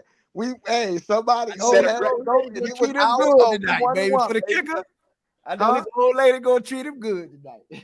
Yeah, she better. Hey, look, that foot going up on some ice and going up on a magic pillow. You gonna feel like a man tonight. Hey, a win is a win. That's a win. That's the true. That's the true meaning of a win is a win right there. Yeah, I'm gonna call this game 21 That's the Savage. true meaning of a win is a win. Hey, This game is definitely man, look, we got a division win too. Stack. So man, I'm happy. I'm not happy. It was ugly. It was ugly, but now that it's over. I don't think, honestly, Vito said something. Oh, no, go ahead, Big Son. We cut you off, Big Son. Go ahead. That was me. You got the floor. No, all I said was, you know what I'm saying? A win is a win. Can you hear me? Yeah. Yeah, a win is a win, man. It's a win. A win is a win. We cannot complain about the way that we won because that marker is the most important stat. The most important stat is wins and losses. That's how you get to the playoffs. That's how you get to the Super Bowl. That's how you win the Super Bowl, wins and losses. Okay, so a win is a win against a division opponent. I mean, it was an ugly win. We could not do anything good in the red zone. That is, I think we shouldn't even practice on nothing else this week but red zone because, I mean, Seabird came in first week. Our kicker last week was trash. This week, our kicker comes through and wins the game. The Giants coach, Brian DeBall, breaks the headphone, and so a win is a win. A win is a win. I lost my ticket, but my team won, so I'm a little bit okay with that. All right, what y'all got? That's all you got to say, Big Son? This Leo, man. Yeah, nah, point. Yeah, no, that's it. No, I know. Big Son was just on, though. He said he had something to say. Yeah, I said I have to call this game 21 Savage right here. Great way to get the victory, even though it was seven field goals, No, I got you, son. Yeah, I knew. It is what it is, you know what I'm saying? So we finally beat American Dad, too. It's a long time we didn't finally got that American Dad. Yeah. Go with, so yeah, it's cool with me, Mike. Okay, I'm gonna talk. Okay, so we got the New England Patriots and the New England Patriots and the Seattle Seahawks right now. They are battling it out. I think, and after this, we're gonna move into everyday parlay. I don't know if whoever gonna be on, but we're gonna move into some live stuff, man. See what we can do, man. We got a whole day of football coming up. Okay, so to me, I'm not impressed with this win by any means. You beat a bad team, you played bad too. And so I can't really celebrate this. I think that your chickens will come home to roost if you don't correct many of these things that has happened today, specifically that red zone stuff that you got going on. Like, that's crazy. 7 trips to the red zone and you come out with no touchdowns. That's nothing to celebrate. Yes, you did get a win. You got a division win. That's good. You play for wins, regardless. To point, to credit point on what he said. You play for wins. I get that. However, this was really, really alarming. And if to me, this is the most alarming win that you can have. You going to win. This is the most alarming way that you could win. But this is very alarming for me. What you got, Vito? I said the same thing earlier. I said, man, if you win this game and you barely win it, fans are still going to go about this as if you lost the game. We Yeah. got a tough to please fan base, and I can't lie to you. I'm one of those fans because I know that our teams are usually capable of more than our performance. And that doesn't mean that the roster has to be better than everyone's or the top roster in the league. But we know a lot of the times that we have players that are really good in certain situations, players that come up big in certain situations. And to watch a rookie get 10 catches, probably like 13, 14 attempts, and give his team an opportunity to win the game, and it feels like you can barely find McLaurin. Like, you got to hope that the camera pans his way during something else happening to just see him instead of him actually having the ball and making a play. And it's difficult to watch as if one side knows exactly what they're doing and the other side doesn't, or does the comment that I made a few months ago about Terry being a glorified number two come into play, where you really have to ask, is this guy not getting open? Is there not being scheme set up for him? Or what's happening where other receivers are looking that much better or making a name for themselves? If anyone remembers, this happened a year or two ago with Amon St. Brown, who just popped up on the scene and had an 11 catch game against the Redskins or the Commanders, and all of a sudden he's a household name. Neighbors just did the same thing in week number 2 of the NFL season this year. So I'm a little disturbed with that. The running defense, for you to have 2 Pro Bowl defensive tacklers who are not only making money, and I don't want to make money mean that you have to be good, but that's a serviceable price tag for getting or giving up 4 to 5 yards of carry, giving up 9-yard runs on first down or second down. It's just unacceptable. Giving other teams short third down and distances to get the first down. We gave up, I want to say, 3 or 4 fourth down conversions. Whether the kicker was hurt or not, these are things that you just can't have happen to have a winning recipe of football. This is supposed to be changing the culture. Well, Dan, these are things that has to be fixed immediately. Have 10 penalties, and not just 10 penalties, but I believe at least 9 of the penalties were Obamacare penalties. That's our new phrase for the bailout, meaning that you have them stuck on a third down or a fourth down, and you get them out of a situation by committing a penalty. You get in the red zone 7 times, probably a record amount of times in one season for our team in a long time. But you get in the red zone 7 times and you get penalties 5 of those possessions to not be able to get a score. That's coaching. Like Rose said, that has to do with your intangibles, what you're teaching, the discipline that your team has to have to know how important it is to score in this league. Now, positively, you got to look at it that you was in the red zone 7 times. The Giants made you look like you weren't that good, but 7 times against the Giants. Imagine if you score any of those times. We're looking at a lot more points. On the defensive side, you also got to look up that you only made them punt 1 time and they turned the ball over on downs twice. So that's 3 stops, but they also had the ball a lot of times on offense and was able to get points. So you got to tighten your defense up a lot. Like, that has a lot of work to do. I'm not sure whether this play fast theory and all of this, like, whatever it is, whatever the communication is, it's time to hold people accountable to what they aren't able to do and literally just put people in positions that can do it. It's not about names here, because you've taken a lot of the names away and replaced them with names that other fans will be familiar with. A lot of us are getting used to the Jeremy Chins or the Frankie Louvu's and things like that. In 2 weeks, Louvu's been all over the film, all over. Today, touchdown, save, and tackle. Again, was important, but they got the set. They got the. Did they get the 3 or 7 after that? I think they got the 7 after that. No, they got the 7 after that because the kicker was hurt. But again, touchdown, save, and tackle. You know what I'm saying? And those put you in positions to be able to get stops instead of giving up points like we were giving up. Jeremy Chin, on the other hand, not really popping off the film to me the way that I was expecting. That's right now. He's a big frame guy that I don't really feel like is bringing the boom. That's my feel right now.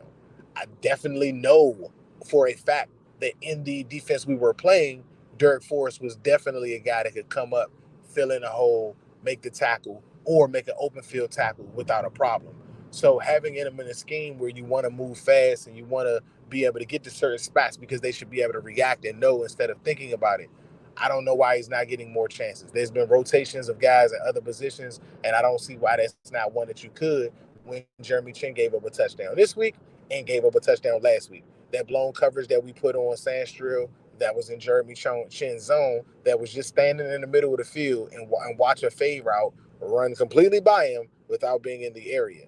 That's 2 times that has to be noted and put it out there that, hey, that's your side. You're responsible for that. Where's the replacement or where's the guy that can help out? And Percy Butler should never be in the game over Derek Forrest. The same reason why now I feel like I don't know why you let go of Cameron Curl. That's my take. That's how I feel about it. Great job, Brian Robinson. Sorry for holding it up, guys. No, you good. You good. You good. Did we get point? Did we get your? Yeah, we got points, thoughts. We got Big Son thoughts. I got my thoughts. Let's go through some of the final stats while we're here. Let's go through and let's go through some of the scores as well. So you got final stats. Jaden Daniels Washington ended up with 175 passing yards. The New York Giants ended up with 175 passing yards. Washington ended up with 210, 129 rushing yards for the Giants, 215 rushing yards for Washington today. Total yards 425 in total yards for Washington, 304 for the Giants. Daniel Jones 16 for 28, 178, 2 touchdowns, no interceptions for Daniel Jones. Jaden Daniels 23 of 29, 230, 226. No touchdowns, no interceptions for Jaden Daniels. Devin Singletary 16 carries, 95 yards and a touchdown. Brian Robinson 17 carries, 133 yards, no touchdowns, no touchdowns. Daniel Jones had 5 carries for 32 yards. Jaden Daniels had 10 carries for 44 yards. In this one, Austin Eckler also contributed with 8 carries for 38 yards. Malik Neighbors, 18 targets, 10 receptions, 127 receiving yards, and 1 catch. Zach Ertz led us in targets with 4 targets, 4 receptions, 62 yards. Noah Brown had 3 targets, 3 receptions, 56 yards. Austin Eckler had 3 targets, 3 receptions, 47 yards. Terry McLaurin had 8 targets, 6 receptions, 22 yards. Pew. For Terry McLaurin. That 1,000-yard season right there to me. De'Ami Brown, 4 targets, 2 receptions, 17 yards. Zacchaeus had 3 targets, 3 receptions, 14 yards. Bates, 1 target, 1 reception, 5 yards. And Brian Robinson, 3 targets, 1 reception, 3 yards. Jaden was very accurate, even though it was a lot of short throws. Outside of that, though, he was very accurate. 23 of 29 is really good. Yeah. On the other side, Darius Slayton ended up with 4 targets, 3 receptions, 33 yards. Wan'Dale Robinson was third for the Giants, 4 targets, 2 receptions, 18 yards, and a touchdown. Then Devin Singletary had 1 target, 1 reception, no yards.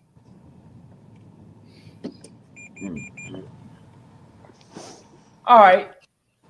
Moving on to the other games. Not moving on to the other games, but just to go through the other games, give y'all some updates on the scores and highlights. You got the New York Jets and the Tennessee Titans. Hold on, let me go all the way back to the beginning of the board. Jacksonville and Cleveland.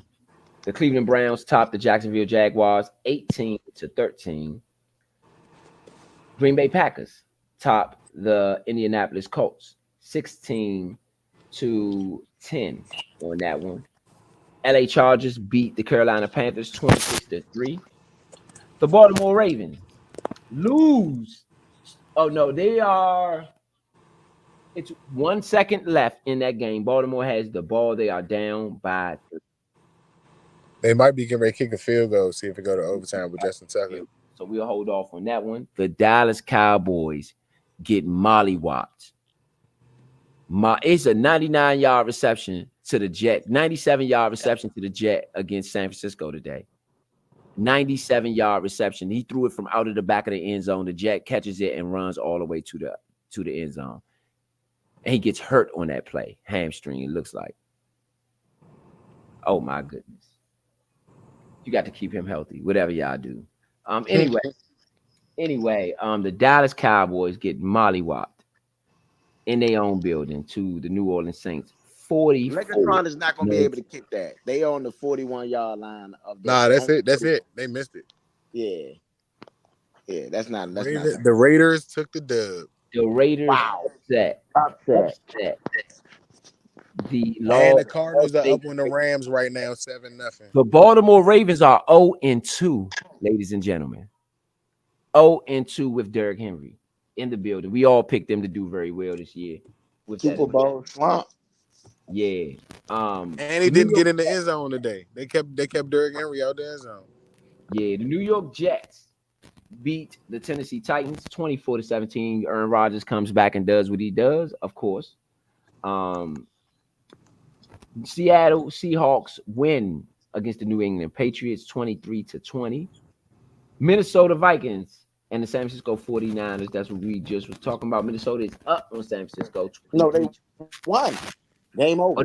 Okay, so yeah, they're up. That's a final. Sorry, my bad. That's a final. But yeah, the Minnesota tops San Francisco 49ers in a big upset. 23-17. Tampa Bay looks like there's a final. They beat the Detroit Lions 20-16. Upsets. So, man, we had big upsets. We had upsets. Nobody took a hit today. Ain't that what I called you about this morning, bro? Huh? I said, ain't that what I called you about this morning? Yeah. I said, bro, man, I don't know, bro. Like it ain't a lot of money, but it's and a lot of away teams won games today. Yeah. A lot of away teams was able to take down them home opponents. A lot of teams that was underdogs took their spot. I said, we not just here. You know what I'm saying? I know it's Sunday, but it's any given Sunday. Yeah. All right, I'll be back on in 2 seconds.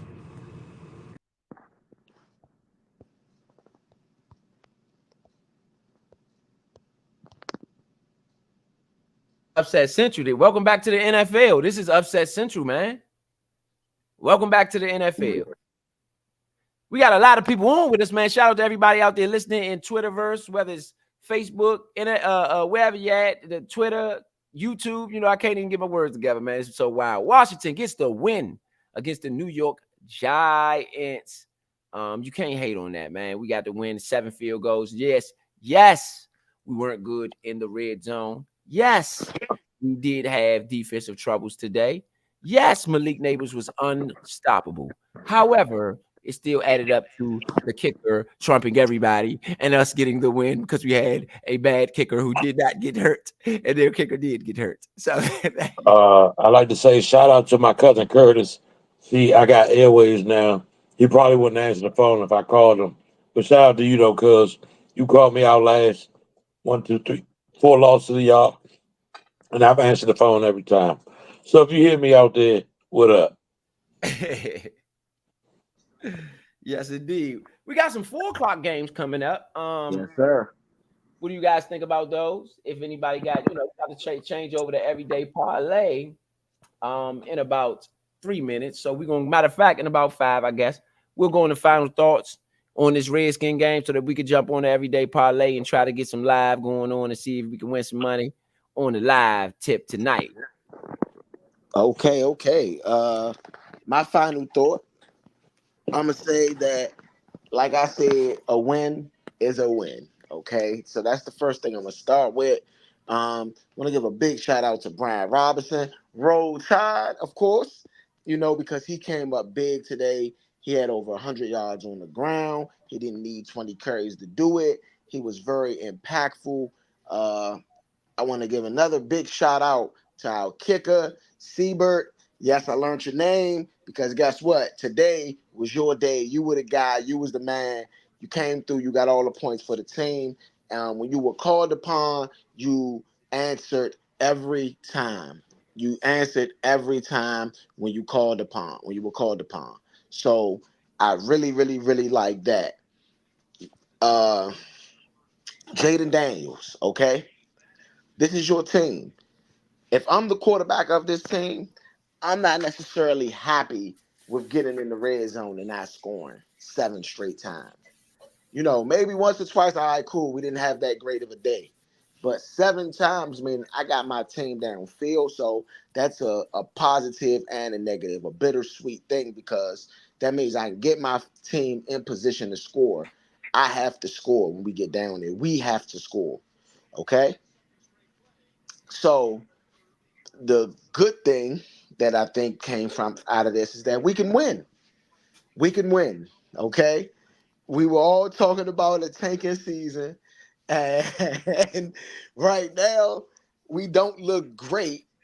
We don't look good at all. I'm gonna be honest. But if we can scratch out ugly wins, especially early in the season, you know, not just scratch out ugly wins, but if we can scratch out the ugly ones, then guess what? That's gonna give us a chance later in the season. Division wins is big. So against the Giants, this is a very big win. I wanna say that this is not just a small win. It's a big win. This is against a team that we've been losing to, and there's been a lot of mishaps. There's been a lot of non-calls in the end zones, and even today we had a touchdown call back. So when you really think about what's going on with the Giants, we usually don't get that win.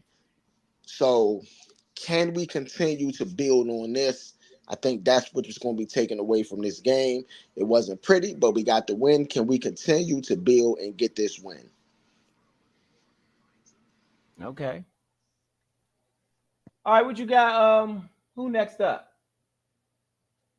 I guess who will take over the final thoughts. It's me. My final thoughts is I think everybody needs to bring it in a little bit because, like I said, it's still early in the season. We already know week 4, week 5. That's when they really the hammer really gets laid down.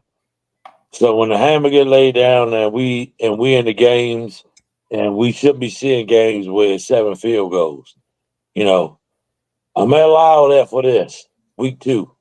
I don't want to see nowhere near that many kicks in the game again during this season. There's no need for that. We got to win, but there's no need to get in the red zone that many times and lose the game. You guys have to put your heads in the game and wisen up. Stop sleeping so much and wake up. That's my final thought.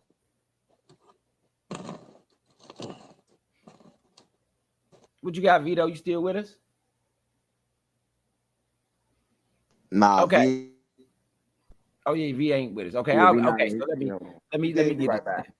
Okay. So first and foremost, the Washington football team should have beat this team much better than what they did today.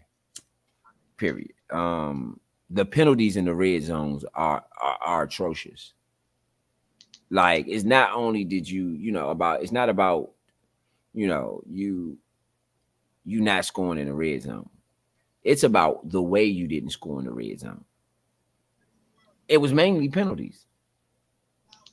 Mainly penalties. And it was not like disputable penalties, pass interferences, things that you might can dispute. Say, hey, I ain't sure about that. These were obvious false starts. Several false starts. Over and over and over and over. And every time you got down there, it was a false start.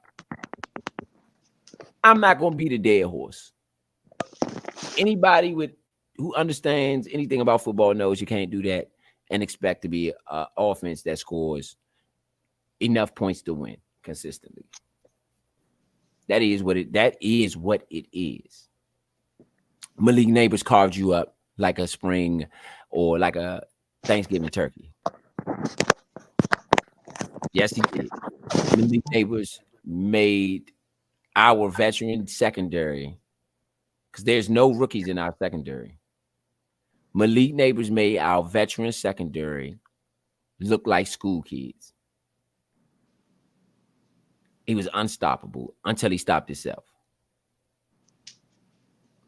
That's something else that we can dispute what we want to dispute. That happened. That's something you got to address. It's not going to work.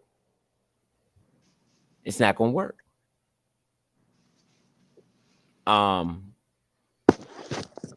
Just to move right along, the special teams were great today.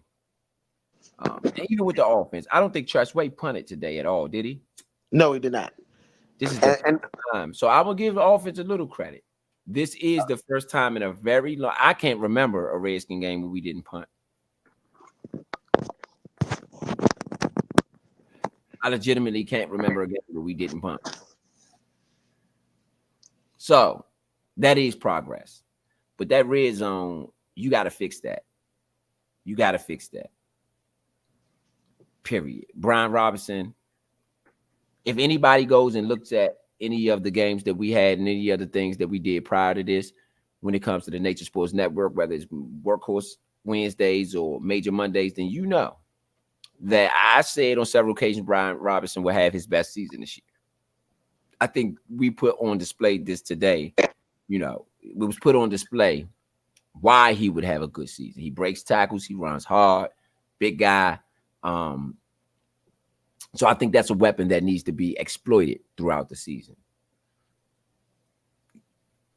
Terry McLaurin needs the football much more. He needs to be a vocal point in the offense.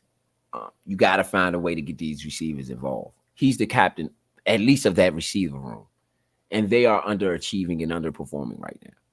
Noah Brown had a really good game and really good catch, let me say, at a crucial time in the game. I mean, he had a good game when you look at his stats. 3 catches, 56 yards. Yeah. No, I'm not disputing that. But his main contribution, even for those yards, was that fourth quarter 43-yard catch. Before that, he was 2 catches, 22 yards.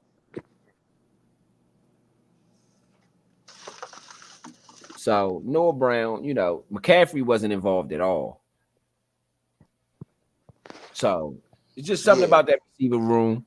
You want to get that together and fix that, whatever that is that's going on. Who knows what it is?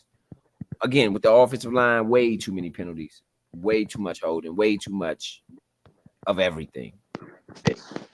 Defensively, I'm gonna create this saying, right? I'm gonna create this saying. There, and I'm not gonna use it yet. I'm gonna reserve it. I'm gonna reserve the right to use it later. I'm not gonna use it, but you heard it here first. With H. Oh no, man! You can't do that, man. Like I'm not gonna use it. I'm not gonna use it. I will reserve the right to reserve it. I'm going to reserve it for later, just in case. Because defensively, man, we got some juggernauts coming in here. The Giants are not a juggernaut by any stretch of the imagination. No. The Giants are not a juggernaut by any stretch. So, shout out to Tom Brady. To their credit, they have been juggernauts to us. So I don't know how many 5 games, I guess they have, regardless of who we were at the time. They have been juggernauts to us. So right, hey, good turn of the tide. We see much better offenses coming up. We see much better offenses, you know. Maybe, but that's a turn of the tide for me. Big Bus says, as a Washington fan, let me get this comment up. My bad, Big Bus.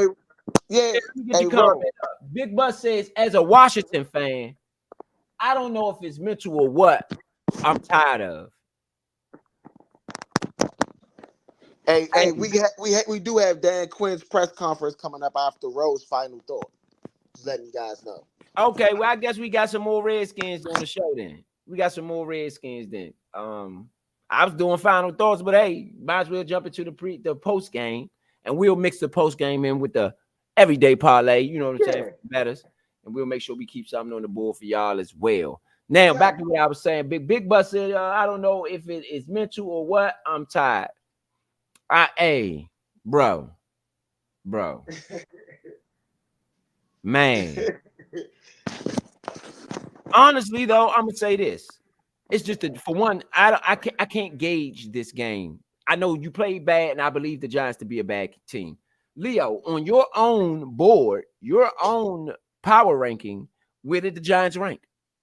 The last team, they was worst team to me. To So me. you going toe to toe with them and barely winning. To be honest, the only reason we won was because Malik Neighbors dropped the ball. Let's all be clear about this. Let's all not lie to ourselves. Malik Neighbors dropped the ball. That's the only reason Yeah. we won this game. Yeah, that's true. And I'm gonna be honest. The Giants are to me. Um, I had them as the last ranked team. They are not no longer the last ranked team after week one.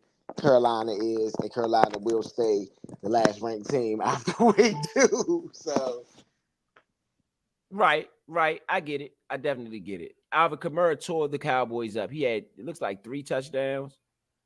yeah, But no, I mean, this is just it's a massive, a massive uh discrepancy. Let's just say discrepancy to try to rationalize how Malik Neighbors as a rookie did exactly all of the things he did today. You know what I mean? So we just got to fix that. We got the Bengals coming up next. I don't know. Did the Bengals play today yet, or have they played yet? Do they got a? I think they got a. they playing right now. They playing right now. Okay, we They gonna playing get. the Chiefs. That's what we're gonna watch next. Well, that's what I'm gonna watch next. Okay, Because we play them next. we play the Bengals next. Matter of fact, yeah, we can get that game up. I'll get that game up, and as we doing the everyday parlay, you know. But yeah, Big Bus man, I don't know what's up with that Big Bus man. I'm tired too. I'm tired. I think you speaking for the choir over here. You speaking for the choir over here. You know. But for me, Washington fans gonna have to figure it out. Washington fans gonna have to figure this out. We gonna have to figure this out. There's no way that we should be going toe to toe with the Giants like that. We got to get better. We got to get better at what we doing. You know what I'm saying? I agree. Let me ask y'all, what did y'all think about what did y'all think about Dan Quinn today? What do y'all think about Dan Quinn today?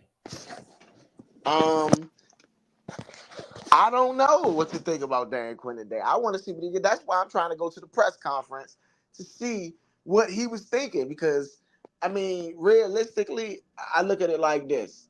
We getting in the red zone. We are not scoring. Things ain't going our way in the red zone. So he is making the right decision to kick the field goals because at the end of the game, what did I say as soon as their kicker got hurt? This was going to be the biggest factor in the game. You know, if you rewind the tape, I said it right off the jump. Oh, Graham Gano was hurt. This is going to be a big factor. They don't have a kicker. And that's exactly what it was. It became a very big factor. They did not have a kicker throughout that time. So we were able to basically kick our way through the game. So I think he did a good job managing what was going on. Okay, you know, we could have went for it if we would have went for it on one of those fourth downs, technically, right? And didn't get it, then we could have been in a tie. And if we did it with two, then we probably would have lost the game. So I want to see what he was thinking. I want to see where Dan Quinn's mindset was. Um, I want to see where his mindset was, to be honest, because that's kind of crazy to me. That's kind of crazy to me. I You think know, Dan Quinn is gonna have a lot to say. He's gonna talk trash. And my defense came out there. We look good today. That's what I'm talking about. Yeah. That's what I think is going to happen. And if you don't I don't believe me, just wait and watch. I don't know if he's going to say the defense looked good. Technically, we got to be real. We did only give up 18 points. That's not a lot of points. Okay, so they didn't look horrible. They could have looked better. You know what I mean? But I mean, 18 points. We've given up last week. We gave up 37. So we cut that point differential in half. And you got to give some credit there in that situation. You know. You do give credit in that situation, but also you preach, get better. I want to hear Dan Quinn say, yes, we won the game. Yes, Daniel Jones only had 170 something yards passing, you know, and they only ended up with 300 something yards total. Yes, all of that happened. But at the end of the day, we need to do better. That's what I want to hear out of Dan Quinn. I don't want to hear nothing else but that. I don't want to start, oh, yeah, you see, last week this happened, and now we cut it in half, and defense looks so much better. I want to hear, if you say that out your mouth, it better be followed with, but we still need to get much better. That's all I want to hear from you, holy moly, Dan Quinn shop. Yeah, man. Let's see what they got to say, man, on in the Redskins. Let's see what the Redskins fan base got to say, right? Let me try to get this Redskins fan base up. You want to do that before the Dan Quinn interview? Yeah, we can do this. Why are we doing the Dan Quinn interview? It don't matter. I'll read him out. You know what I'm saying? Is Dan Quinn? Is he already up? Yeah, I can bring him. I'm up right now. I'm ready to go whenever. Send me the. Oh, you gonna do it? You go ahead. Do your thing. Yeah, I'm gonna do it from my side. Bet. So a win here. I felt them. I heard it, and so I thought that was just really cool to start that relationship together with the team in the city. That was cool. I thought going into it, we know the turnover battle would be a big piece of this. It's how we want to play as part of our identity, and so to win the turnover battle, I thought was big. I really felt Brian Robinson was a real factor in the run game today, and just we know that he is, but that felt good. And I thought Noah Brown, his first time as a commander, makes plays, but I think the story of the game goes to Austin, and to have a franchise record in your very first game, that's a big deal. So it's not easy going into a new locker room without all the time and chemistry with everybody. So I thought for him and Tress, and they really did a good job of helping him get there. So I thought that was the story of it, going down, all the way to the end to get ready to go, kick the game winner. I thought that was a big deal. So at the end, when winning time came, I thought that was a real factor.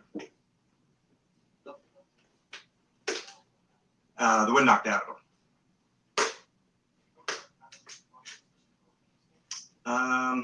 Now I wouldn't say I would have concerns. I mean, it's obviously going to be a story that we're going to keep working through. We don't want the hits, so I'll look at the tape and probably have a better assessment for you on that tomorrow. I think probably in this one there was 4 that were called that he could have a read off of it, one that he checked into. So I'll take a look and have a sense for that. But yeah, he was good to go. Coach, obviously you want touchdowns every time you get down the field, but yes, how much encouragement can you take out of 7 scoring drives in one game? I think the other part that I can take out is just the time of possession. That's what happens in those moments. We wanted to be aggressive. We had some 4th down opportunities that we were going to go. And so we thought we wanted to play fast and start fast. At the end of it, you're right. And I thought the penalties were, the real story that knocked us out of some, from plays when it's 2 downs from here, or, a penalty that could knock you out. Now you're looking at a completely different situation. But I thought those are things that we've got to be able to clean up. You've heard me say before, the combative ones, we're going to continue to teach and go with, but pre or post snap, those are the ones that we got to get out of our game. And so we'll work hard to do that. Coach, is there anything in particular to take out of the fact that Jake, through 2 games as a rookie, has no interceptions? Yeah, there's a lot. I think he has a real conscience for the ball and security for it. That was one of the things that made him so unique coming out of college. That many touchdowns, but that many interceptions. And so he has a real mindset about it. It's a really important thing for us, taking care of the ball. And so that was a real factor today in the turnover battle.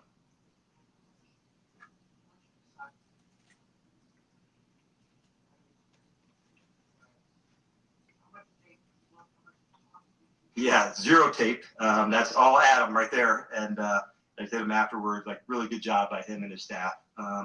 We knew we weren't going to stop competing, to get it right. You've heard us talk about that and how important that is. And so it's not easy, to do that. And I remember talking to Tress and to Tyler. I said, you've done a good job with the people that have come in. It's not always easy to new people, new chemistry, new things to go. But we're going to get it right. It's going to stick. And I was pleased for them, but I recognize it's not always that easy to do. But that was all Adam, 100%, zero tape end on my end. But it was really cool to know for a player who was not playing last week to come in and have the type of day he did. Like, not easy to do. So definitely worth recognizing. How do you guys feel about where you're at right now? Yeah, I would say we're still undecided would be the answer I would give to you. Just like any other position, we're just going to keep competing to find the right answer and the right people to put into those spots. We felt it was the best. They asked about cornerback in the game today, and so that's why we did that. By no means does that mean we're through or that. Like, I don't want in this day and age to be that. I do want to say, but we're always going to find to say what's the best to win for today, and so that was an example of that today. Going back to Seabrook real quick, you guys didn't have a full kicker workout after the previous game. Like, you signed him the day after. Had you seen him before? Yes, we'd actually, and you have too. New York Jets. So in the rain, hitting some big ones, and I remember on the other field they were making them, and on the field we were at, we didn't have the best day. And so he was one of the players that we had targeted if we were going to do something, and so it was part of that process from all the way back. We had a good evaluation of him at New York. And the tandem of Eckler and Robinson, I mean, how have those two been together away from the field? Yeah, Austin's such a excellent teammate, and it was part of the reason why we wanted him here so badly as the complement to B-Rob into that space. They're different, but on the field together, they just are really competitive in like a really good way, Nikki, in terms of support for one another. I was bummed for Austin on the first one, to get a chance to, get the one all the way back. Obviously, I didn't see the replay of it of what they call it as a foul, but he's that type of player that can make those unique plays to do it. And he did it again today. The running backs are really equipped to make big plays.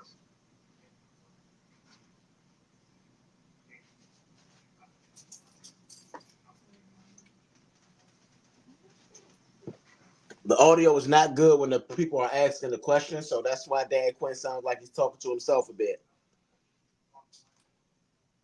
I think it'll probably level out as we go. What games needed more, what ones needed less on that. The benefit of some of the ones that are, extended play, can he remain a passer on one versus that? Those are the things that he's going to learn. That receivers and tight ends and backs have done a good job when the second play begins to go do that, and we'll continue to work at. As far as ones that he's designed to go, we prefer those be ones that it's a light box or different ones to go, and that's usually the case of what we're looking for. It's part of the advantage of being at the line of scrimmage and being able to change plays where you can try to find a look. Now the defenses are good too. They're going to show one look and play it another, and that's part of the gamesmanship of a disguise. And you have to be able to fight through some of that, although it's not what we want, seeing a loaded box and an extra defender in there. Hey, Coach, I know last week it's been a message around finishing on the defensive side of the ball. Yep. You haven't had a chance to look at the film yet, but what are your immediate initial thoughts? Yeah, I thought I was really pleased to see. I thought Ben made some plays on the ball at the end of going to finish. There was a cover 2-1 that was over on our sideline that I felt. And anytime you can really strain and fight for it, I think that's good. I'll look at the tackling and get a better sense for that, Candy, of where we're at. But the finishing part of it, I thought the second half felt better as we were going through it compared to the previous game. I know from an identity standpoint, you want to be aggressive. That's one of the main words that I think I would associate with what you want to be. Yep. How does that identity go into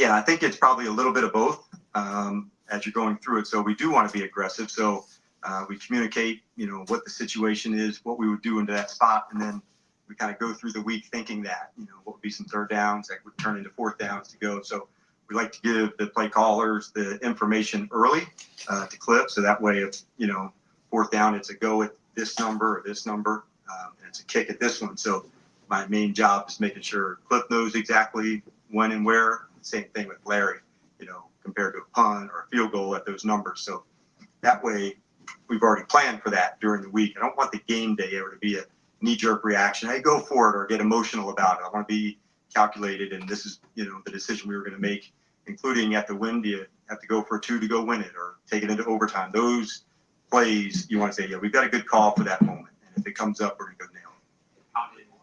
How did them not having this I did think that it would be different. It's a tough spot to be into. So when it goes into there, what thirds become fourth downs? Same thing with the scoring to go to it. So I thought we could have, knowing that going in, that's a big deal. And, they did a good job of fighting through it, from their end. I think it might have been on the opening play, if I'm not mistaken. And so that's a tough go. You have to have those contingency plans. Who's the backup snapper? Who's the backup punter, backup kicker, going through that, and you work through those to make sure you're always kind of have somebody in your back pocket ready to say, if this comes up, we'll be ready to deliver on that. So it's not what you want, but it is something that you have to plan for. And you got so many new people staff. How do you balance celebrating, enjoying your first win, maybe a win?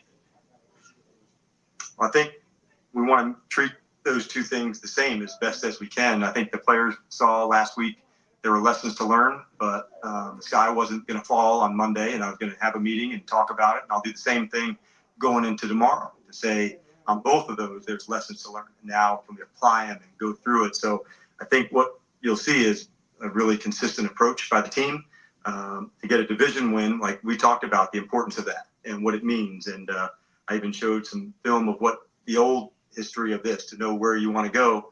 You got to know, what's been here. And so, part of it, Summerall and Madden talking about it, a game. And I wanted them to know we're now part of that, but we also get to write our own story about this division and what it can be.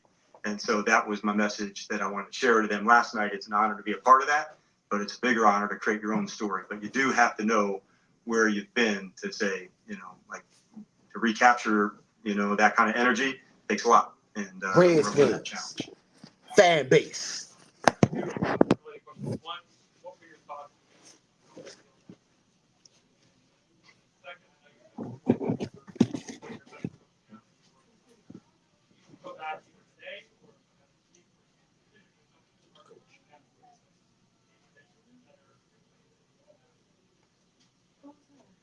Yeah, getting a chance after, like I was thinking through the series as it's going, I thought a big rip from Jaden to Noah, to kind of put us down into that space.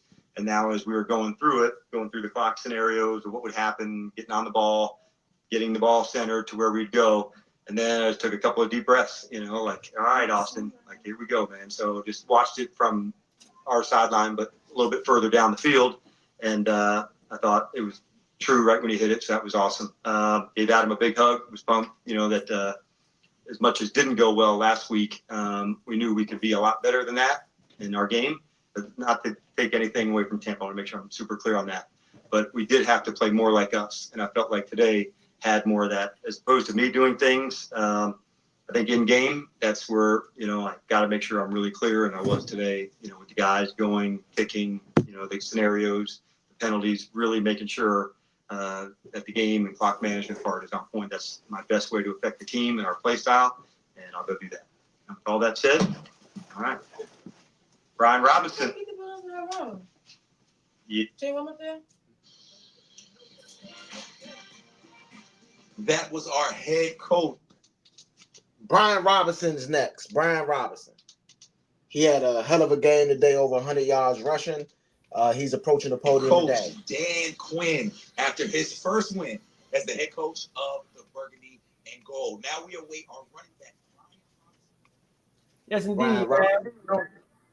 Brian I like Robinson. what he had to say to a certain degree. I like what he had to say, meaning Dan Quinn. I just think that they go down. Yeah, now we have Brian Robinson. So after this, we can get some reactions. It's hard to win in this league. As you can see today, we didn't put ourselves in the best position to win, but we still fought through to get the win. It's still hard. So, just overcoming, that whole process, just get where we at now. Just, give us the spark of energy we need to just, build confidence within our group, and we're just going to continue to get better. After success like that, what's that new momentum wise for you? It just turn me up, just keep me going. I want more and more and more. What more can I ask for? So just thank you for the opportunities, and I expect to continue to grow off of that. You and Austin obviously complement each other in a really good way. Do you kind of see that starting to build throughout the offseason, throughout camp, and what is that going to be like? I told everybody that me and Austin was going to complement each other very well, and I still feel like it still haven't came all the way full circle yet, and we just figuring out how to play with each other, and be the talent we want to be.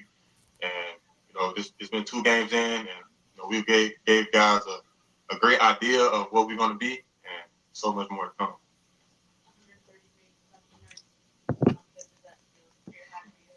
It feels great. I don't even think I got close to that many rushing yards in some games now. Feels great. Great start for me. Just to, so I can gain the momentum that I need going into this stretch. And I'm thankful for the opportunities again. It's been a while since I got 17 in one game too. So I appreciate all that. All that love and from my coaches. I expect to keep building off of that. You guys obviously had to make in the red zone when it came to penalties, false starts. Can you speak to your kicker who wasn't here 6 days ago? Franchise record 77. He got respect from everybody in that locker room right now. And what better way to come out and just show that you're capable and we can depend on you, to win the game for us. That's exactly what he did. He did that from the first quarter to the last play of the game. So super happy for him, and we expect just keep bringing him along. Right, obviously you've had confidence in yourself since the day you arrived here, right? But to have this level of it, I know you're really appreciative. Is there anything like a pressure release almost of like 2 years just knowing that you could be that future back the way you would have been? I always knew that I was capable of doing what I did, and capable of doing so much more. So like I said, I'm thankful for the opportunities because I was able to show them, that I'm capable, and complacency don't live within me. But I don't even know. Like I ain't even paying attention to the numbers and stuff. Yeah, I'm just trying to win games, and with team success comes individual success, and that's what we're working on. Obviously, the coaches are gonna have the conversation with you guys. You guys are also gonna have internal conversations, right? As an offense with the penalties, what's kind of message from you as a fellow player on how you guys need to address it? We just got to stay locked in, especially in critical situations. Guys got to be extra dialed in on, what's at stake. That's it. Just the level of focus got to be there. I don't really know how. I know we had a few, that kind of cost us, and I expect to, clean that up going forward, within the whole unit. Just not one person. I'm not singling out, one person. Multiple instances that came up that, kind of negated us. I respect that. We got to be clean. There. Right, now that what's the numbers with getting correct? Got to the red zone as many times as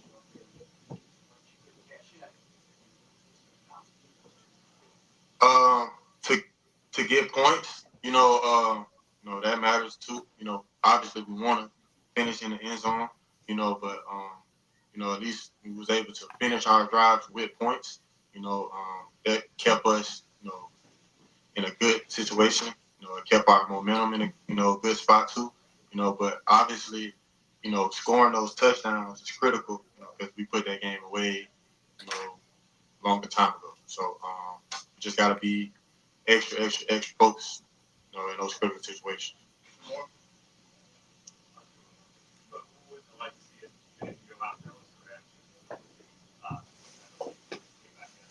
I mean, he's a young, he's only a rookie. Like it's only so much I even expect him to be able to do.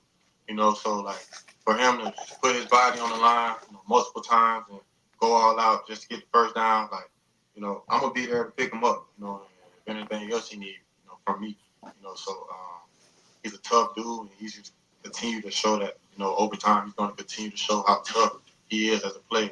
And what more would I want from a quarterback? That willing to go and put his, do my job and go and put his body on the line, critical time to get the first down. So, I just tell him like play fast, play smart, just play smart. And just do what you always been doing.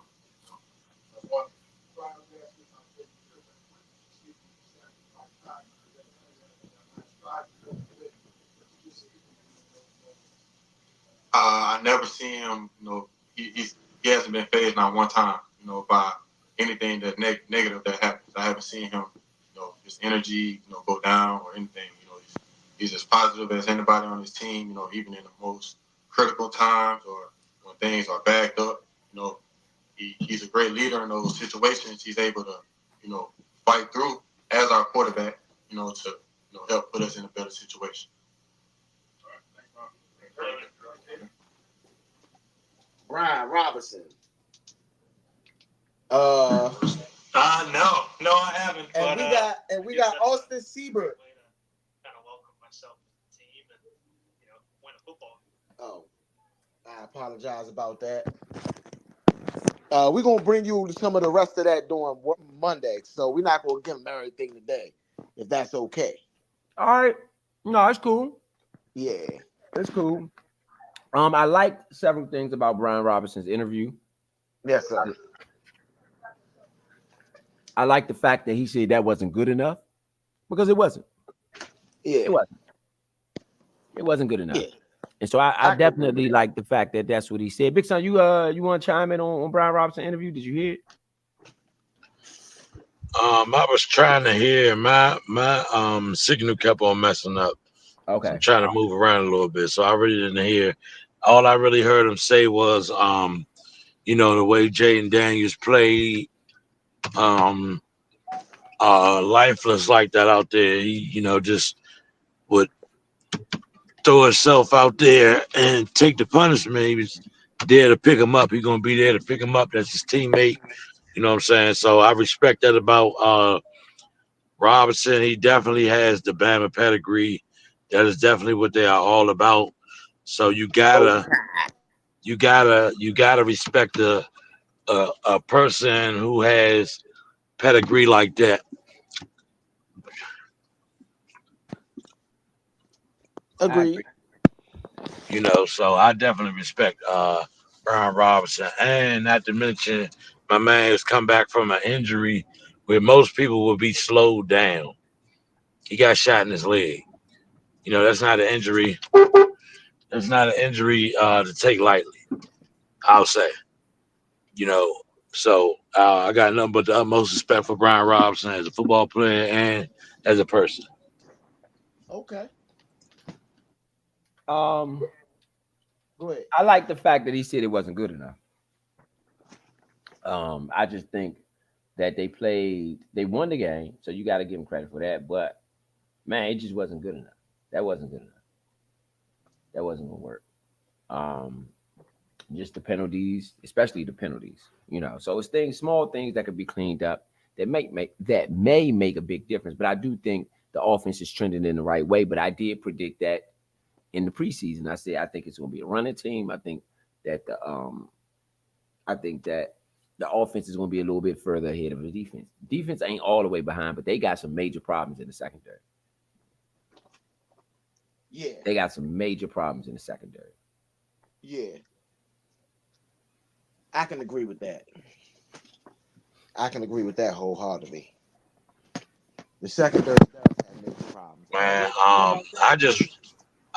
so you guys know how we talk, when we're not on live, and going through the city yesterday, I encountered a Cowboy fan, and he was talking so much trash. Oh, y'all don't look like this. Y'all don't look like that, man. Y'all gonna lose tomorrow. Y'all looking terrible. We're gonna show y'all how a real football team play. We threw y'all a bone.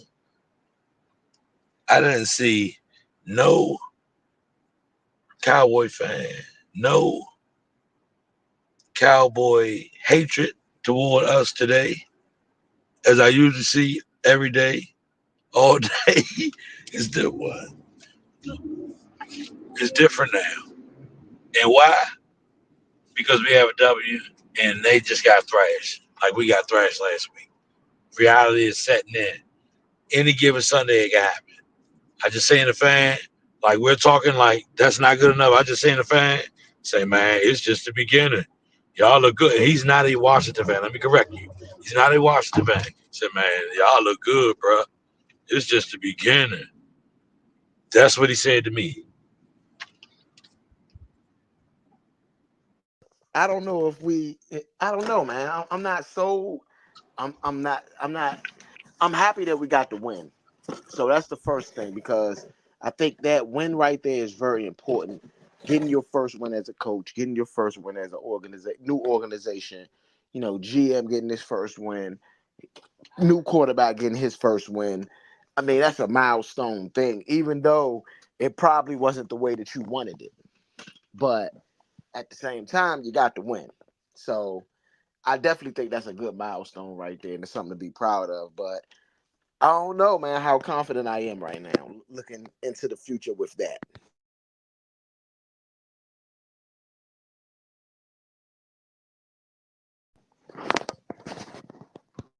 Yeah, that's not gonna work. This is not gonna work. Again, I'm about to get up some of the Twitter reaction. Let's get some of the Twitter reaction up.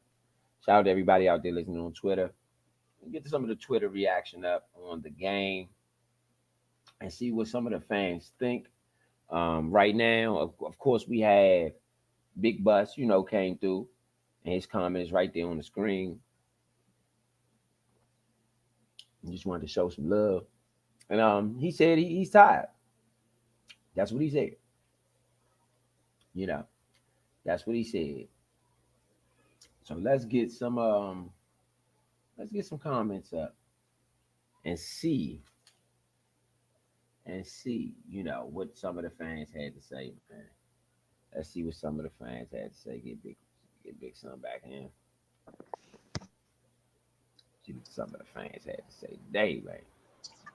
Man, I think we need to start doing a victory lap around the city and get some footage, man, on game day after the win and the loss and see how people react. So y'all know we ain't just talking because it's real. Y'all know how much hatred we were receiving last week in the loss from Dallas fans when they won. I agree. I agree with that. They was talking. That was silent night. Yeah, because they got trounced today, man. They got tore down. They got tore pieces apart. They Like did. they They did. just get beat. They They did. got beat. Not like you stole something, like you stole something from your grandma. You know, and your parent caught you after you stole something from your grandparent. They got beat like a dude catching another dude with his girl, and he knew like catching his best friend with his girl got beat. You know what I mean? And so Like this is the meme, as you can see. This is on Twitter. This is the meme. All of but it has a lot of comments on it, so we decided to use that. This is on Washington. This is for Washington. So this is on the Redskins Twitter. The Giants, something 19-1 Super Bowl, soon Super Bowl champ. It says, "Is it really a W when it took the refs to help beat us?" He's a Giant fan, obviously. And then this guy Divine at Dr. Divine MITC said, "We finally beat the Giants with this clapping thingy going on here." Moving right along, please let's fix the red zone offense. We should have dropped 40 on those kids. That That is press, that probably ain't that's gonna go no Matt damn way. Boy, Moneyball. baby. Moving right along, I guess this is a Giants fan. He said, Oh, he said we're bad, but at least we're not the Giants bad. So this is another fan who thinks we're bad. We're not a good team, but at least we're not the Giants bad. That's what he said. It could be worse. Boom, boom, boom. We're bad, but we're not as bad as the Giants. That's what he said. So let's move right along. Glad we scored lots of touchdowns. I love touchdowns. This was obviously glad we How, won scoring a lot of touchdowns. I love touchdowns. This was obviously sarcasm. Sarcasm. hey, bro, how about that fan? How about that fan who said we needed the refs when y'all had the refs on y'all side last 3 games, bro? Stop talking. Whatever fan said we needed the refs to We didn't beat need them. the we didn't We need didn't. the refs. Actually, We we didn't had need the more refs. penalties than them. Yeah, exactly. So what are you talking about, bro? Dang. Yeah. Well, that's what he said. We had a lot of penalties. I guess he had to make it. He had to say what he had to say. That's how he feel. The refs. I He said mean, the refs. sometimes you can feel one way, don't mean it's right. That don't mean it's the Exactly. truth. I agree. That really don't mean it's the truth. Oh, Um. that's a touchdown, Rasheed Rice, Kansas City. Okay, you have 7 for 7 from the GOAT, Austin Siebert. From the slums of the streets of Pinnacle to the pinnacle of football MVP. That's what they said.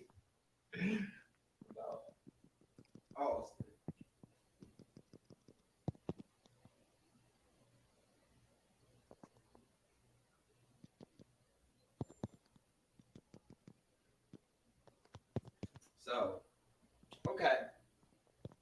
Let's continue on. My bad, my bad, my bad. Let's continue on. It says, I have no idea how we won. That is at I am Jacob YT. Jacobo. Jacobo. That's how I say it. Got feedback from somebody. Jacobo. Hold on. So, yeah. So then you go to JD first win against Daniel Jones, who's owned us. That feels like a new chapter. That's what somebody said. At Colin, at introspective. Let's read, you gotta read through the Twitterverse. Let's see what everybody Oh has to man, say. Let's see what everybody Arizona has is to say. all over the Rams, bruh. 24 Really? to 3. Yes, Wow. 24 to Wow. 3. And we Wow. got them in 2 weeks. Wow. Kyler Murray, 10 for 12, 191 yards and 3 touchdowns in the first half. Marvin Harrison Jr.? Yes, it is. Marvin Harrison Jr., 4 receptions, 130 yards and 2 touchdowns. Wow. Wow. I gotta turn that game on. Did you say 2 Hold on. touchdowns, Leo? I ain't hear the Yo, last part. Yo. You said 2 not touchdowns for 2. Marvin Yes. Harrison Jr. He had 6. Yes. Yes. 6 targets, 4 receptions, I have to turn the game on. 130 yards, I and have to 2 turn that game on. touchdowns. I have to turn that game Bro, that is masterful on. I have to turn that game right there. And they still got another half to go. I mean, it's 150 left in the second quarter, and that's what he's done already. That's right. It's one half, bruh. One half. In one half, that's what he did. Yeah, I gotta turn that We game. seen what Malik Neighbors was doing. Really? Oh my He way goodness. outdid Malik Neighbors already. Yes. Yes. Already. Yes. This was the week of the rookie receiver. The week of Yeah. the rookie receiver has arrived. Well, I don't know where McCaffrey was at. Oh, you're right. That's real. That's real. So that shows you he's not even in their class. That's what I'm saying. I wonder what So we Troy should have Franklin got did the today. person. Who'd you say we should have got? Big Saw, all them people we passed Troy out? Franklin. I said we should have got Troy Franklin because he was still available. Matter of fact, we traded out of a pick that would have got us Troy Franklin. Troy Franklin was picked, I think, a couple picks before McCaffrey was. Troy And Franklin I is forgot. playing He's playing who? He's playing right now against Pittsburgh. They have not scored, Denver.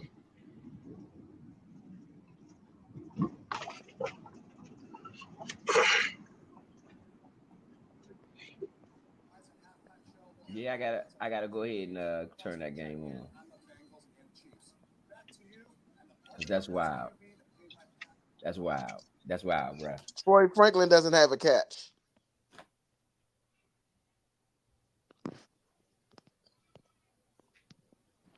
Let's see what Troy Franklin did last. But on the year, They ain't using him. They ain't using him. Troy Franklin is a beast. We saw his stats. We know what he can do. 14 touchdowns, 1,300 yards. What was it? I think it was like 80 something catches, 90 something catches.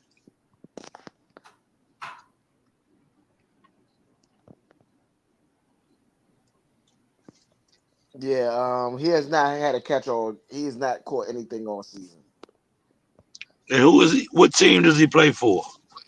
For the Broncos. Oh, he got Bo Nix as his quarterback too.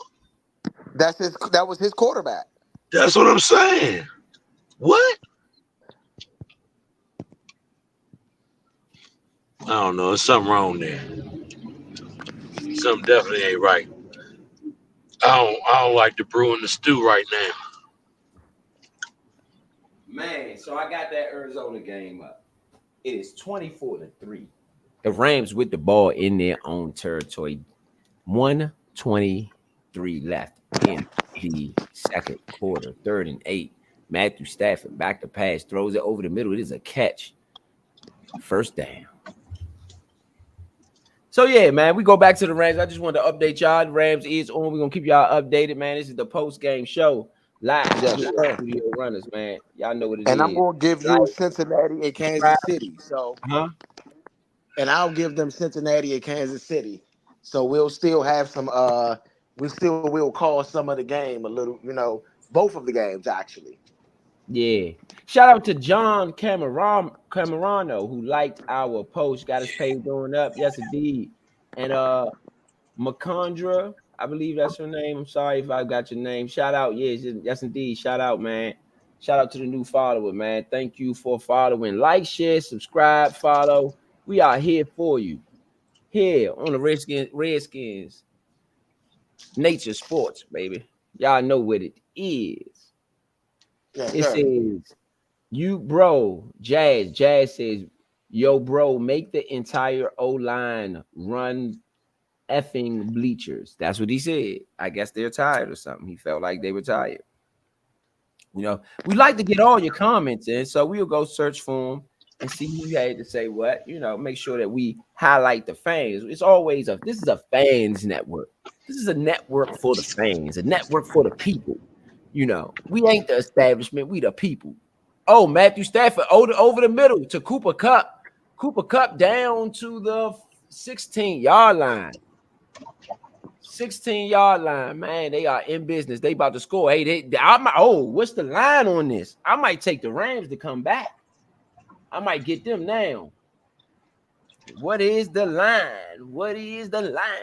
I'm taking the Rams come back. I'm already taking it. I'm gonna take man. I get it at plus 14 right now, though. Here in this Cincinnati game, you just have a Joe Burrow pass to Jamar Chase for a first down. The score is 10-10. It is 6:40 left in the second quarter, and the Bengals are driving. With the money line. Right now, the money line is plus 450. So for every dollar you put up, you win 450 back. That's why they're not giving out that much money. Because it's a good one.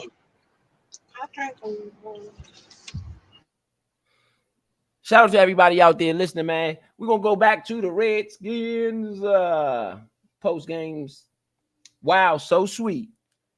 That's what one person said. So they liked it. The Rams with the ball. It is a throw over the middle.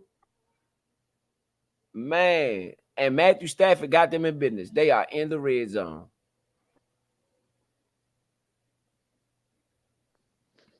They are in the red zone. They used their I mean, second time. Cincinnati kind of look. They didn't look like the Cincinnati of old. They did not look like the Cincinnati of old last week when I watched them, but they are looking a lot more like the Cincinnati that we're used to seeing, at least on the offensive side of the ball, from what I'm seeing right here. And they're playing against the Chiefs, so it's not like they're playing against any slouches. They Is that took a a L upset last week alert? to the Is that Patriots. an upset alert right there? I mean, yeah, not really. It's 10-10. So I mean, That's Jamar Chase upset alert. looks like They on it's going upset to be a watch. pass interference. They are on upset watch. Pass They are. interference defense, the Kansas City Chiefs. Yeah, the Chiefs on upset watch. Down, and they are, and it looks like they are getting close to score. The Who the Chiefs? Bengals. Oh, the Bengals. The Bengals. Yeah. Oh yeah, they on upset watch. They on upset watch. Oh, I don't know if that would have been pass interference on the defense. Jamar Chase pulled them down to the ground. That's crazy. I don't know. I don't know how they call. I don't know how they call that offensive. I mean, defensive pass interference when the offensive player is the one that grabbed the defensive player and pulled him down. That's a little crazy right there. So far in the red zone, the Bengals have 2 trips, 1 touchdown, 1 field goal. Why we couldn't do that? And it's a fade route, and it is incomplete to Gesicki. Field goal merchants. That's what they call us here. The Mets fan. He said we are field goal merchants. Refs helped y'all win, to be honest. That's what somebody else said for the Giants. That's the Giants narrative right now. It seems like the refs helped us win. Bruh. How many years in a row have the refs helped the Giants win? Years. I don't want to hear nothing, bruh. We had more penalties than the Giants. How did that happen? Joe Burrow gets out of the pocket. Joe Burrow fires. Incomplete pass. Bruh, think about it though. How many years has it been consecutively that the Giants have 4th gotten and goal. Let me cut you off right quick. We got a 4th and goal. LA down to the Cardinals. They are at the 3-yard line. They're going to go for it. It is 5 seconds left. They could kick the field goal, make it 24-6, but they opted to go for it with 5 seconds left on a 4th and goal. Matthew Stafford in shotgun, man in motion. Back to pass. Looks to the right. Looks to the left. He throws it. They don't get it, man. They don't get it. That was a mistake. That was a mistake by McVay. Oh, flag on the play. Flag on the play. Flag on the play. That's Obamacare right there. That's another Obamacare right there. Super Obamacare. Super Obamacare bailout, baby. The George Bush bailout, baby. Right there. And the Bengals get stopped in the red zone, but they are going to kick the field goal. Evan McPherson, he's already made one from 20. It's uncatchable. Uncatchable. They was bailed out by the refs. Uncatchable. No. See, Matthew Stafford, that's why you got to give your man a chance to get it.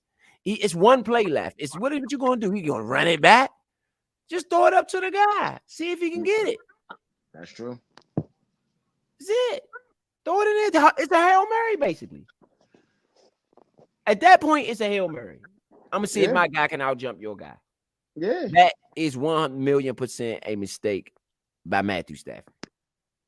Let that be a lesson to everybody watching. This is football, baby. We breaks it down. At halftime stats, the Cardinals have 79 rushing yards. I couldn't even get to them, man. That was awful. Marvin Harrison Jr. is the highlight of the day, bruh. He has ripped it apart, and we could have had that for we could have had that instead of Jaden Daniels with Sam Howell. Did we do the right thing? I mean, I'm not gonna say Jaden Daniels has been the problem in our offense. He ain't been Marvin Harrison Jr. He ain't done that. What Harrison Jr. is doing, he ain't done that. I mean, he won Rookie of the Week last week. He was the best rookie in the league. He won Rookie of the Week last week. Yes, bruh. Yes, I didn't know that. Yes, he did. So So now Marvin Harrison got to catch up. Them rookies must have been pitiful. Marvin Harrison got to catch up, including Marvin Harrison. How do you win Rookie of the Week when you lose by 17? Come on, bro. They just gave that joint to him. They trying to steal jerseys. Oh, bro, he had the best stats, bro. Even Caleb Williams, who won. Caleb Williams won. His stats was trash. They were really bad. So was Marvin Harrison's stats last week. Really bad. You should have chose somebody on the defense. Huh? You should have chose somebody on the defense then. I think they do offensive and defense, but I don't think they just do offensive. Man, man, look. That was a giveaway. That was by default. You don't get that. I don't count that. That was by default. What? So it wasn't by default? No, was it bro. by default? No. He had 184 yards. He had 2 touchdowns, and he had 88 yards on the ground.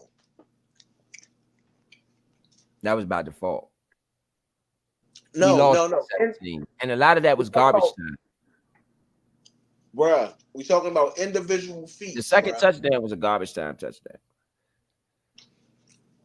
Bruh, individual feats, bruh. Was the second touchdown a garbage time touchdown? I guess. No. I don't count no old trash time touchdowns. I don't want no trash time touchdowns. We ain't count no trash time touchdowns, baby. Bro, that's wild, bro. I'm just saying. Up on the Chiefs. All right. Marvin Harrison's probably going to win. He's probably going to win Player of the Week this week. I mean, who else do you give it to?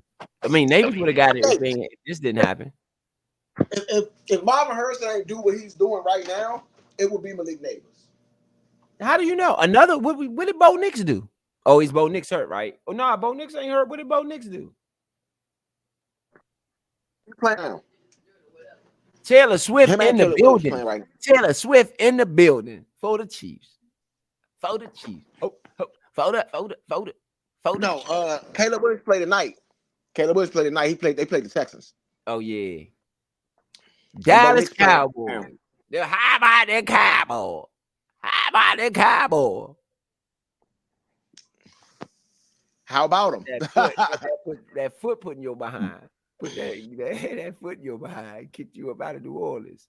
Right now, Bo Nix is 7 for 11, 39 yards. No, that was in their own building. They beat them like that in Dallas at 18 with Mike Tyson in the building. Mike Tyson was in the building for that joint. Jury brought Mike Tyson down. In front of Mike Tyson. They got beat in front of Mike Tyson. They got Tyson in front of Tyson. They got Tyson in front of Tyson. That's what happens. You know, you trying to showboat when you think you Jerry Buss. They got Tyson in front of Tyson. You bringing celebrities to the game, huh?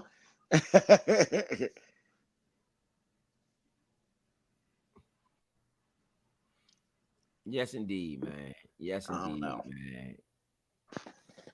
DJ Metcalf with a 56-yard touchdown today. As the Seahawks win in overtime, 23-20. Didn't they go to overtime last week too? What's all this? People, hold on, Redskin fans. Oh, what happened to all you Jacoby Brissett lovers? Jacoby better than this. Jacoby, why he ain't scoring a lot of points? Baker Mayfield slithering his way to an 8-yard touchdown for the winner. That man slithery.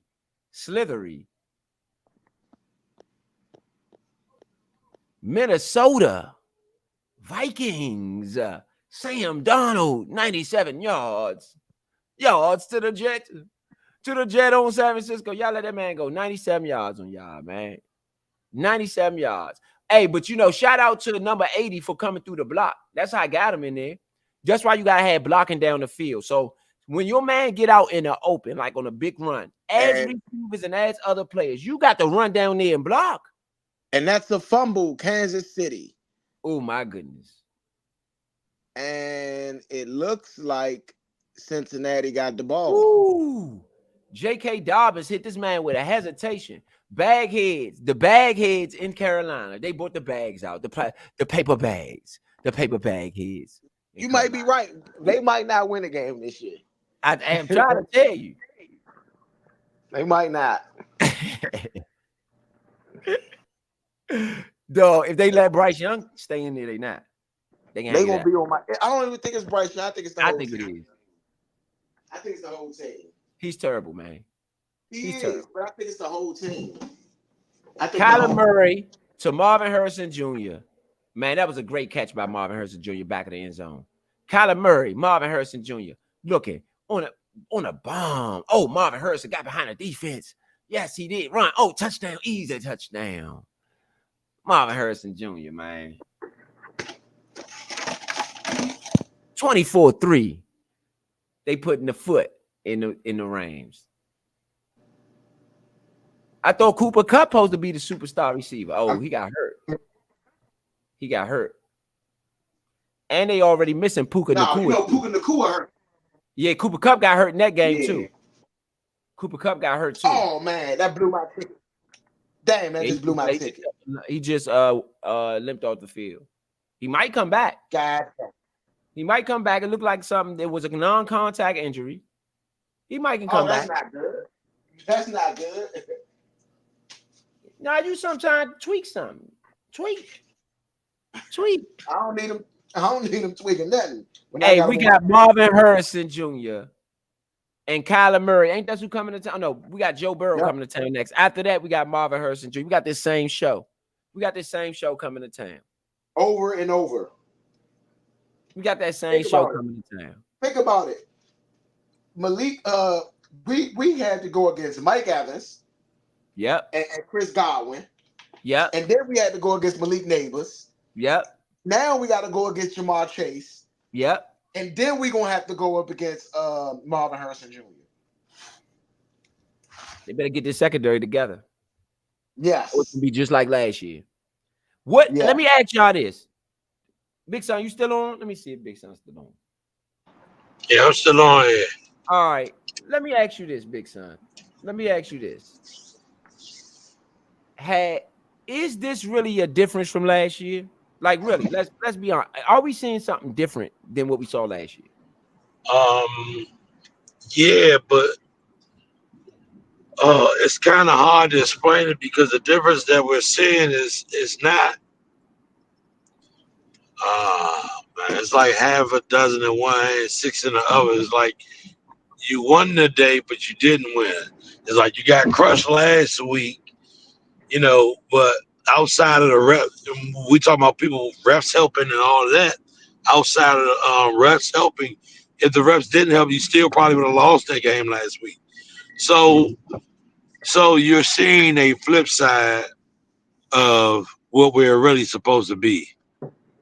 Like the hype that ensued behind this team, videos, media, players, etc. The hype that was put behind this team was like y'all was gonna come out. The team last year, even though they were 4-13, but they won 2 straight games out the door, and they didn't get blown out in their first game. So yes, it looked good, but it still looks bad. God darn it!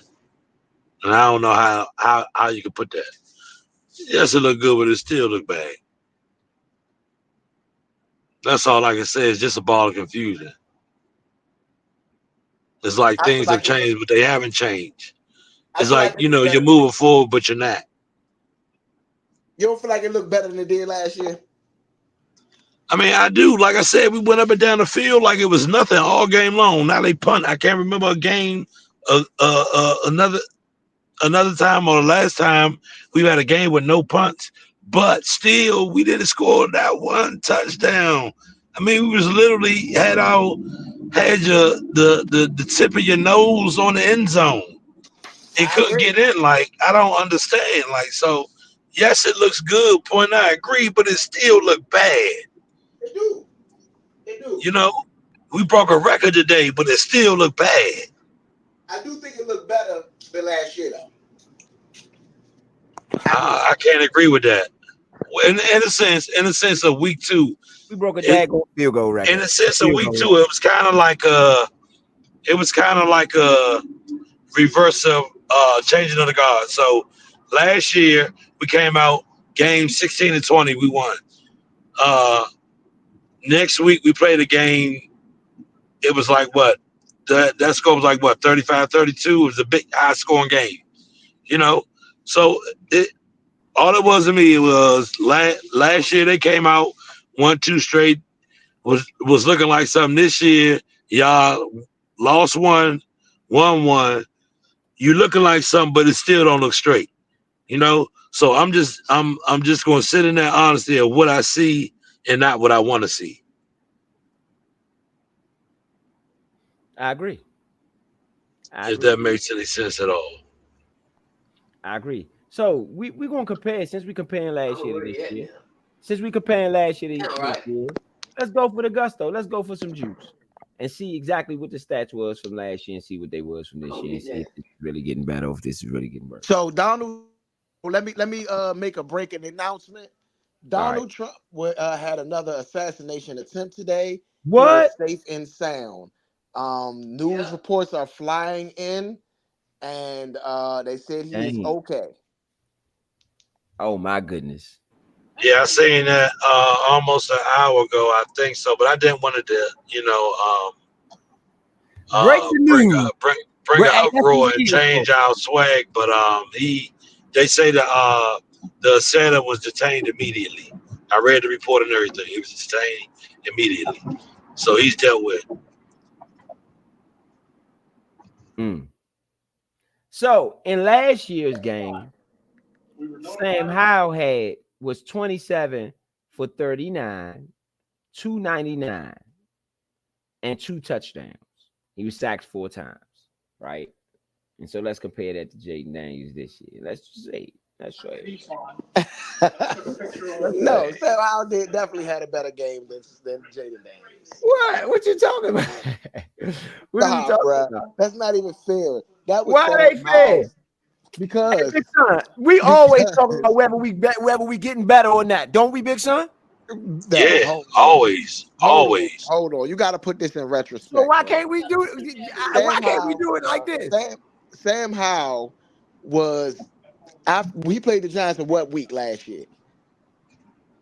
I'm not going to the Giants game. I don't remember where he played the Giants. I'm going to the second game. We just going off numbers. We just going off numbers. First game of the season, second game of the season. Okay, and if you do that, you got to think about it. Sam Howell wasn't a rookie. What did that got to do with anything? It got a lot to do with it.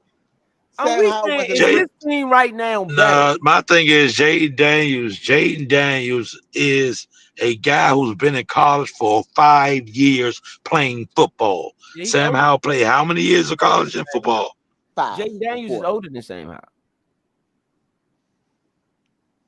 What is that? I was about to say the maturity is there. So like, but you didn't go through two NFL training camps. You didn't go through an NFL season, having NFL work, looking at NFL defenses and NFL disguises. We understand. We're not talking about just we're not just talking about just the quarterback though, Leo. We talking about the team itself getting better, and you can see that through stat, regardless of the quarterback and all that. We're talking about like, is there progression being shown from year 1 to year 2? In week 1 to week 2, we just comparing just that from year 1, year 2, from week 1 to 2, in both of those years. How does it look? Does it look different, or is it headed to the same path, same track? You know, that's all we look at. Is that I understand that Sam Howell did not play in his rookie season. However, he did have that whole rookie season to be an NFL pro. And what I'm saying is that if you want to look at Sam Howell, you would to look at Jaden Daniels versus Sam Howell, you really got to wait to the end of this season and go into next season, to be honest, because all season does matter. And Sam Howell had 2 of those before he actually was the official starter of the team, basically. He started one game in his rookie season. So it's not the same as a rookie that was playing in college 9 months ago, and now he's starting in the NFL. But guess what? An off season to get this right. He didn't have a whole season to get his body right or none of that. The other difference is Sam Howell and Jaden Daniels. One, Jaden Daniels, like Rose stated, Jaden Daniels is older. Not only older, he was a Heisman Trophy winner. That's true. There you go. Because It's a he had a difference. good season in Yep. college, don't Yep. mean He's I agree. that's not the pro level, bro. I That's agree. not the pro level. okay. So CJ Stroud, can we go there? CJ Stroud, can we go there? He didn't look You, good in the second it, game last year. I'm no, I'm just saying the season. The season, yes, that's why I'm saying what I'm saying. You can't really gauge these things because they're not on the same But level. we're not gauging the quarterback though. We're gauging the team itself. Now, We're Rowe where was we gauging the stand. quarterback. Rowe was gauging No, Sam Rose Howell said the team, bro. versus, I heard him. He ain't versus say he said Jaden the Daniels. team. Yeah, I said the Rowe, team.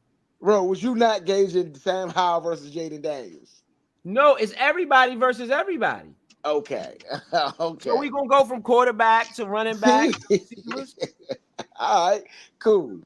I'm just saying that No, I thought we determines. were doing well. Position is kind of the same. Yeah, that's what I'm Yeah. saying. That's kind of how I look at it. I don't look at it like they're at the same level because I feel like Yes. when you have a year and you have a whole year to be a pro versus doing college work and going to college this, college that.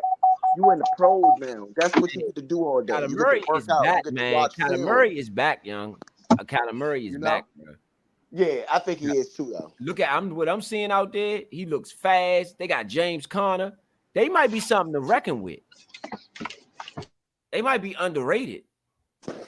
We got something, Yes. man. We're gonna have our hands full with them. I guess somebody shot at Donald Trump today again. This is the second attempt on his life. The Secret Service called in, shots fired, basically. AFP puts me and millions of others.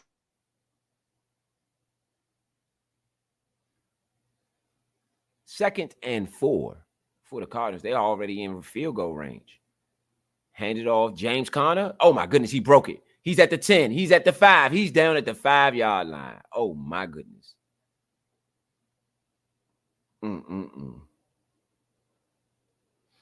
They about to score again. It's about to be 31-3, bruh. Back to the Redskins. Back to the Redskins. Jeff. Back to the Redskins. Okay, so Austin Siebert. Riley Jordan says, Austin Siebert, I owe you an apology. I wasn't really familiar with your game.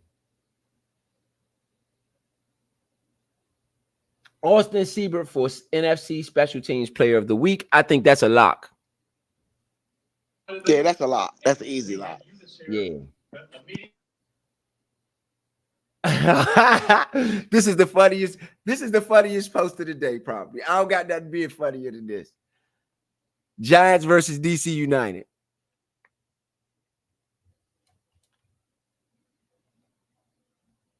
Giants, New York Giants versus DC United. Meaning all our points came by our foot. The soccer team. That's funny to me. 95 as it was headed into Martin County. That's funny to me. Man of field goals. Man of all these field goals.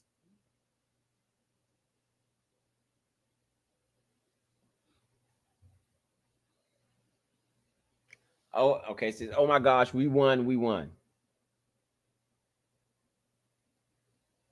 I feel like this is a game of rugby.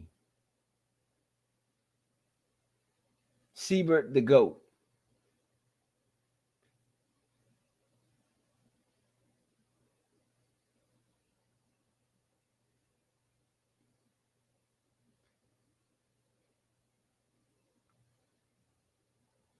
Cliff Kingsbury, if we don't score a touchdown in the red zone in the next 2 weeks, next week, I know, right?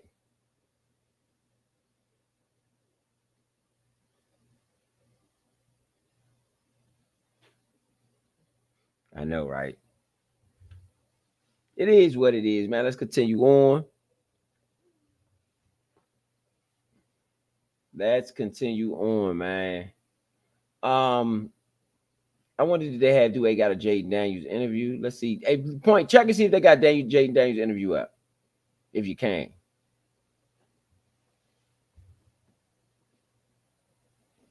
You know, I'm gonna fly over to Everyday Parlay in a second. Let's get, we got generally what the fans think is mostly everybody talking about all the field goals. Everybody talk about all the field goals mostly, That's most of what is being said. So I think we're gonna jump over to Everyday Parlay. Try to get your bet on. We got a 8 o'clock game coming up tonight. In fact, what we're gonna do is run a good commercial here on the Nature Sports Podcast. Let's see, we get our commercials up. Shout out to everybody out there listening who've been rocking with us all day, man. Y'all know what it is. Good week 2 here on the NFL. We're gonna start to get our bets in, man. We got an 8 o'clock coming up, so we definitely gonna get it in, man, for that. Definitely gonna get it in for that 8 o'clock. So y'all get ready. All the gamblers. See if we can get a couple picks in. Team members. See if we can get. Yeah, I'm following up on that assassination attempt. So hold on a second. I'll be back in. No, you good. Yes, indeed. Yeah, breaking news. They tried to kill Trump again, but got caught in their skin.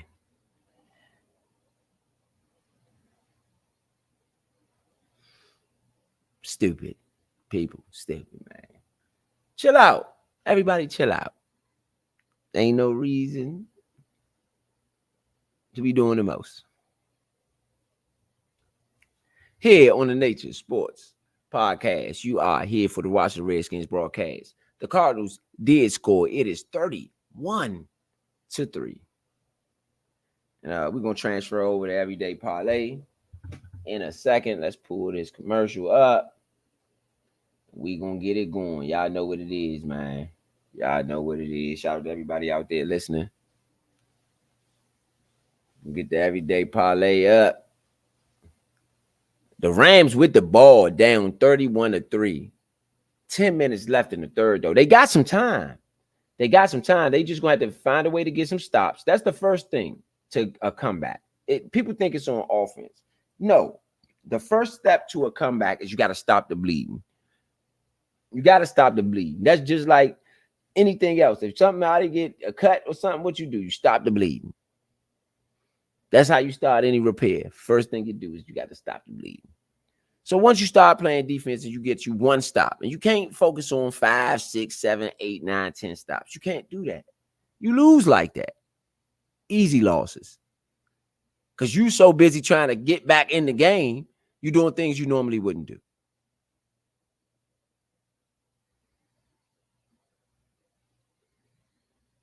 The Cooper Kupp injury does look rather serious, actually. My bad, Leo. Yeah, it looks rather serious.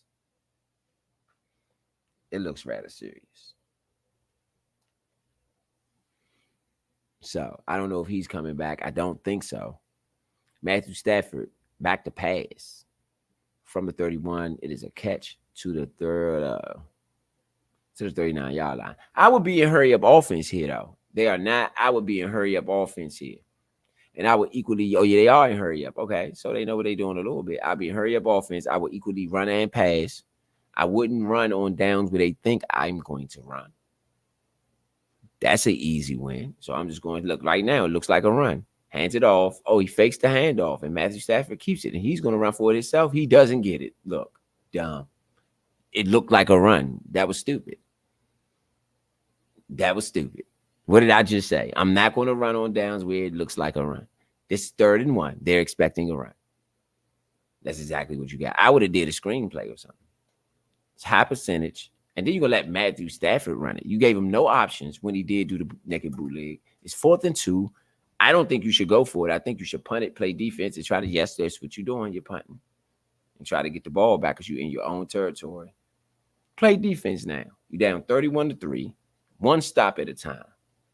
One possession, one stop.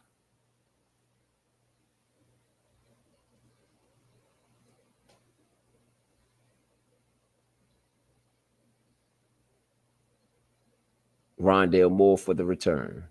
Gets it out to the Cardinals 16.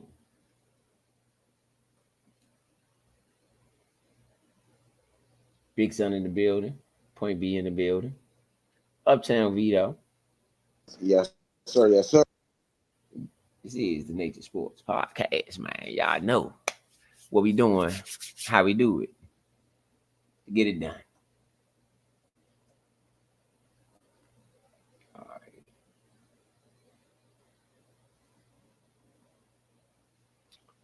Yeah, so I don't know. It's a tough win. If that's what you call it. A tough win. A tough win. I'm going to look over the Better than possession. a tough win. Huh? Better than a tough win. I mean, I feel like this is a good win. I know a lot of people upset, but I mean, what is there to be upset about? Tough win. Tough win. Because this team is not really, I mean, you don't want to bash the Giants. I mean, how can you bash them? We just barely beat them. Barely. So you can't bash them like they trash, because how can we that? And that's the thing. We think they trash. And so we barely beat them and we ain't even scoring them and they trash. What does that make us?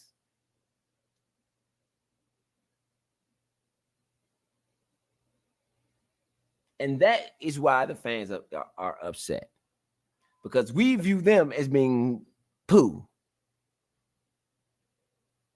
And we barely beat them. Hey, hold on though. I do want people to understand this. If the Eagles lose tomorrow, we are number one in our division. That's fool's gold right now. It would be fool's gold. It would be to get the betters to bet on us like we doing something and just to lose our money.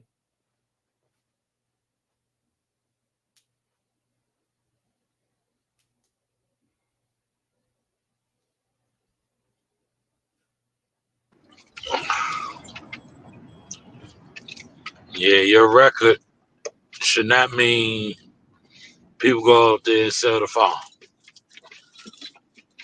You know anything about betting, don't sell the farm because of the record. Bruh, listen though, bro. I'm just saying, starting out at 1-1 and you the top of your division ain't a bad situation.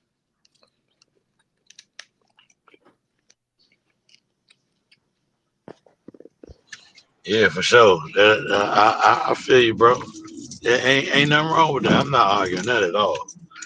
But to the people out there listening, don't sell your farm off this 1-1 record. You do know is 16 more games or 16 more weeks. You know, so don't sell the farm Nah, it's too early. Yeah, it's 16 more weeks technically, but not games. Yeah, weeks, not games because of the bye week. Yeah, we got 15 more games.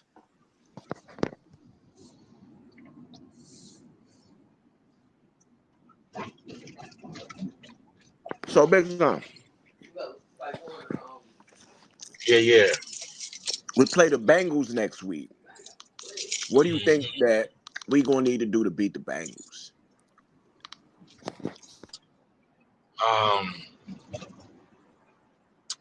In all honesty, if I'm gonna be honest, we're gonna need to punish the Bengals. You can't let the Bengals wake up and realize they are who they are. Don't let them wake up and realize they are who we thought they were when they play us. Please let them sleep, and you keep them sleep by pouncing on them while they sleep. Don't let them wake up, because if they get to waking up and get to scratching their clawing, there ain't gonna be nothing we can do about it. That's all I'm gonna say about that one right there, bro. To be honest, because Joe Burrow and Chase have been known to tear us up last couple times they played us. So I'm just saying. No, I agree. I agree with that. I would say that this is a good opportunity for us though to beat a quality team. Last time we played a quality team, we did not do so well.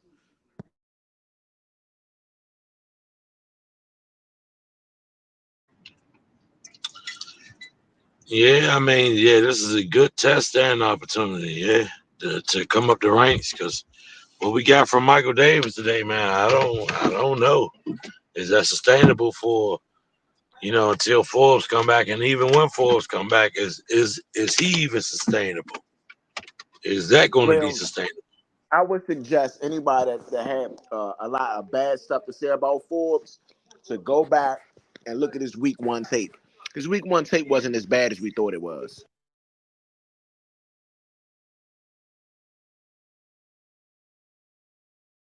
I mean, I was one of the ones who was saying that. Yeah. All I'm saying is the thing that has a question mark over his head with me is one durability, and we're seeing that. I mean, you can't help a broke finger. They Let just me not say you can't. mossing the Cardinals, bro. I mean the Rams. They just mossing them. I'm talking about just mossing them. Yeah, you can't. A guy you want the durability and you want the playmaker. We haven't seen that playmaker that he was in college thus far. We're trying to get that out of him, and that's my question mark over his head.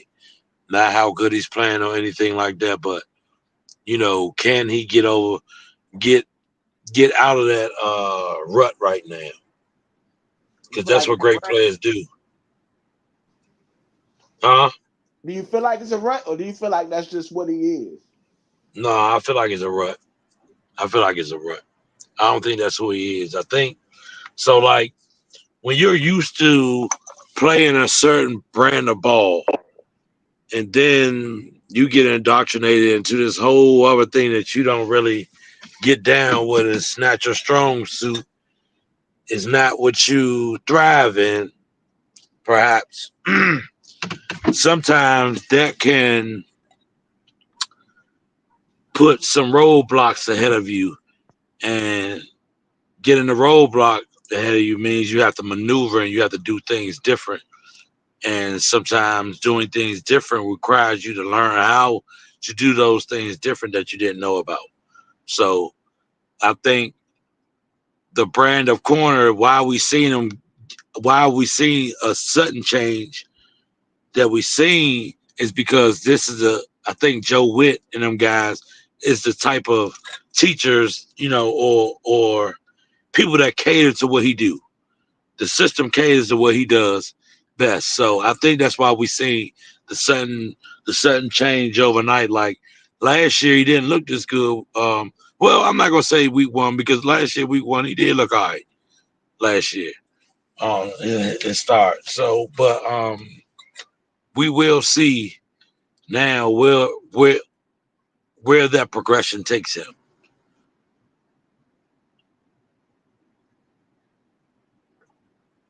I agree with that. Definitely agree with that.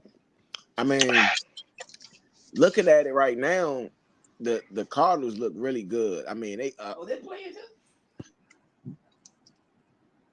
Cardinals is up big. I mean, Marvin Harrison Jr.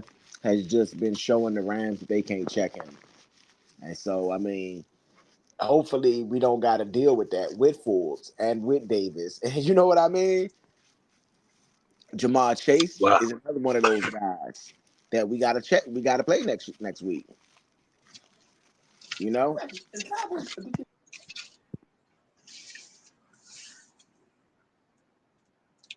yeah, Jamal Chase, man. Jamal Chase has had good games against us. A lot good games against us. I think he might have played twice in his career thus far because him and no,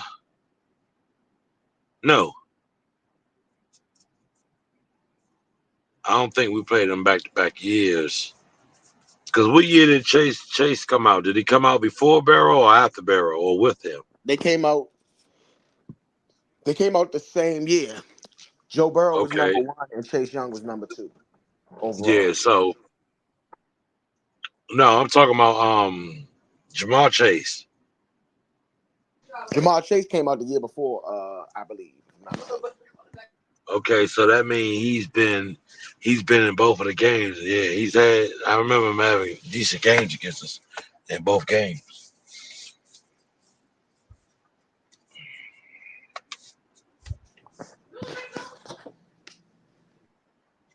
Joe Burrow got hurt against us in that first game, though, that he played against us. Remember? He got hurt for the year. Yeah, You know that. I think that's the You know that game game where they played. Browning came in, right? The backup Browning. It might have been. I'm not sure who the backup was at the time.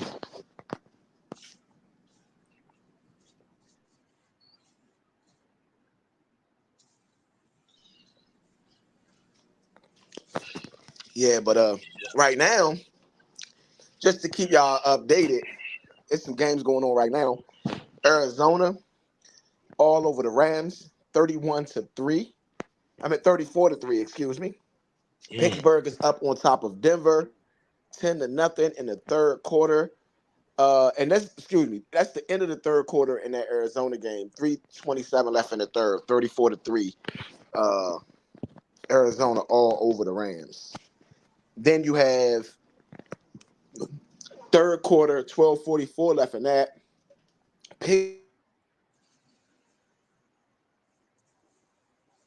Pittsburgh over, but up on Denver 10-0. And that you got one game at halftime. That's Cincinnati and Kansas City, 16-10. Cincinnati is up in that one, and Cincinnati is who we play next week.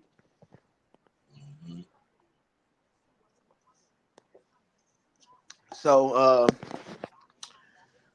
there were multiple shots fired near Donald Trump's golf course, and they do have a suspect in custody right now.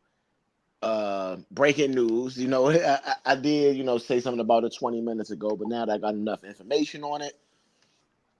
This is the second assassination attempt on Donald Trump's life throughout this president's campaign, and that is should be alarming. When did we get to the point where we don't like a candidate, so we just gonna kill him? I mean, you know how Donald Trump said we are a felon nation, man, and I think that's felon right there. I think that's a felon. That's a felon attitude right there. Oh, I can't beat him, so I'm just going to kill him. You know? I mean, it's kind of sad. It's it's very sad, but true. And the government does this every day, though. They don't like something somebody do. I'm gonna kill you. I agree We with going to that. war. You know what I'm saying? So like, that's just how So, they so operate, and you it's not do you right. think that? I got a question though. Do you think that that's how the government's operating? So now people are adapting to that mindset, kind of saying, "Well, that's the way to do it since the government do it that way." And I mean, that's the way it just trickles down. The big Okay. guys do it, and the little guys do it. You know what I'm Okay. saying? You watch the big guy do it. You like, all right, that's how you rocking. Okay, I'm gonna use that same method. I don't like what somebody do. I'm gonna kill them. Okay. Okay, hey, look, hey, I ain't saying you're wrong right there. I know this is a sports talk show, and we will get political from time to time, but we only gonna speak the real, man. We only gonna speak the real. So, I know we talk about football, we No, talk we about all actually this had the stuff. debate. We hosted the debate. We hosted a debate this year. Yes, we did. So we do get into politics, and I think we should. We got to exchange information in society, and we got to make sure we do it effectively on an independent network that is not politically motivated or financially motivated. Yeah, I mean, I'm not knocking any of that. All I'm just saying is that on our sports channel, we don't necessarily get into politics very much because we focus on what we're focusing on, the sports at the time that we're giving it to you. But this is one of those breaking news situations, so we will, give you some type of update because if the world know and y'all sitting here with us, we got to be the people that inform you what's going on in the world as well. Yeah, We got to be those people. If you spending your time listening to us, and something go on, you should give, it should be a bit of our responsibility to give you that news to help you guys out, to keep you guys informed in that situation. You know. I mean, so question: Cincinnati Bengals coming to town next week, right? Cincinnati Bengals coming to town next week. What is your biggest concern outside of Jamar Chase? Their defense. So what? The That running secondary. game, or just the whole Secondary. secondary? Still the secondary. Secondary and running game, they're gonna have to. We're gonna have to lean on Robinson. I think that's the only way you come out of this on a good end. You're gonna lean on Robinson, man. We're gonna lean on our running game to stop another team from running on us so much and try to make them one dimensional. When we make them one dimensional, we got to stop them. We got to have another outing. Numbers wise, I won't say touchdown, but numbers wise, 175 to allow only 175 yards is a good day at the office. Okay. You know, the standard used to be like 250 or something like that, but I mean, that was back 2004. 2008, 250 yards a game. Now the standard like they be like the passing be up to almost 300 yards a game. So to hold them to only 174 yards passing was great. I can't sit here and say it wasn't. I mean, I'm gonna be real. I'm gonna tell you the trend I see a lot in the league right now. The more the running quarterbacks come in the league, the more the passing yards are starting to go back down to those 200, 250 yards. Because now you got quarterbacks taking up rushes. You get what I'm saying? The Rams scored. The Rams scored. It is now 34-10. Do the Rams come back? No. Unanimously, no, they don't. Marvin Harrison Jr. is going to get the ball back and show you why he was number 3 overall. Yeah. I mean, he's going to show you why he is he is the third of the 3 amigos. I mean, yeah. I mean, Marvin Harrison, at least in this game, is unstoppable. If rookie of the year was to be voted on right now, who gets your vote? Jaden Daniels. Nah. Yep, Jaden Daniels, pass completion and all of that numbers is like that, bro. Like that. We can say we wanna, and he got a couple touchdowns already. Yeah. We can say what we wanna, but it would be Jaden Daniels. Name a rookie that's had 2 consecutively decent games right now. On the offensive side of the ball, because you got to do offensive defense. Can you name somebody that's had 2 consecutively good games? Jaden Daniels' first game wasn't a bad game. It was a good game. This game wasn't a bad game. It was a decent game. He's not had a bad game yet. We've had a bad game as a team, and I would say we've had bad phases of our team, like the red zone he hasn't been good in, so you can say he's been bad at red zone, but as far as overall game, he's been balling. Not balling, he's doing good. Y'all ain't gonna block me.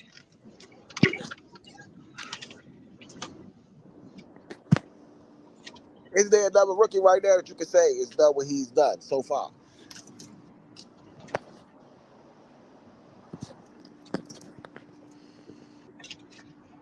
Let's go look at what Bo Nick's doing right now.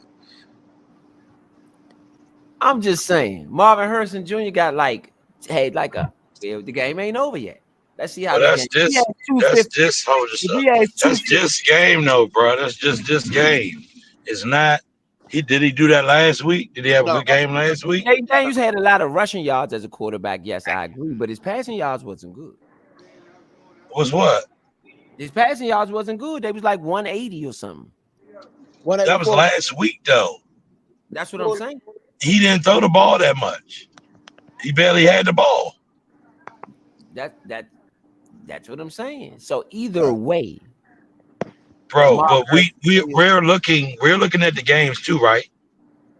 Marvin Harrison and them coordinators and Caleb and them coordinators are actually calling good football games. Caleb These ain't even coordinators are not, and Jaden Daniels still look good in spite of it. Caleb ain't even in the running right now. Yeah, Right no, now, I would say Marvin Harrison will be in the running after this game. Uh, but even if he has 200 yards this game, right, he still don't got nowhere near the all-purpose yards that Jaden Daniels got. because he's not a quarterback. They play two different positions. But that's But what I'm saying. You can't even put them on the same, you know what I'm saying, grade level if we're gonna strip away the fact that you can't use all purpose yards. right now, Jaden Daniels has just as many touchdowns all-purpose as Marvin Harrison. He also has just as many yards all-purpose as Marvin Harrison. His rushing, So I'm just saying. I ain't saying no, Marvin Harrison is the winner either. no. But that's what I'm saying. Look, that's what I'm saying. If you go compare a person that's close right now, is Marvin Harrison, right? And Malik Neighbors. Malik Neighbors got more all-purpose yards than Jaden Daniels, but don't have more touchdowns. Right. This is what I'm saying. And we're not even talking about passing the ball. We're just talking about Jaden Daniels on the ground and him for over the 2 weeks. So that's why I'm saying, like, you got to give it to Jaden Daniels right now. Who else is doing what he's doing as far as a rookie? Statistically, like I said, we could take his passing And stats I off the don't board right now. What if Caleb come out and had 500 today, Well, it'll be Caleb. and they have 2-0? It'll be Caleb because Caleb got the win last week anyway. He got the win last week. Right. But he's playing Houston. I don't think that Caleb's going to have a big game against Houston. Yeah, Caleb ain't gonna have no big game against no Houston. That ain't How you happening. know that? How you know that? We didn't know that that Oh, the I Saints know was that. going to do I the know that. Cowboys. D'Amico Exactly. Ryans. We didn't know D'Amico. the Cowboys. The Saints was going to do that to the Cowboys. But We they did did. not know the Saints was D'Amico going to ain't do that. letting it happen, and Shroud ain't letting it go down either. We didn't know Man, that y'all must Baltimore don't was know. going to lose. Y'all must don't know who Shroud is. Go check him out on interviews. That boy got the confidence of a giant, of an 800-pound man. But we didn't know. 12 foot tall. That I'm telling you, the boy know his stuff. And he ain't no slouch. And he ain't gonna let no rookie come in there any game he sit and see there and beat him. I'm telling you right now. It ain't happening. We Can't did say not that. know It ain't happening. that today would go the way it went. So therefore, Baltimore, did you have the Las Vegas Raiders beating the Baltimore Ravens? Absolutely not. Nah, Absolutely not. This is I did. upset. But This is Caleb ain't upset beating no central. Shroud. I'm telling you that right now. I promise you. You're not beating no Shroud. This is upset And weekend. speaking of upset weekend, the Chiefs are now on the 3-yard line after an 8-yard run by Pacheco. Oh my And they goodness. look like they about to score. It's a 2nd and 2 ball on the 3-yard line. So I mean, all the upsets ain't gonna happen this weekend. That's the way it's looking. The Chiefs, they That's fighting what to I'm die saying. That's what I'm up to saying. the It ain't gonna be 4-yard line. upset. Excuse me. I'm just saying, at the end of the day, you can't, it's no way that you could look at it and say that it ain't Marlon Harrison Jr. and they blowing these people out, playoff team out. No, We beat the listen, lowly that Giants. We beat the lowly 34, Giants. that 34-10 is definitely a lot of Bro, Marvin. I don't care who we beat. Like Leo said at the end of the game, a win is a win. I don't care who we beat. We got to win. We beat the Yes. And lowly we could Giants. have lost to them. What we'd have been saying, we lost to the lonely Giants, but we beat them. I don't care. We beat them. Yeah, I mean, yeah, that's why I said a win is a win, man. It was an ugly win, man, but we got the win. Oh, and it is a quick pass to Travis Kelce on 1st and goal, and he does not get in. I like them screen passes that they be running with Kelce, man. Them girls be perfect. That's how you run a screen pass. I'd say they need to pull it on. I think they took Harrison. I ain't seen Harrison Jr. in the game. Put him back in the game. be enough for me and your cup. Let's go. Put him back in the game. Run it up. Run it up. Make Jaden Daniels. If Jaden Daniels somebody he want to be rookie of the year, yeah, make him earn it. Make him earn it. Make him earn it.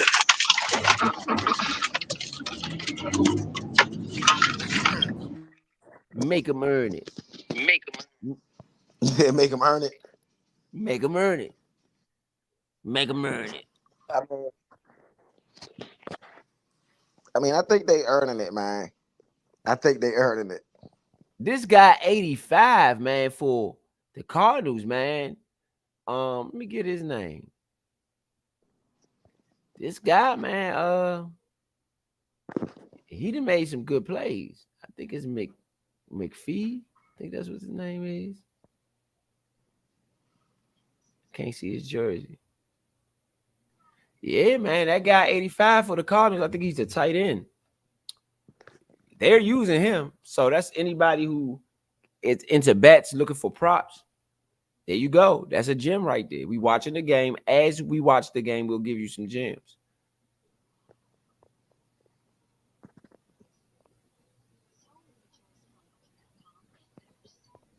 But Caleb Williams it's his turn tonight. You think he ain't watching what's going on? You think he ain't watching what's going on? He ain't saying to himself, oh, they think they something. They think they doing something. Man, I don't know, man. I personally, you and your little field goal win. Get out of here. I don't know, man. Personally, I just look at it as I need captain now. That's what he was. CJ Stroud and them going to be a little too much for them tonight. That's just my opinion. Stephon Diggs is going to have a good game tonight. I think they just going to be a little too much for them. Just being real.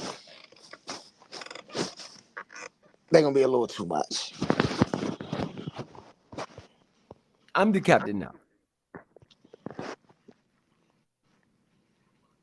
You know? Let's see what we got on the live circuit, man. See what we got on the live circuit. Let's get this thing over there everyday parlay, man. Any more thoughts on the skins before we jump over to everyday? Nah, that's it. No more thoughts. Big Son, you got anything else left on it for the skins?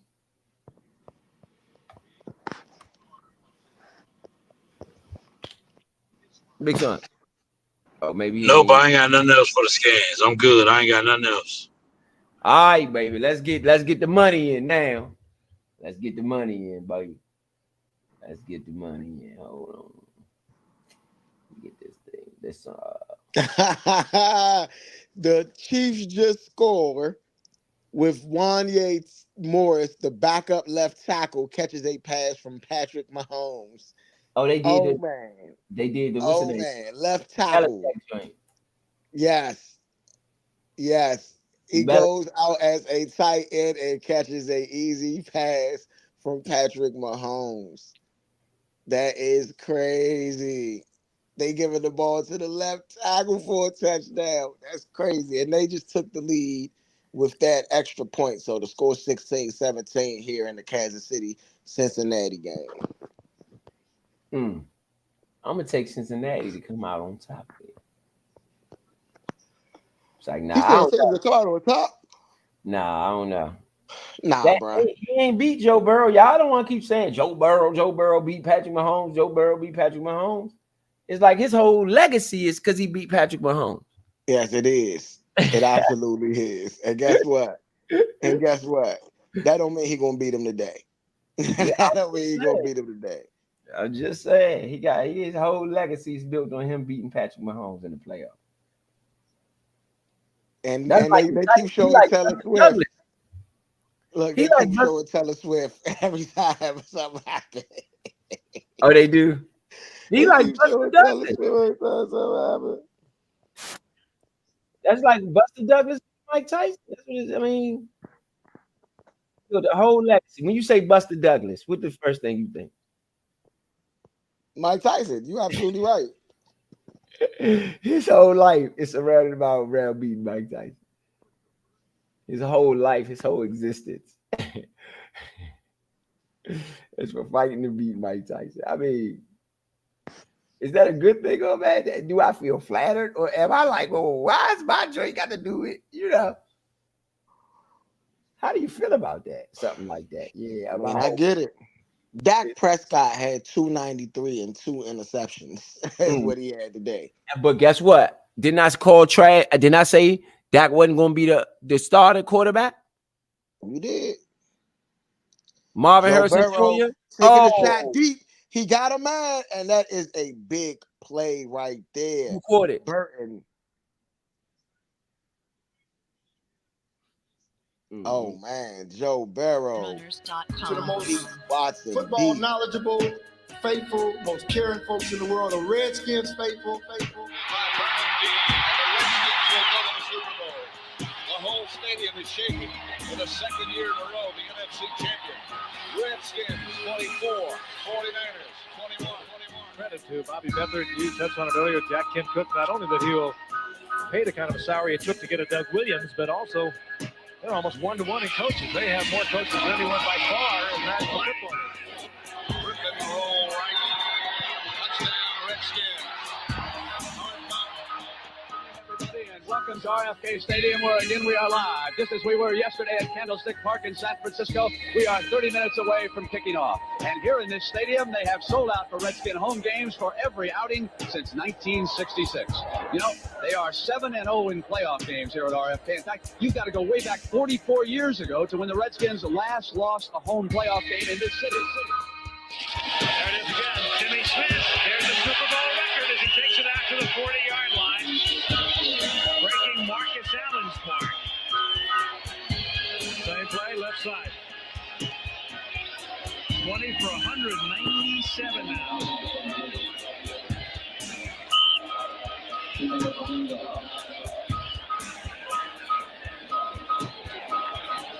Jimmy Smith, 5th-round draft pick. He has been sensational. But the blocking he's getting up front is absolutely incredible. That's the record. The man who held the record that Timmy Smith has just erased. So the rushing mark goes down and the passing mark goes down on the same day.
Shout out to Vito, shout out to Leo, shout out to Rose, shout out to Shaky, shout out to all y'all, man.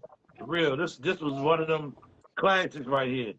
Oh yeah, for sure. Yeah, this is one of them classics right here. This is one of them.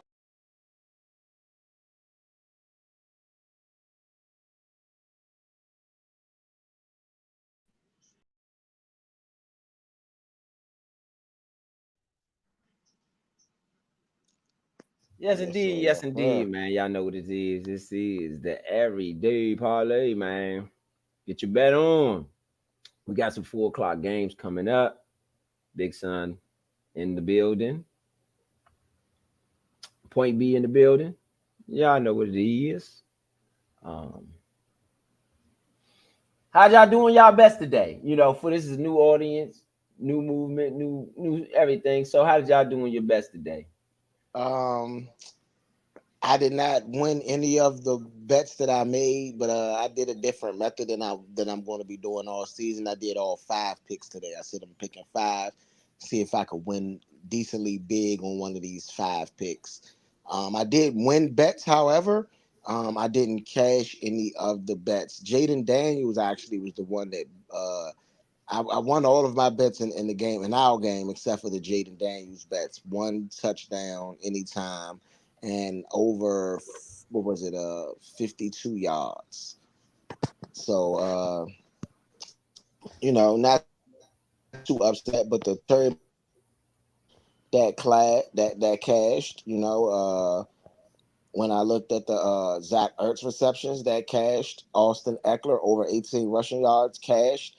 You know, I believe Austin Eckler receptions cashed as well. So I like when I'm two bets away, I'm mad, but I'm not too mad.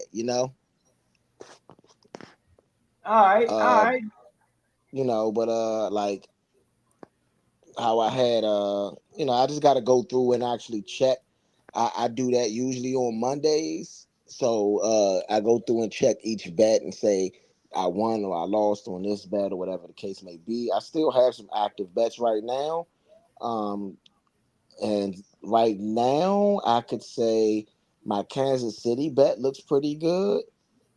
The Kansas City versus Cincinnati game. I bet on that.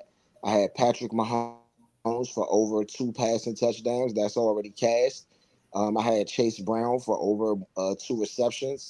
Over 1.5 receptions. He already got one. I had Andre Ivalaskis. I can't pronounce his name, but over 3.5 receptions. He only got one, but he is one of their main targets. I had Rasheed Rice for over 6.5 receptions. I believe Rasheed Rice is at 4. So that does look promising still to cash. Um, Let me double check. Let me go over there to their stats right now to kind of check out. Um, I had Xavier Worley. I have Xavier Worley for over 2.5 receptions. He got two right now, but I do have him also for 42 yards. He only has 17. So that's the only one in danger right now of cranking my ticket. I feel like is the Worley joint because everything else looked like it may be good. I also have Pittsburgh and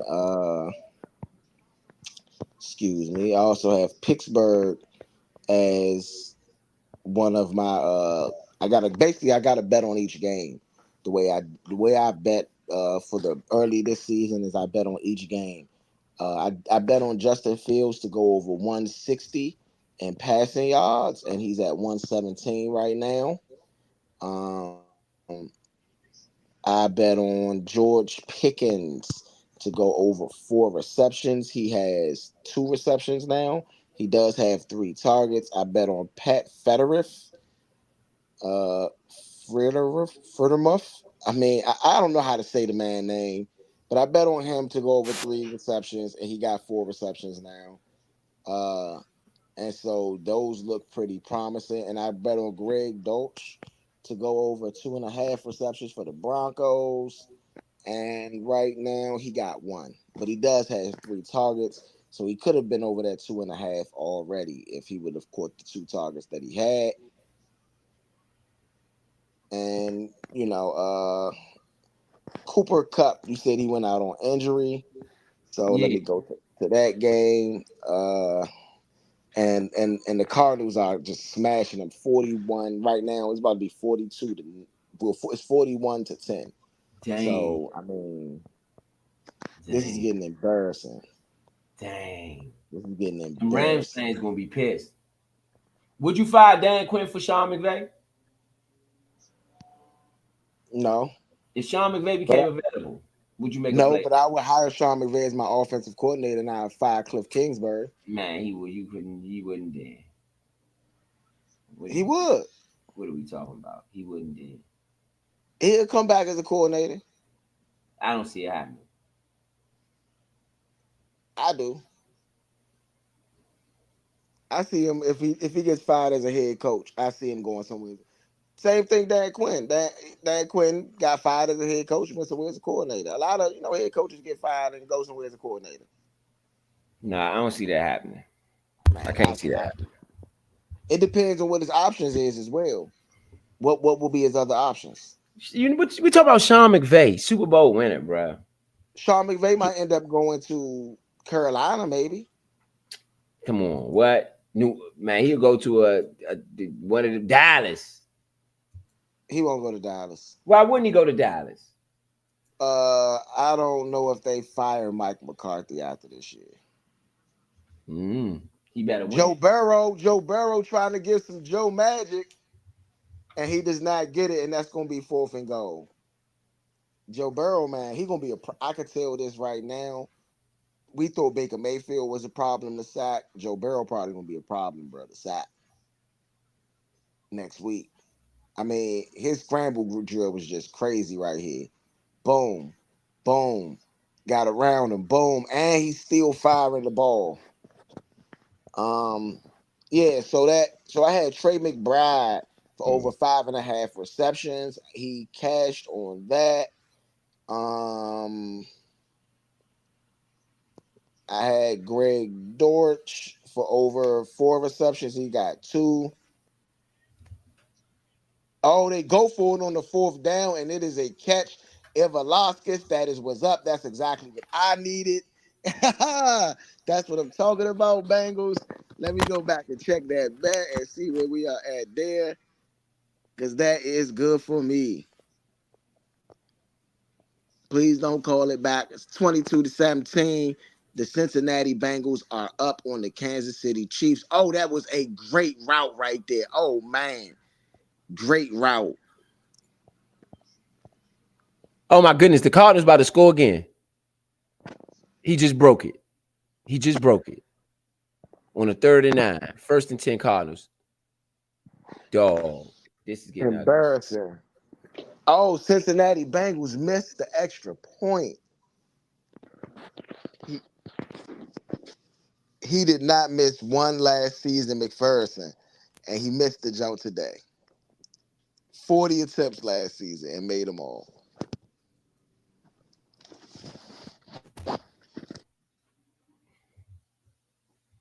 Man, this is crazy. All right, let's see what we got. On this good old betting.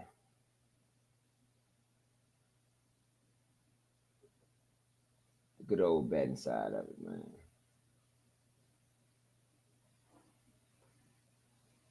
Let's see what we got.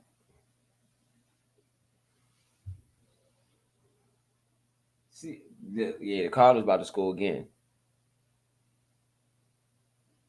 They are right now up 41-10.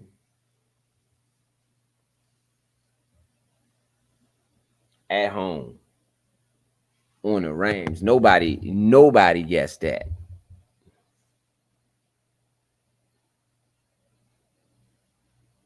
That's a 2nd and 5. They hand the ball off. Would you take your foot off the gas? It's 5 minutes left. You're up 41-10. Do you take your foot off the gas? No. No. Man, we statting day. We're gonna pad these stats today. It's our day. We're gonna pad these stats. Yeah, I don't have no problem with it. I mean, I know it might seem a little harsh, right? So I know it might seem a little harsh, but I don't have no problem with it. I think that if you go out there to play, you can only control your own team.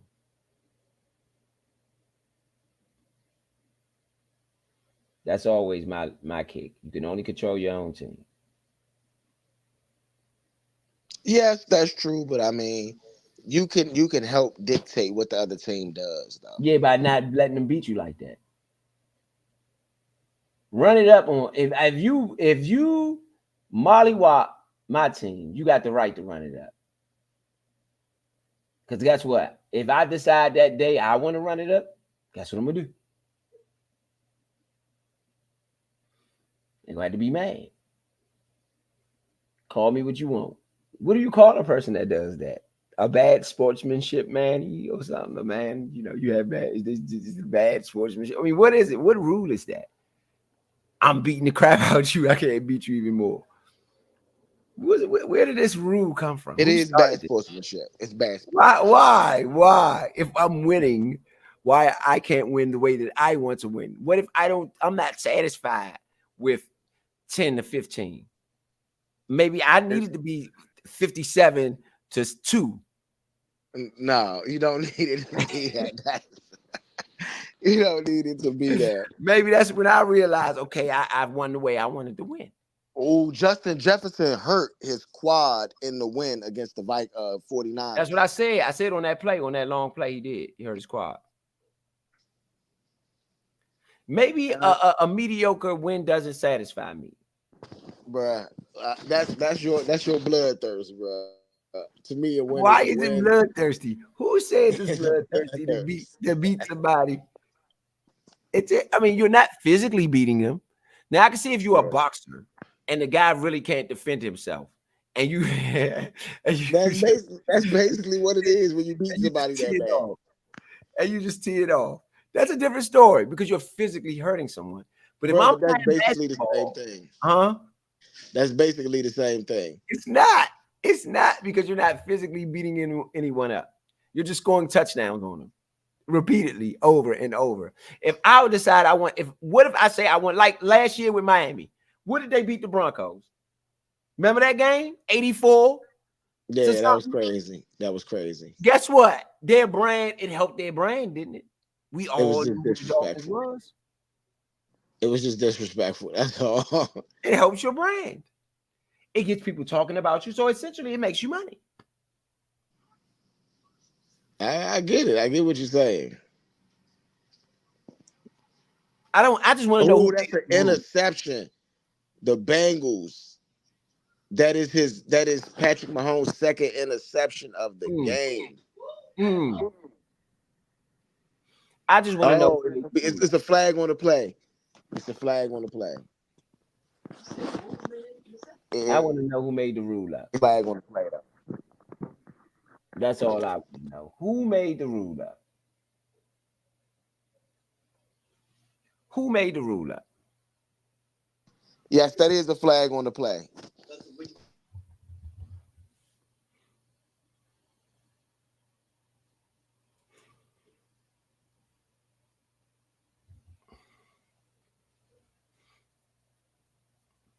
All right, let's go through some bets. Get some bets together, man. Get some 4 o'clock or some 8 o'clock for the 8 o'clock game. Let's see what props we can roll with. I mean, we can do some props. I mean, I don't know if you want to jump into it. Yeah, I've already did my props for the 8 o'clock game too. If y'all want me to go over some of the ones I put in. Yeah. Let's see with the props. I did Joe Mixon. Anytime touchdown. I did Tank Dell over 4.5 receptions. I did CJ Stroud over 1.5 passing touchdowns. I did CJ Stroud over 2.5 carries. I did Joe Mixon over 2.5 receptions. I did Stephon Diggs over 4.5 receptions.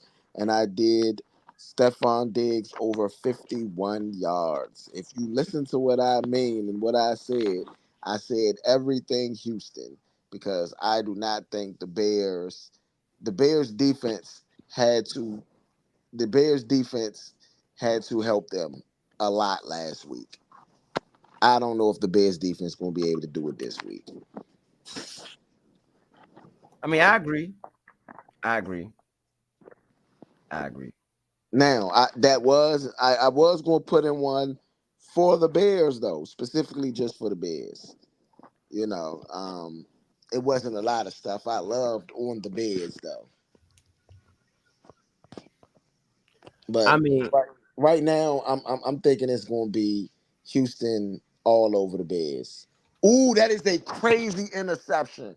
Oh man, that is you got the ball back. Patrick Mahomes just threw another interception. For real? I gotta turn that game on. Yes. This game 41-10. Yes. That game sounds way more exciting. This is not gonna work. I'm going to turn that game. I'm sorry. All right, my bad. Who got turned on? Crazy interception. Who got blacked out today? Somebody gonna get blacked out. The blackout. The blackout.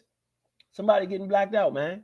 Somebody getting blacked out today. Who losing 41-10? That's who go by. Who's losing? Who's the 10? Huh? I'm watching the game, and I don't even remember who the 10 is. That's how bad it is today for them. Who's the 10 on the 40. It's 41-10. Cardinals are playing the Rams. The Cardinals beating the Rams. The Rams. 41-10. Yep. You're getting blacked out today. The Rams are getting blacked out. Blackout today, man. We got to go ahead over to the Chiefs game. Chiefs Bengals going at it. We're going to swap this on over. Black out for the Rams, man. The Rams got skunked. And right now, Denver is losing 13-0 to Pittsburgh.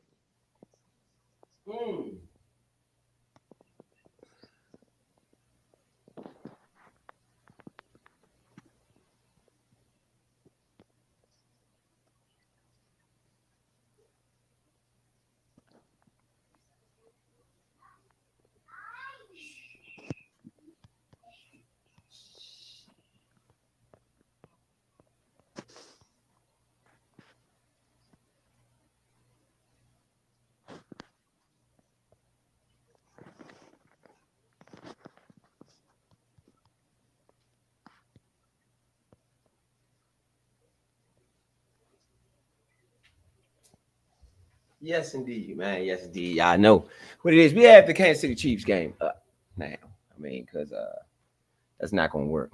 That is not going to work. And let's get some of these props up. My Kyler Murray joint cashed. Oh, it cashed? Yeah, Trey Did you hit anything today? Did you hit any tickets today? Huh? Did you hit any tickets today? Nope. You ain't hit nothing. Nothing. All right, right now, I know this is not gonna hit, but Kyler Murray cashed already in that game that I got. Trey McBride cashed. Let me see.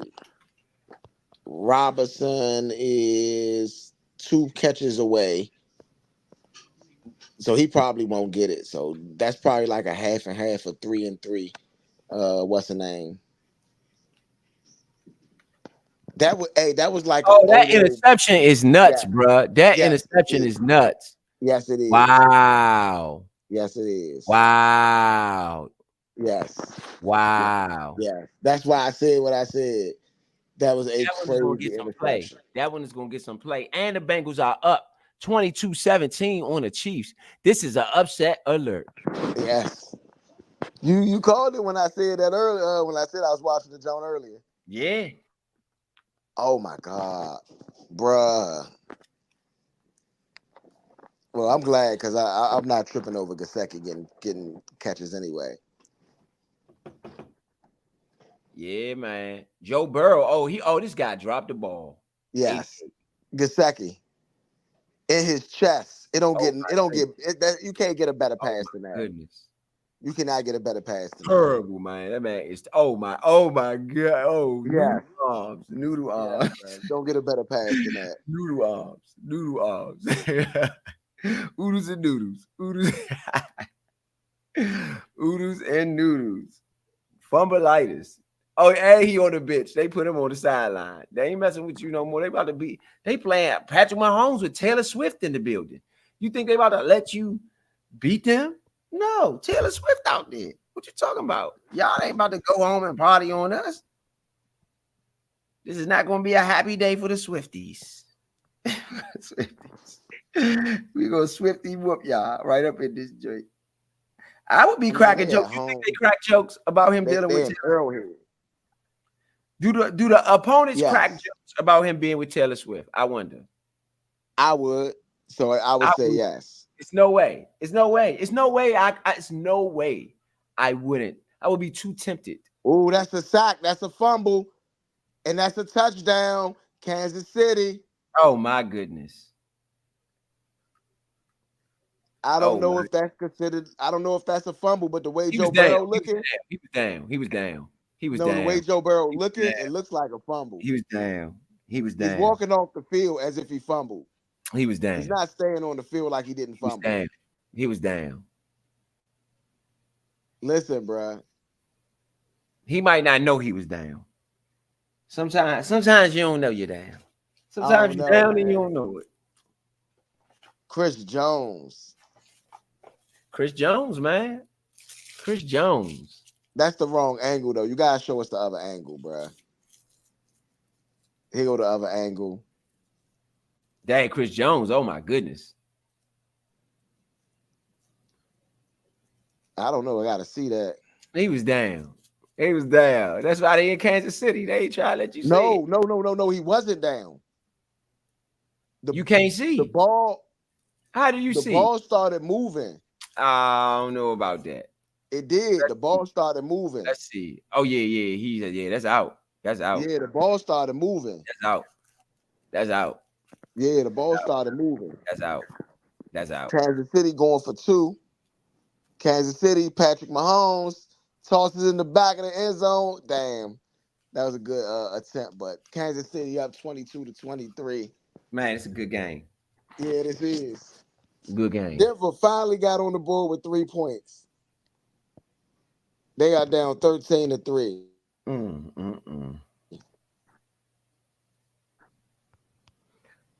They just can't score no points. Their defense playing well. I'm not gonna catch that John either because Greg Dolce got the attempts. They throwing the ball his way. He just ain't getting the catches. He got 5. They got him 5 targets. He only got 2 catches right now. I need him to get 1 more catch. Pickens just got I would need Pickens to get 2 more catches too.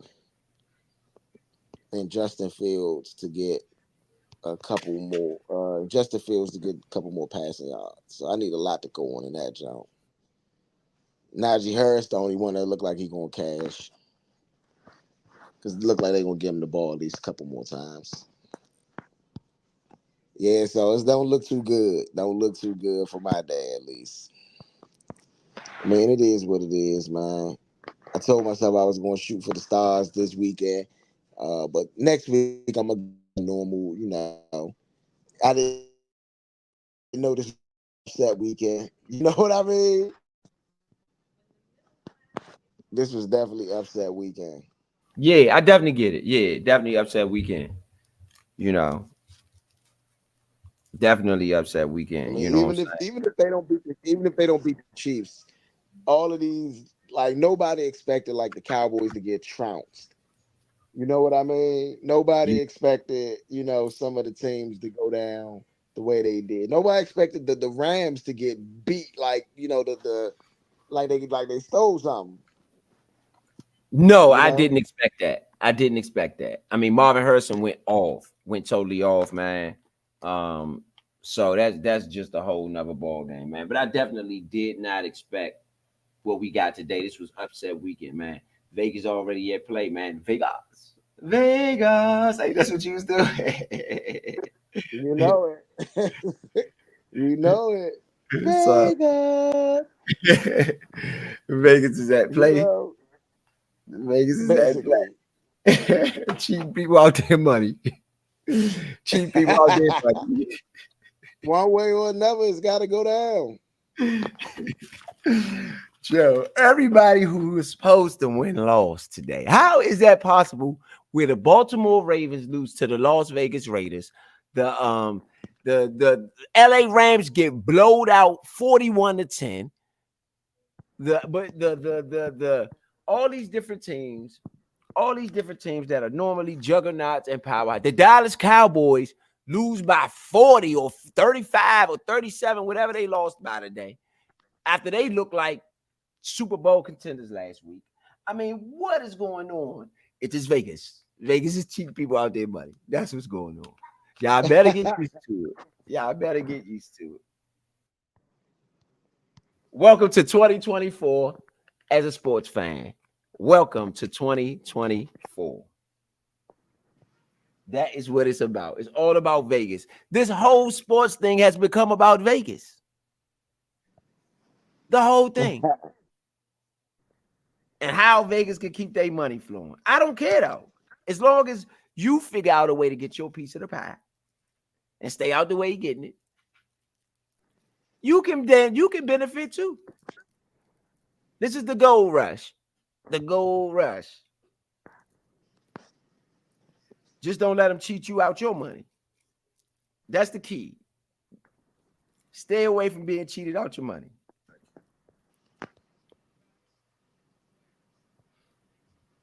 All them last bets you hit, like Vito.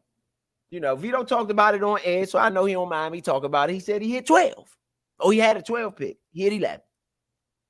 The last game. You know, all that mess. It's Vegas. Yeah, they be gaffling. Do you think they look at tickets? That's the question. That's the one thing all gamblers want to know. Do they look at tickets? I don't know if they look at tickets.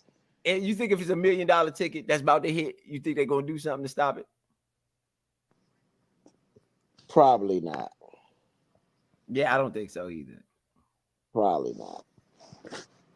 I mean, realistically, it's a hard to do that. Now, don't get me wrong. If it's a $100 million ticket, then guess what? You should not show. It's 100 like right now. If $100 million go in on the Chiefs, they're going to lose, bro. They're going to lose. Real. That's real. They're going to lose. No, if I ask a bunch about it, they're going to lose. I mean, that's an interesting concept, though. That's an interesting concept. You never thought about that. How much money do we got to take for us to sway the game in our favor? How much money do it take? How much money do it take? On the other side, how much money do it take on the other side for us to sway the game on your side the way you want it? I don't know. Yeah, that's the question. That's quite it. Can you sway enough bets to go against your team, your home team, so that they will win all season long? I think that's what we should try to do. We should try to get everybody to bet against us so that we could win all of the games. I guess. I don't know, man. Would it work, though? You think it'll work? You said 100 million. If 100 million is put up, they would lose. So, okay, so let's say 100 million is put up against the team every time.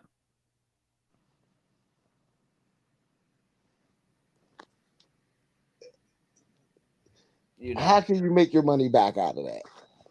You don't. It ain't about the money. It's about your team winning. And you can take the rings. Bro. You do it for two. You do it. If you're the Redskins, you do that for 4 seasons, 19 games, and the Super Bowl. You do that for 4 seasons. You got 1, 2. We already got 3 rings. You got it 4. Now we got more rings than everybody else. You got all the bragging rights. It's over. And you ain't got to do it no more. I don't know, bro. I don't know. It's just all hypothetical. I'm just saying, if money makes the world go round, why can't it not work in your favor the way you win? It can. It can. Just I don't know. Oh, what the hell was that, Gasecki? Man just did a whole front flip. Is that their starting tight end, Gasecki? Yeah.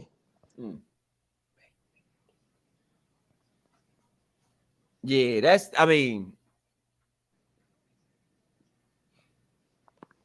second down, throw to Gasecki. Yeah, I don't know what Gasecki was doing. He's trying to get a back injury is what he's trying to do. I don't know.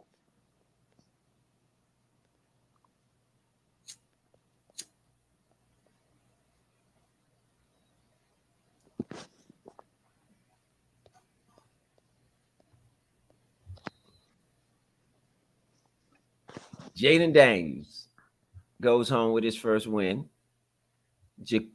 Josh Jacobs had 151 rushing yards today. 151? J.K. Dobbins had 131. James Conner got 122. Alvin Kamara had 115 and 3 touches. Jonathan Taylor had 103 on 12 rushes. Mason had 100 yards again for 49ers. Antonio Gibson, 11 rushes for 96 yards. Archain, 93 yards. Singletary. I bet with Gibson today to go over 18 yards, too. Huh? I bet with Gibson today to go over 18 yards. Oh, you won that. Yeah. Marvin Harrison Jr., 4 receptions, 132 touchdowns. DJ Metcalf, 10 receptions, 129. Malik Neighbors, 10 receptions, 127 in the touch. Armand St. Brown, 11 receptions, 119. James Naraba, 12 receptions. Goodwin, Chris Godwin, 7 receptions, 117. Devontae Adams, 9 receptions, 110. Debo Samuel, 8 receptions, 110. Hunter Henry, 8 receptions, 109.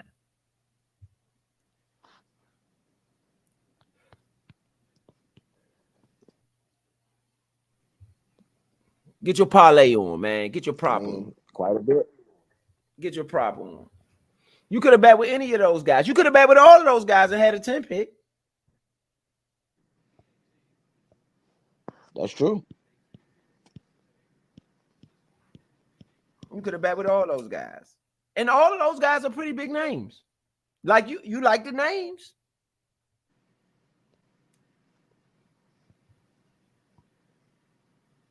You do like the names. I be trying to stay away from the names. I don't know. I be trying to stay away from the names. But those were all names. Everybody who stepped up and was on that board were pretty much names. Jamar Chase is kirking out right now about something.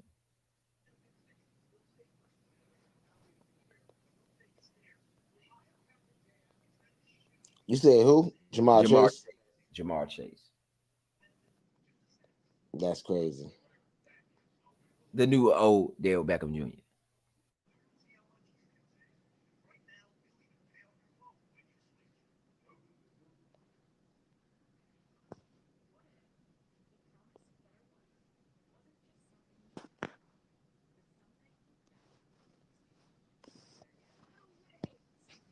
The new Odell. Is he becoming Odell? Who? Jamar Chase. No.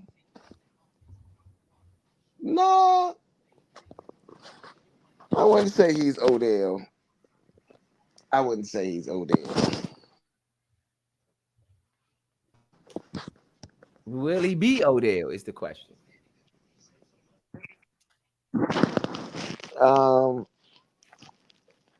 No, I think he's a bit better than Odell.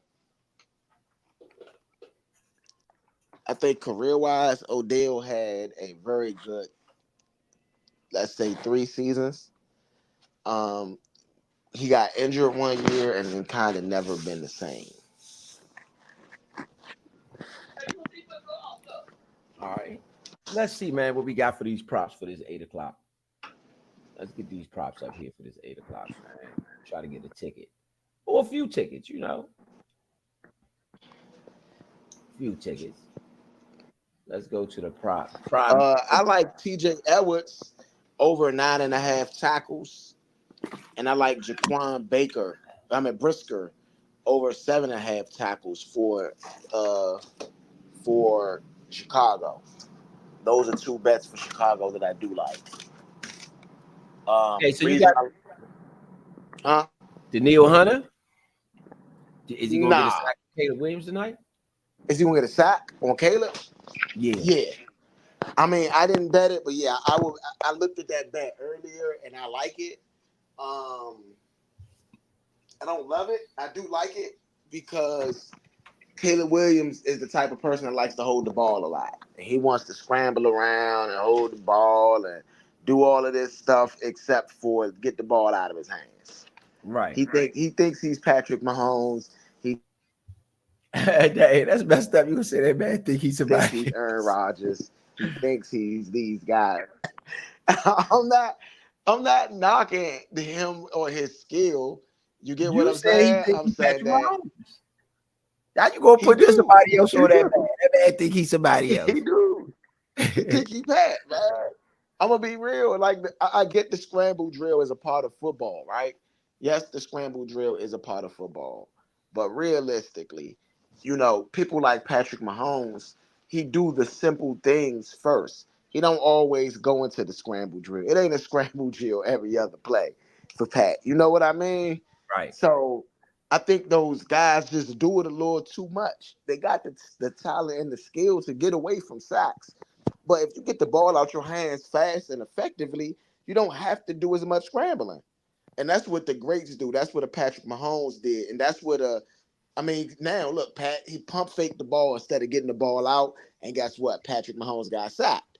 This is what I'm saying about guys that do the Patrick Mahomes stuff. Guess what? Pat takes sacks doing the same thing too. Pump faking, thinking he got more time than he does have. So you saying that that's what Caleb Williams does? Yes. That's exactly what he does. Oh, I get this. And don't get me wrong. You might make him right.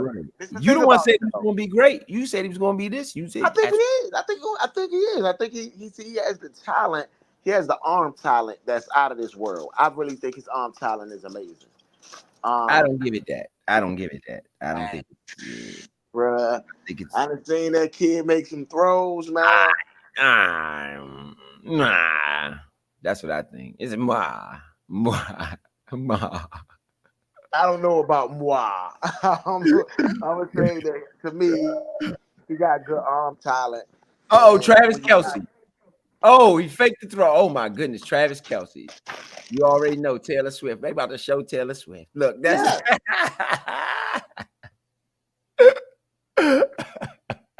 flag on the play. It's coming back. Oh yeah, look, you're jumping up and down for that. Hey, honestly, you want to know something funny? This could be one of the best things. Why y'all ain't show her after the play got called back? But y'all gonna show her when the play happened. Why y'all ain't show her when the play got called back? And it's no play now. Why don't come on now. See how the NFL do? No, but look, this the real though, right here, right? Look. So this might be the best thing that Taylor Swift could ever have for her brand. Free publicity every Sunday. Yeah, millions of viewers every Sunday for sure. Millions upon millions. And they're gonna put her on that goddamn screen as much as they can. It was the perfect marriage. To be honest, it was the perfect marriage. Picture perfect marriage. NFL, Taylor Swift, regular woman going to football games. I mean, they want more women fans anyway. I mean, this was just a perfect marriage. And the NFL and both the NFL, Taylor Swift, and Travis Kelce and everybody else involved is exploiting it to the max. And I don't blame them because I would exploit it too. I would exploit it more than them, probably. Just to be clear about that, I would probably exploit it more than them. That's true. That's true. This capitalist society, right?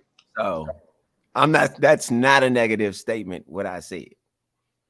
Everybody is enjoying the fruits of the exploitation. Right. That's what I said. It's a capitalist thing. Look, how can I make money off of this? This is all Travis Kelce, though. Let's be clear about this. We say that Travis Kelce is a fortunate guy. And yes, he is fortunate. Yes. But this was all Taylor Swift is fortunate too, because this was all his idea. If you remember, he said it on the show that he, did a podcast that he was interested in her, or somehow, some way it got back to her and whatever. She came to a game, but this was all his idea. He was trying to get at Taylor Swift for a minute. That was his little celebrity crush, and guess what? His celebrity crush came through, and now he's crushing his celebrity crush and winning Super Bowls at the same time. And he's acting. He's on stage with her. He's becoming a top-notch celebrity.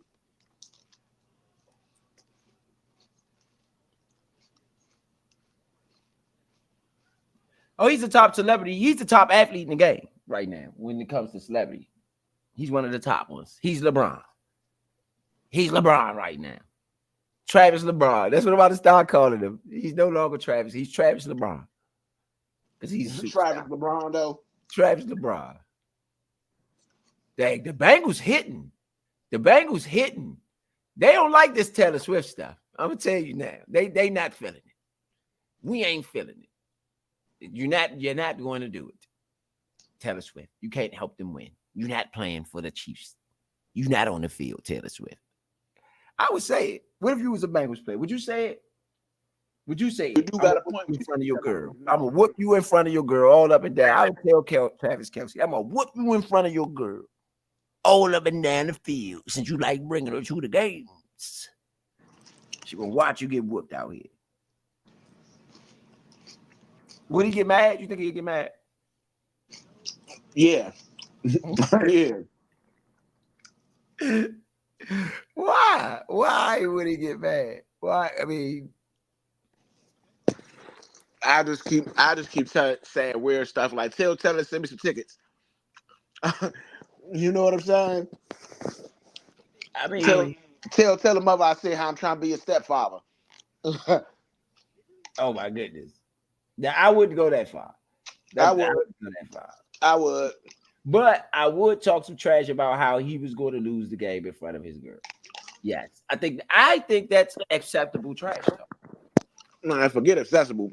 I'm Kevin Garnett if I'm going. If I'm going, your wife tastes like Honey Nut Cheerios. Did he really say that though? Nah, he ain't Did really he ever admit to saying that? Nah, he ain't say that.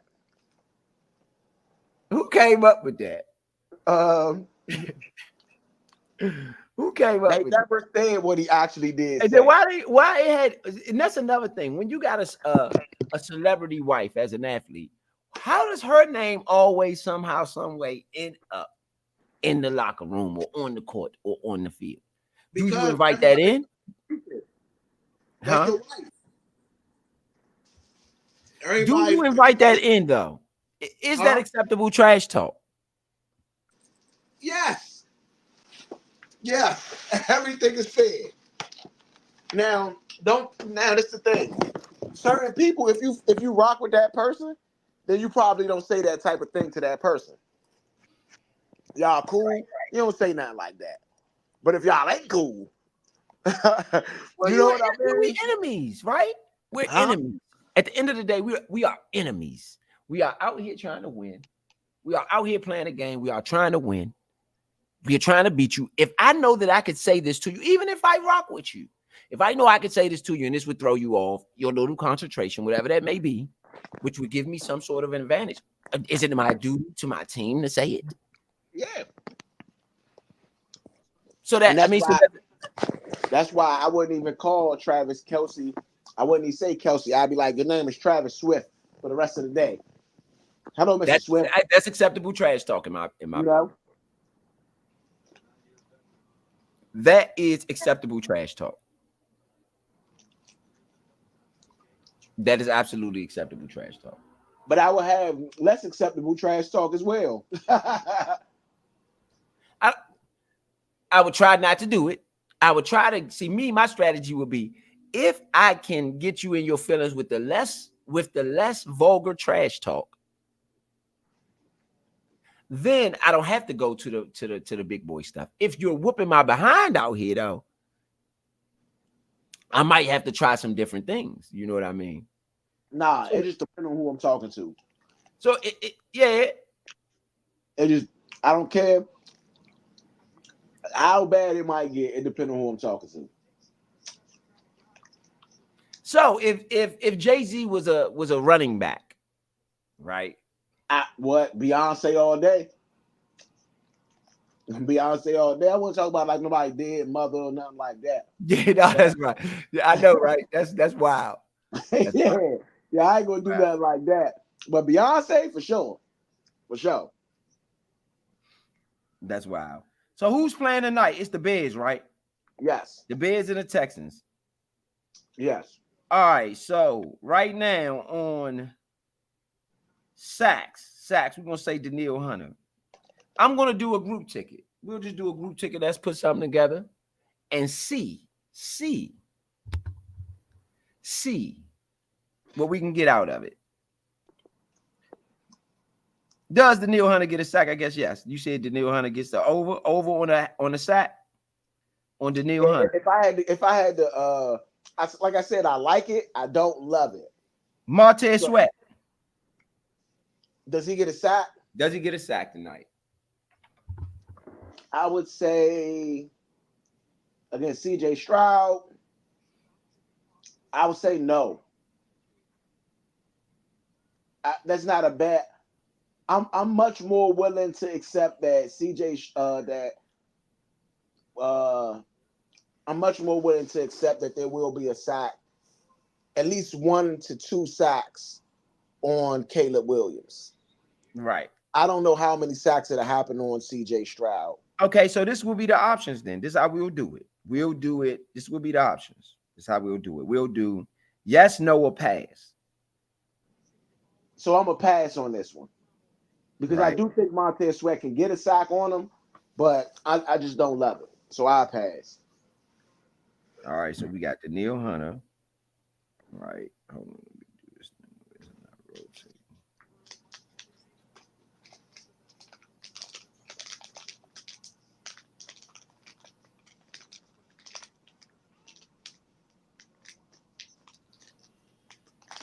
All right, we got Danielle Hunter.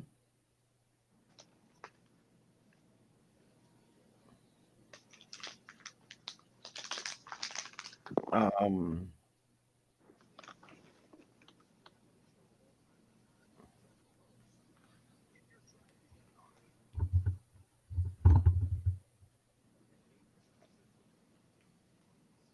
right.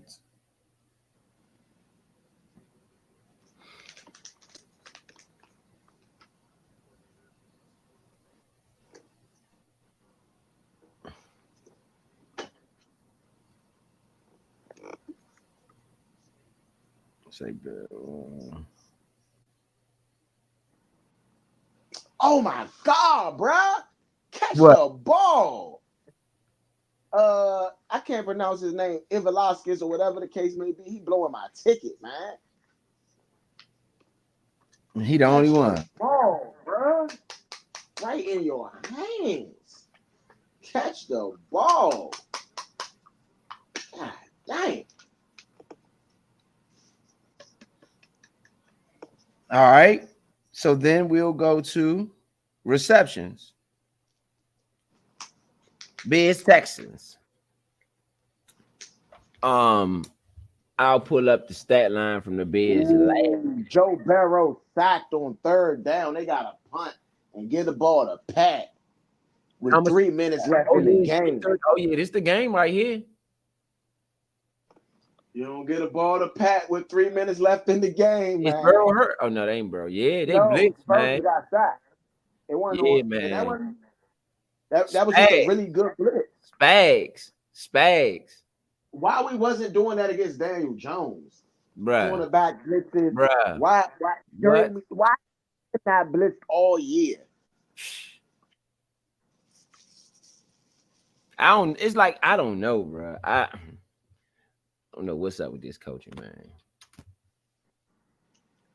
McCole Harmon. Do you think the Chiefs win right here? Probably.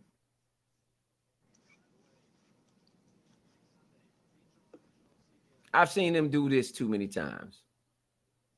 Every game is a huge game for them, right? Every game, the Chiefs right now is the number one draw in football, the number one. So every game to them is a big game. This is what the Patriots was. This is what the Colts was. This is what the Minnesota Vikings was with Randy Moss in his heyday. This is what the Rams was, Grady Show on turf. This is what the Cowboys was when they were doing their things with the San Francisco 49ers was. This is what the Washington Redskins was at one point in time. You get the A team, you get the A commentators, you get the top of the level, top of the game, headlining acts on your ticket. Because you are the headliners. This is your show. You are the dynasty. And that's what the Chiefs are right now. The dynasty. Yeah.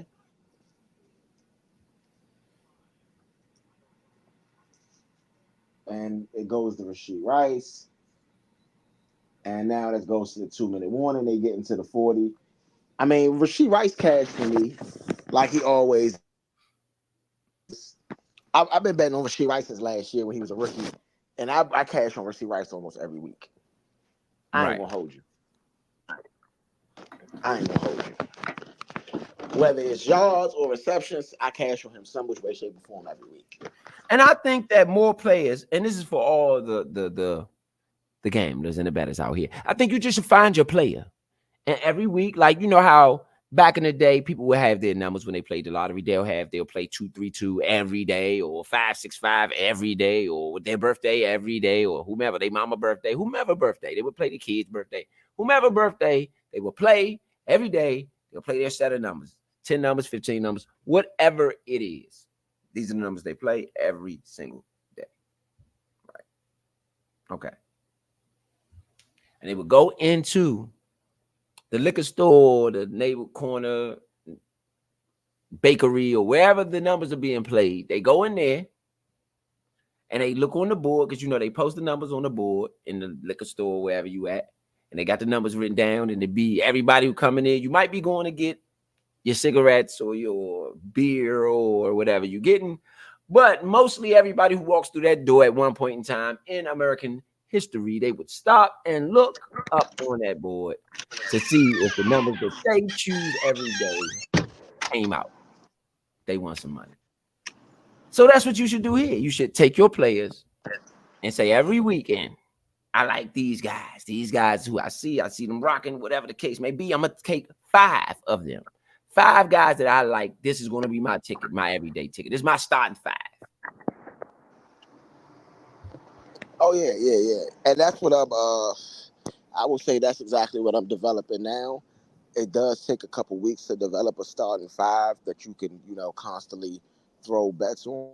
But because every year the systems change, the players change. You got a rookie that may do a little more than last season, So, I mean, that's kind of how that ball goes. So with me, I'm developing my starting 5. I think I've done a pretty good job so far because I've won a lot of bets, but not won a lot of tickets.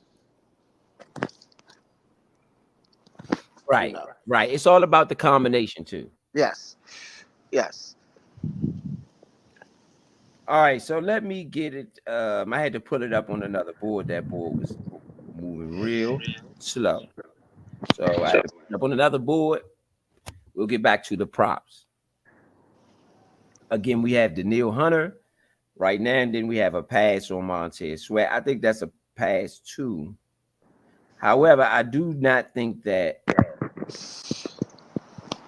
I'm 50-50 on Montez Sweat, but that's not 60 or 70%. So that's why I passed. But I am 50-50 on him. I think he very well is within range to get him a sack today. I believe CJ Stroud got sacked twice last game. All right. Yeah, I'm gonna pull it up. Look at some numbers. Pull up some numbers. I'm looking at Caleb Williams. Caleb Williams got sacked twice last game too. Lost to 20 yards. Caleb Williams last week, 14 for 29 with 93 yards. A 3.2 yard average. His QBR was 28. Dang. All right, inactive. And so let's pull this up. No, I want to keep the numbers up. Keenan Allen is inactive, I believe. Yeah, so inactive right now. Juice Shrugs, Damian Pierce, the running back, Rashad Weaver, the linebacker, MJ Stewart, the safety, and John Mitchin, the third, the wide receiver. That's for the Houston Texans. That's for Houston, yeah. Chicago Bears, Velus Jones Jr., the wide receiver, Noah Samuel, Sorrell, the linebacker, Dominique Robinson, the defensive end, Kerry Blagenshing, the fullback, Kyron Amaggio, the offensive tackle. Keenan Allen, they said Keenan Allen wasn't going to play. He's on the active list. But he hasn't been on none of the props as well. So even if he does play, that's a little bit of craziness right there. Right. Because that's the whole reason I bet with DJ Moore, because Keenan Allen wasn't active for this game. The over-under is 40. Hold on. I haven't gone to the over. Let me go to the actual game props.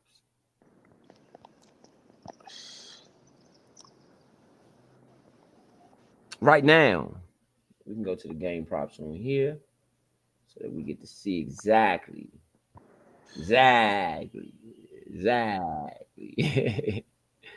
what it is. All right. The total points over under is 45 right now. It started, to my knowledge, at 44.5. But let me make sure about that.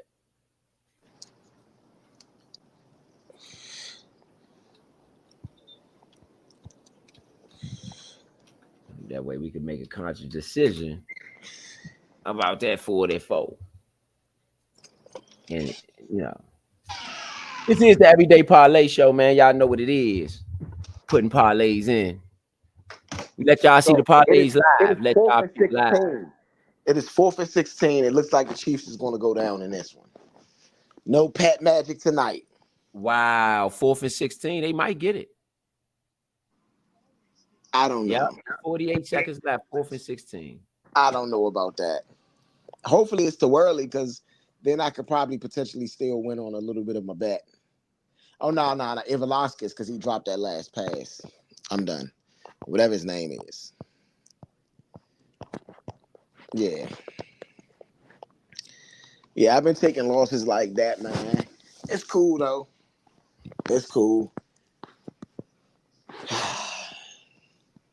All right. So,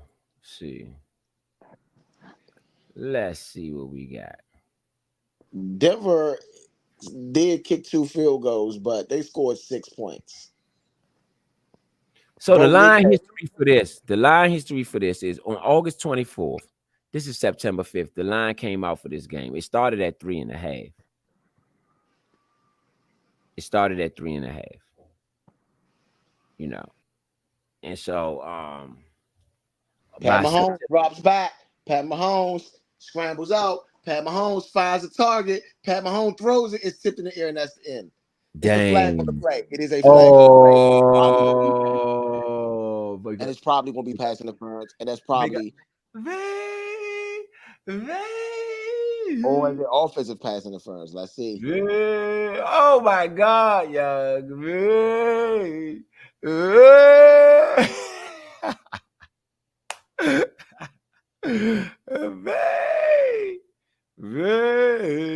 Oh, that is a pass interference.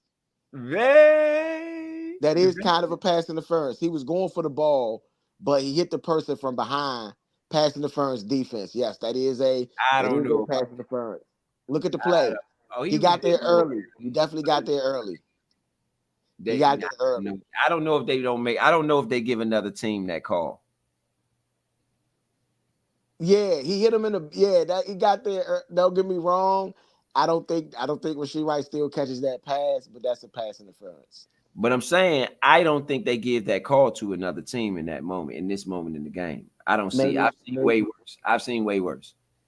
Yeah, You don't remember the Saints. You don't remember the Saints and Vikings NFC divisional playoff game. Maybe not. They still got to get some yards. They do have 3 timeouts. Bruh. Obamacare. Yeah. Obamacare. Bailout. It definitely was a bailout. It was a bailout. You can say that.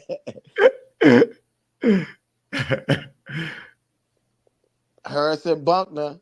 Let's see what he can do, though. Bro, they in field goal range already. They about to win. Oh, no, they're not really. Listen, this is the thing. They need to get some yards. They are not in field. No, Buckner going to hit it from there. He's going to hit it from there where they at now. I don't think so. Yes, he is. That's a 54-yarder. They hit the 37. 54-yarder. Okay, maybe. Oh, my goodness. Obamacare. And it's a handoff. Obamacare. Yeah. That's Obamacare right there. Come on, man. Y'all about to give these people wins now. I don't mind the Chiefs. I think they're good, but God, y'all gave them this joint, man. The refs gave them this joint, man. It's going to be obvious. A lot of people just going to say that. You just can't. It's why it's tough to make that call in that moment. You got to let the dude catch the ball, man. You got to catch the ball, man. If you can't catch it, you got to run. You got to bump through him to get that, bro. You got to go up with some strength. You know what I'm saying? Because even if the refs call it, it's going to be an asterisk. I guess, but he was there early, though, bro. Well, a little early. A little too early. It was a little early, though. And it wasn't really that bad, though. That's why I said I'm not sure another team. It wasn't egregious. It wasn't egregious, but it's a call that they would make. I don't know, man. I'm not sure another team gets that call. And that's my thing. I'm not. Yeah, you gave it to the Chiefs, but would you have given it to the Redskins? Probably not. But that's because they be cheating us, period. But what, regardless of what, why don't you not cheat them too? They are not cheating Why the just cheat Chiefs, us? man. Cheat everybody. If you some cheaters, just cheat everybody. Why just cheat us? Or why Harrison Buckner. why not cheat for them? But you don't want to disappoint Taylor Swift? Is that it? You don't want to disappoint Taylor Swift. I mean, it's not a cheat though. They didn't cheat for them. You want her to win at the last They minute. didn't Some cheat. dramatic stuff. I hope he miss. He got 10 game winning field goals, bro. He's not about to miss this. The refs really gave this game to them, boy. Somebody, it's a distance though. It's 54. It's 54. 51. 51. And Oh it's my good. God. It's good. It's good. That's good. The refs literally gave this game to them. I'm sorry. I've never said that in my history of my career of watching football. But yes, you have. Yes, you did. You made it right down the middle. Look, Taylor Swift, the Swifties go home with the win. Yes, you did. Listen, yes, you did say that before in the Giants game. Yeah, because they actually did. They did. It was way worse than that in the Giants game. I'm not gonna look. Taylor Swift, they in their party. Listen, bro.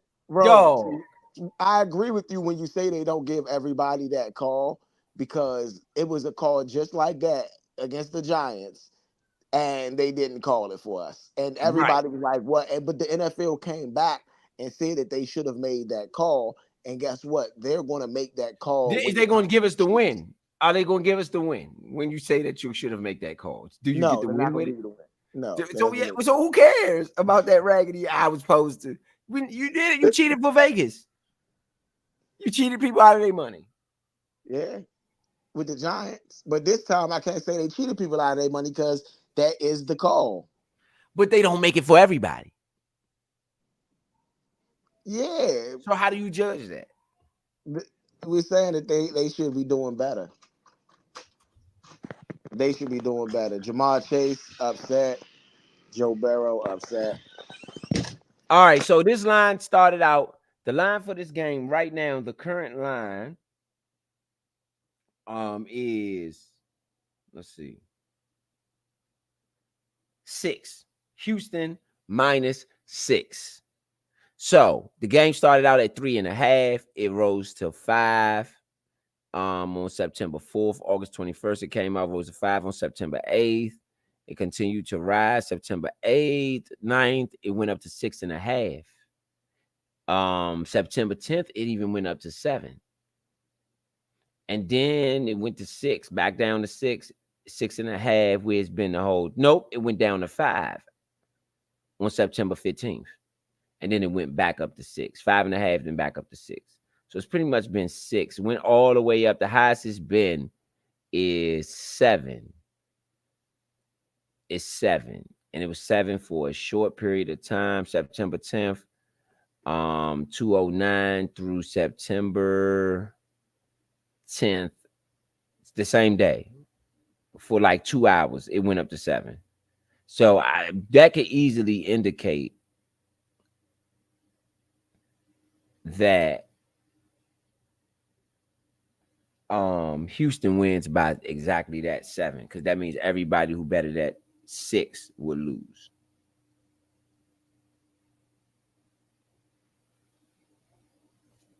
I'm just saying, if you look at it from that standpoint, that way some people would win. These 3 people here would win. The people who got it in that 2 hours got it within that 2 hour frame, and everybody who propped it out, who teased it up, they might get a little something too. And it's -310. And that's not even a lot of money. So it's been -310 on the money line. It's been -310. It went down. Right now it's at -280. I don't know what it's at over here. I can't see it. But yeah, right now, September 15th, 1:37 p.m. It was -280. And I'll see what it is now. So, all right, so let's look at the stats for these guys, these two guys. Let's see. The Bears played the Titans in the opening week. They won 24-17. Right. And in that game, when you look at it, it's the only game of the season. So this is what we got to go off as to what they plan on doing. Okay. Caleb Williams was like point said 14 for 29, 93 yards in that game. Tony Pollard is the Tennessee Titans running back. Okay. Jonathan Owens had a 21-yard return of a block punt. Oh, that's how they scored one of those touchdowns, right? And then you had a 24-yard field goal. Carlos Santo 50-yard field goal. Cairo Shapiro 48-yard field goal. So they basically was just doing what we was doing, field goals. The only then a touchdown and touchdown. An interception return. They had a block punt return for a touchdown and an interception return for a touchdown. The Bears did. That's how they won that game. Yeah, they didn't win on offense. The offense didn't score at all. You might go under on this. I think under might be total yards 148, one turnover.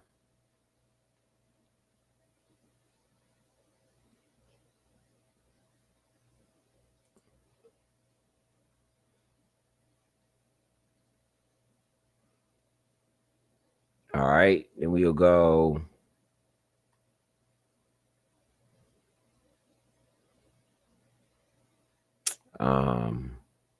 That was the Titans. This the Texans. Let's see what the Texans did.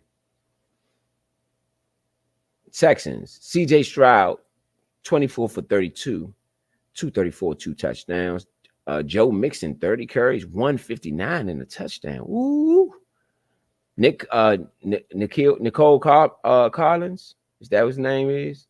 Nick Collins, whatever it is, in Collins, 6 receptions, 117. Pierce, 3 receptions, 125 and a touchdown for the Colts. This was against them.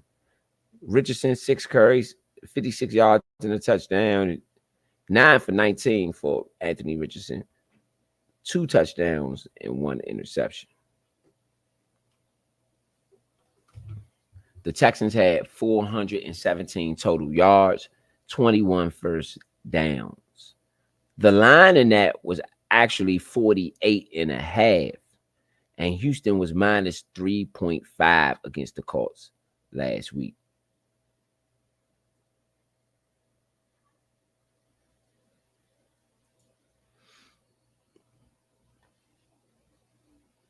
Okay.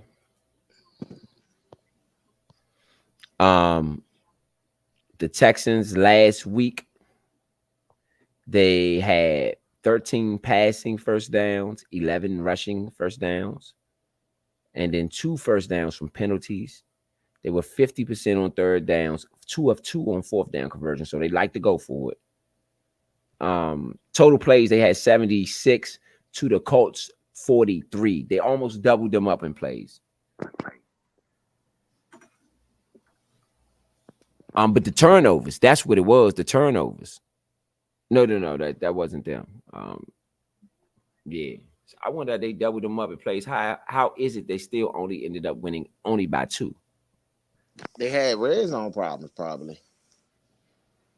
Yeah. But that doesn't mean that they wasn't able to do whatever it is that they needed to do to win. They just probably had some red zone issues.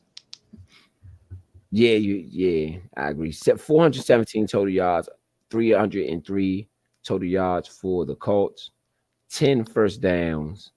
Total drives, 10 total drives for the Texans, 9 total drives for the Colts, 5.5 yards a play for the Texans, and 7 yards a play for the Colts. So this might be an over, depending on how good the offense is. Or will the Bears? I don't trust their offense either.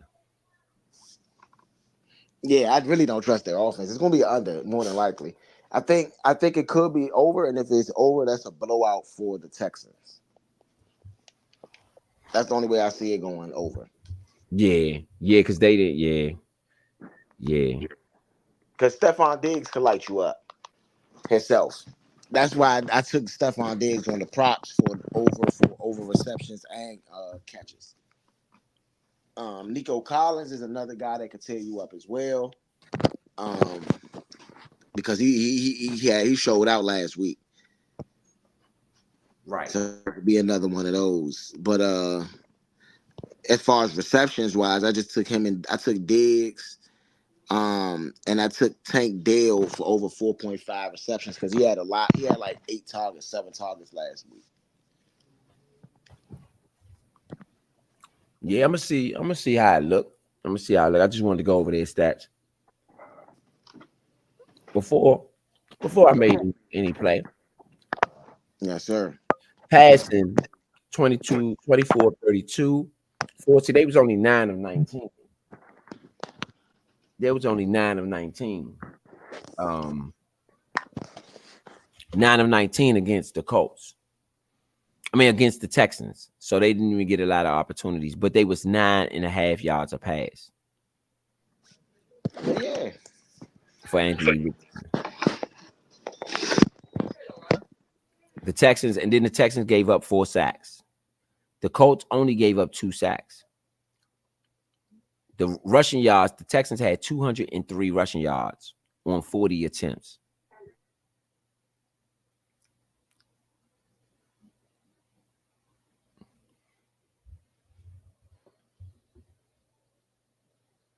They literally doubled them up in time of possession, 40-20.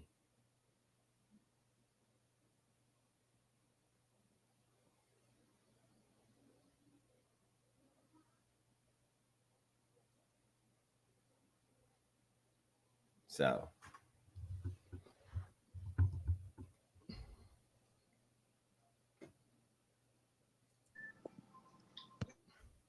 yeah, I'm taking under, and I'm probably taking Houston. That's to me look like the better bet. CJ Stroud was 24-32, 234, 2 touchdowns. His QBR was 67. His QB rating was 115, 4 sacks. But his QB rating that's really good. Joe Mixon, 159, and a touchdown on 30 carries. So you go over and Mixon on the carries. Nico Collins, 6 receptions, 117. He's the only one who really did anything. Tank Dale had 3 receptions for 40 yards. Stephon Diggs had 6 receptions, but only 33 yards in that. Joe Mixon, 3 receptions. Dalton Schultz, who I didn't know was there, 3 receptions for 16 yards. Alec Pierce had 3 receptions for 125 yards. That is a 41-yard average. But Pierce hurt, right? I'm not sure. I didn't. Yeah, I think I saw him on the report. Austin Dillon, 1 reception, 54 yards. You had Michael Pittman Jr., 4 receptions, 31 yards. Adonai Mitchell, 1 reception, 2 yards. On 5, Adonai Mitchell, 5 targets. 1 reception on 5 targets. Michael Pittman Jr. had 8 targets. He led the team with 8 targets. On the other side, Nico Collins led the Texans in targets with 8. Tank Dell had 7 targets. Stephon Diggs had 6. Joe Mixon 3 for Dalton Schultz. 2 for Brevin Jordan. Dara Ongawale, Xavier Hutchinson both had 1. So it's either Adonai Mitchell or Michael Pittman. I'm taking Adonai Mitchell. No, I'm taking Michael Pittman, actually. Michael Pittman. Yeah. That's on the Colts. But they ain't playing tonight. So yeah. All right. Tackles. 2-2-2-0-2-0. I don't even know how to say that. Al-Jahir had 5 tackles. Henry Toto had 7 total tackles, 3 solos. Derek Stingley Jr. had 4 tackles.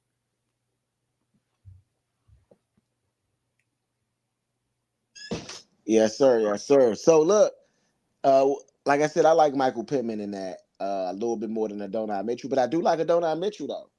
I mean, five targets means he's a part of the offense. When I bet, I'm only really betting on people that's a part of the offense. I'm not betting on the guys that's getting one or two passes, targets, or something like that. If you're getting 4 targets, 5 targets, that means you're a part of the offense, and that's something that I'm going to pay attention to when I'm doing my bets personally. No, I think that's a good look. I think that's a good look. All right, well, let's get to it. Let's continue on. Let's get this thing started. We got a couple minutes. Go for the before we get into the other games, right? So, what you got? -6 Houston, +6 Chicago. What you taking? I would pass on that. If it was 3, I would take Houston.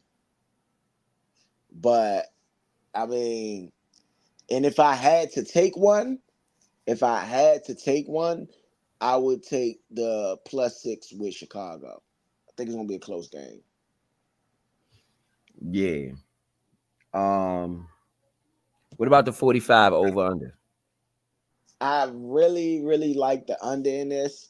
I don't think that the Chicago Bears can depend on those type of plays that they got last week to win the game to score points. So I don't see them necessarily going in and changing everything in 1 week. Okay. Okay. So you more leaning towards the under on that. Or pass. Yeah. I'm leaning more towards the under. Now, don't get me wrong. This could end up in a shootout. One thing I do know that the Chicago Bears want to do is throw the ball. Right. Right. But my lean is towards the under. Right. Right. But that's why I said those things I like to pass on. But it is a Sunday night game. Sunday night games might produce points. They usually do, right? Yeah. Yeah. Um. Yeah. All right. So let's continue it on.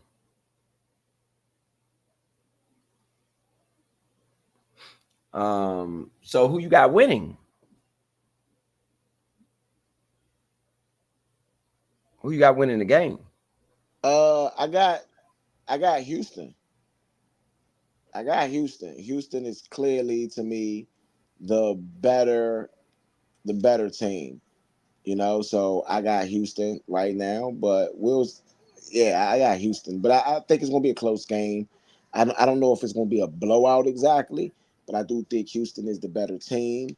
I do think that Houston has an advantage in this because they are the dogs. I mean, they're not the dogs coming in and not the underdogs, but they're the underdogs from last year, the surprise team, the hot team. So, they got the swag behind them, like kind of how the Lions.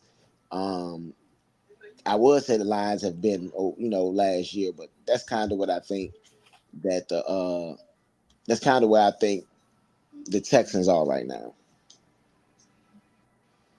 Yeah, I agree with you. I agree with you totally. I agree with you totally. However, I don't know. So you said that Houston gonna get this win. Yeah, I'm pretty sure, Houston's going to get the win. All right. So we'll take the Texans. Okay. And then we'll take, you said Daniil Hunter. Yes. I really like Stephon Diggs as well. If there's one play that I would take in this game, it is probably Stephon Diggs over receptions if it's 4.5. Yeah, I agree. I agree. So let's see. Sacks. We'll try Daniil Hunter.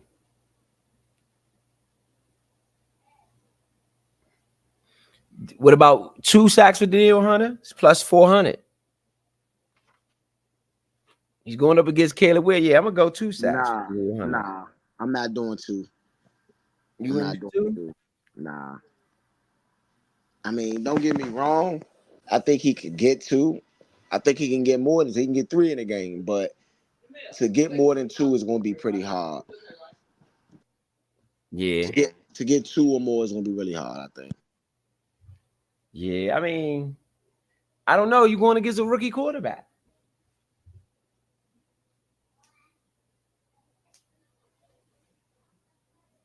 You're going against a rookie quarterback. You're not going up against Tom Brady. You're not going up against Patrick Mahomes. That's true. That's true. You're going up against a rookie quarterback, but this is a rookie quarterback with legs. It's not like this guy is going to just sit in the pocket and let you sack him either. That's true. And I gotta look at the Neil Hunter stats before I would make anything like that. Anyway, you gotta look. Has he even been active like that? No, I think he's been active. I think he's played really good. I think it's Buckner that had like one of that. If there's somebody in this game that's supposed to, I would say, go do their thing. You know what I mean?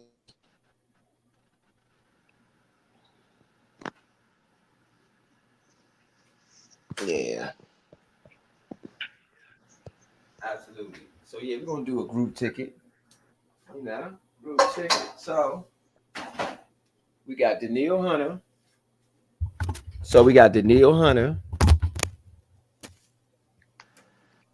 And we got, you said 1, I said 2. We're gonna go with the 1. Play it safe. It's minus 123 plus 400 with 2. I think we should go for 2, but you said 1. Look, just how I see it, man. All right. Pull some game logs.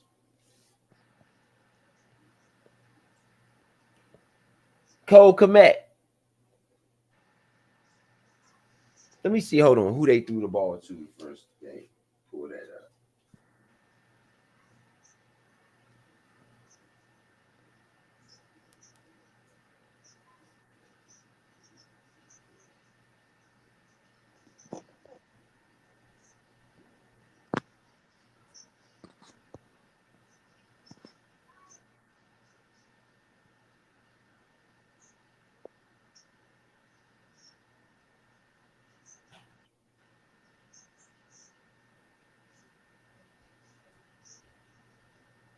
Yep. So you got, let's see. Let's see what Caleb Williams. Let's see what Caleb Williams and the Bears did.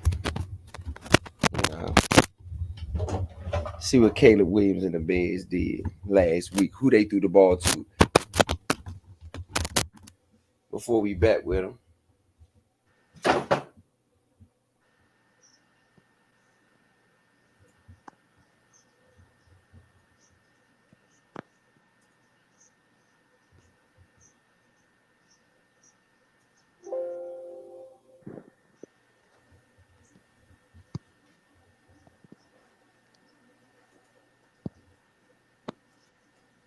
All right, the Bears. The Bears last week.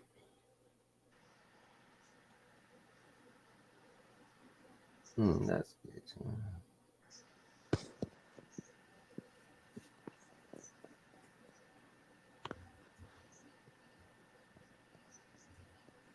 All right.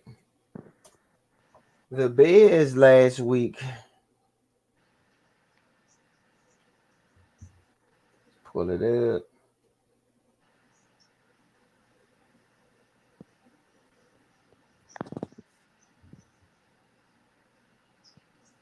Okay, so we can go through some rankings and we can pull up some individual stats.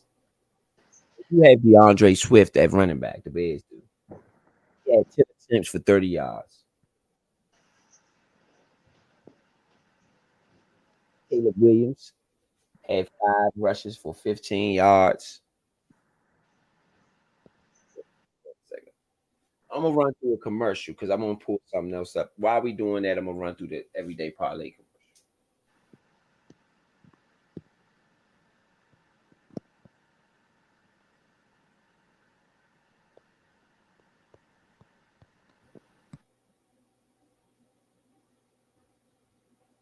Shout out to Vito. Shout out to Leo.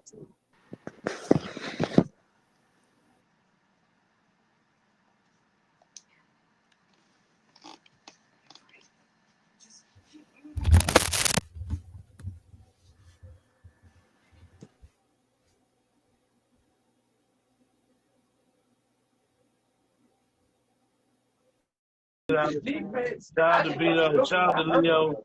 Shout out to Rose. Shout out to Shaky. Shout out to all y'all, man.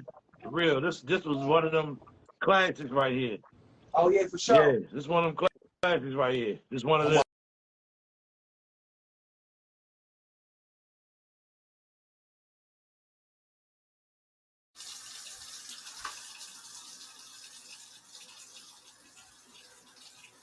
Shout out to Vito. Shout out to Leo.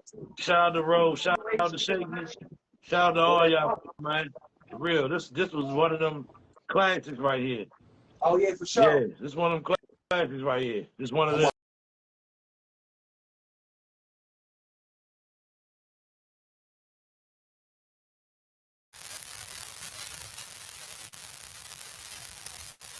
All right.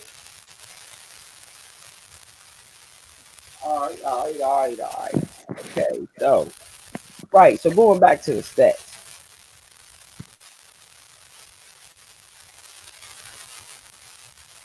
Going back to the stats, we got DeAndre Swift. Like I said, he had 10 attempts for 30 yards.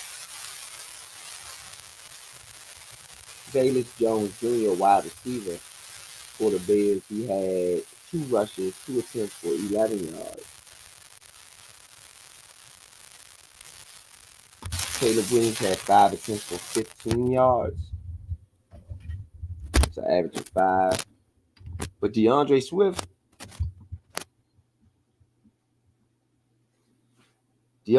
had 10 attempts for 3 yards. That's a 3-yard average. But they don't have it on here. It's a 3-yard average. All right, so either way, when it came to activity, on the receiving end, Keenan Allen had 11 targets, but he only had 4 receptions. DeAndre Carter had 2 targets, 1 reception. Cheryl Everett, 1 target, 1 reception. Cole Kmet, 1 target, 1 reception, 4 yards. Rome Aduze, 4 targets, 1 reception, 11 yards. DJ Moore had 11 targets. No, Keenan Allen had 11 targets. DJ Moore had 8 targets, 5 receptions, 36 yards for DJ Moore. All right, this gives us a better idea.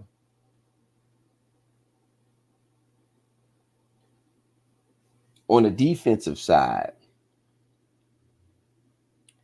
tackles, TJ Edwards had 15 tackles. Jawan Brisker had 10 tackles. Darrell Taylor had 8 tackles. And everybody else was mixed in. Javon Dexter, Jalen Johnson, and the rest of them were just mixed in between 3 and 4. Sacks, Darrell Taylor had 2. And Javon Dexter had 1. And that concludes everything for the sacks. So now that we see that, now let's go back and look at the prop and see what we got there. See what we're working with there. Go back and look at the board, at least on the bed side.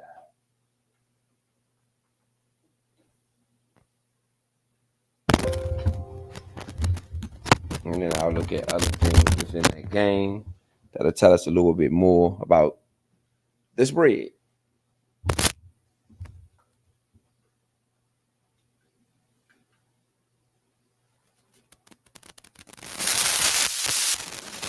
What we got about it?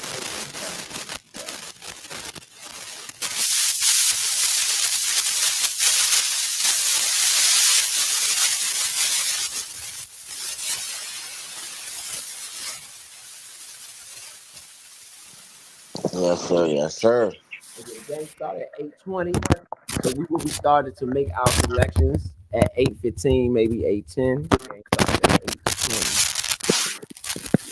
So we'll be making them all throughout. Yes, sir. Um, okay. So going back to the game, uh, going back to the game, Matt Eberflus is their offensive. I mean, is their coach. Week 2 injury update. Ryan Bates. Oh yeah, we went through this. Keenan Allen did not play. He is questionable with a heel. And Roma Duze is also, he was limited. Roma Duze is also on the injury report. He is limited, questionable with a knee. Yeah, that's why I went with DJ Moore because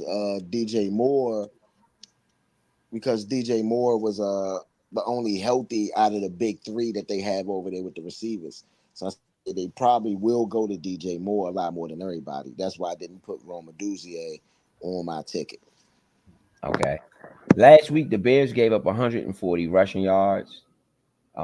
Passing yards, they gave up 104. So they didn't give up a lot of passing yards. They gave up a lot of rushing yards. 26 attempts, 104 rushing yards. Right now, the Bears defense is 22nd in rushing defense. The best stat they have is interceptions. They are number one. They are number one in interceptions. Their defense right now in yards is ranked number 8th. Turnovers, they are ranked number 1. So I guess they did get some interceptions from whomever they played last week. Let me see. They played the Titans. So yeah, defense turnovers 3. They had 3 turnovers. They forced 3 turnovers on the Titans.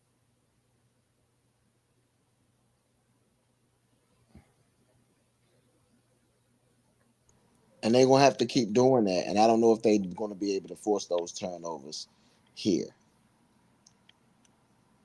I just don't know, in my opinion. All right. All right. So yeah, you got a better idea of what's going on. They played the Tennessee Titans. The Tennessee Titans total had 244, passing 104, rushing 140. They had 3 turnovers. Their offense was minus 12. Their offense was on the field for 12 minutes less than the offense, than the Bears offense. So they would be in time of possession as well. So yeah. Yeah, I mean the Bears offense obviously didn't look that good. You got Caleb Williams going 14 for 29. That's 48% completion Yeah, percentage. that's not great.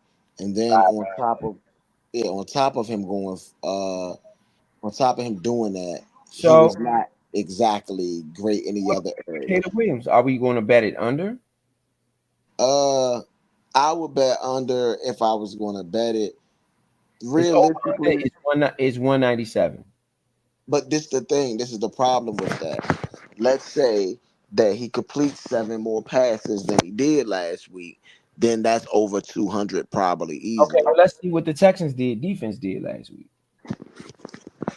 Um, Defensively,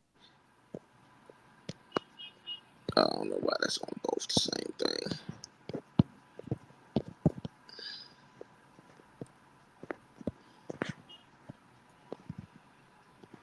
Defensively, I mean, but they went against Anthony Richardson. They still gave up 200 yards passing, and Right. the deep ball was their problem.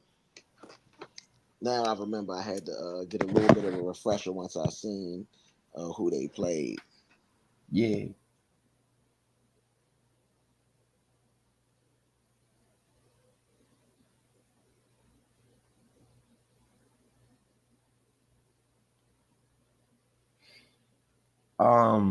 Right now the Texans offense is ranked number 2 in the NFL.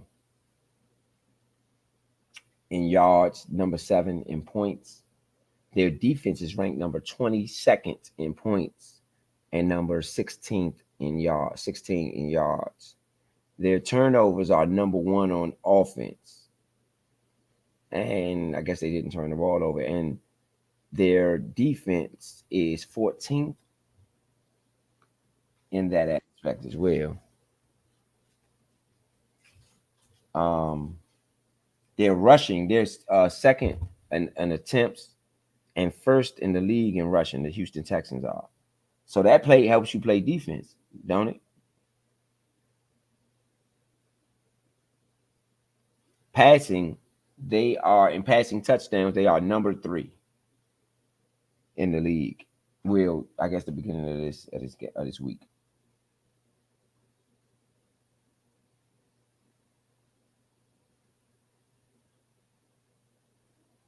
Yeah, so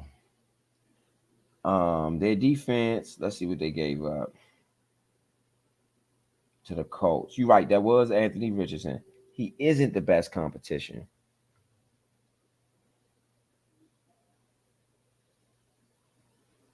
Oh, let me put Big Son back in. Got Big Son back in the building. My bad, Big Son. Got Big Son back in the building.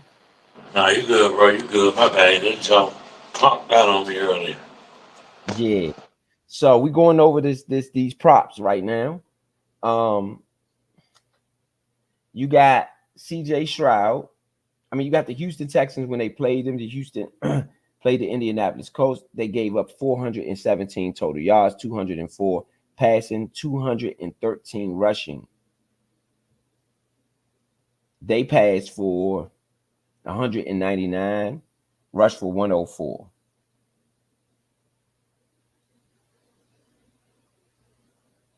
Yeah, I mean, they went against a weak defense, Yeah. last week. So, I mean, Anthony Richardson does, like, he gives you problems, though, because the Colts going to take them shots deep. The Colts going to do a lot of the stuff that you would expect them to do when it comes to big plays or whatever the case may be. So, I mean, I'm looking for Caleb Williams to try to do the same thing, but both of his receivers, like Roma Duzier, even if he plays, he's a little banged up. You really only got one starter level receiver left outside of that, and that's DJ Moore. And this is going to be about what DJ Moore is allowed to do. I agree.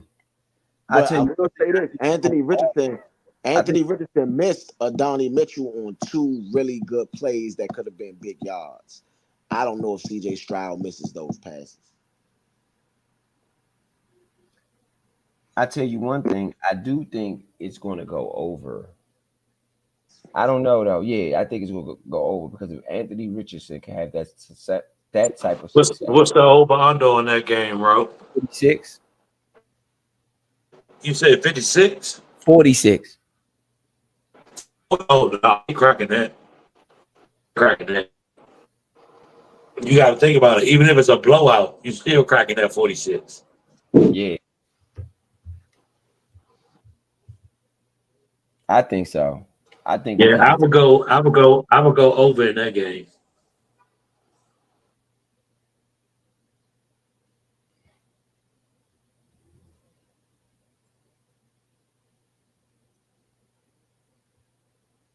I agree.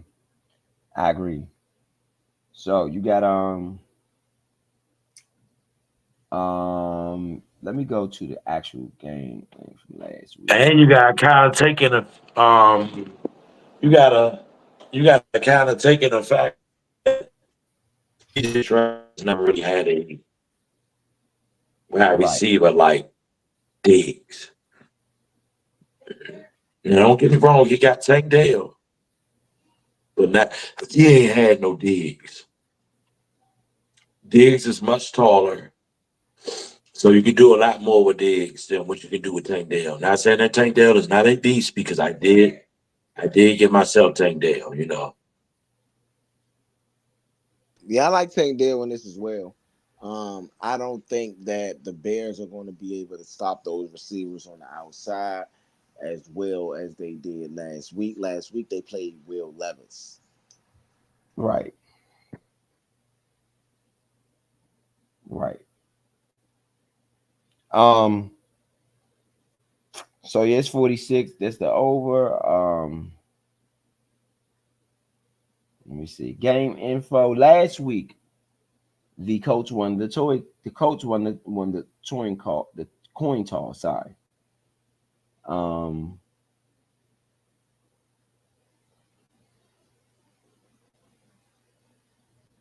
there was only one turnover in last week's game.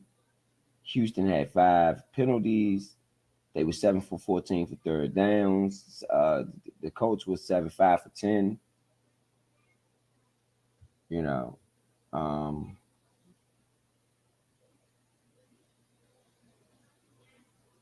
Okay, so yeah, those are just the basic things on that as far as game info.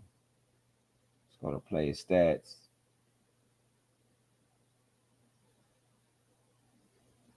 Yeah, Joe Mixon had 30 rushes, 159 yards last week for the Texans.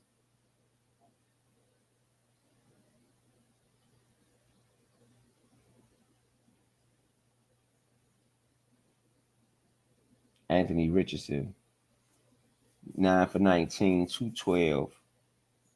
This was against them. He had 56 rushes. But Jonathan Taylor had 16 for only 48.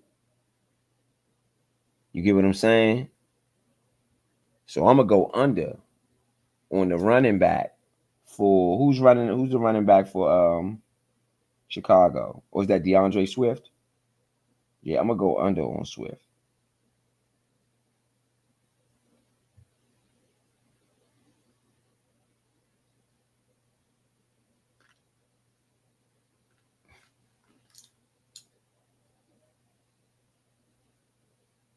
Yep.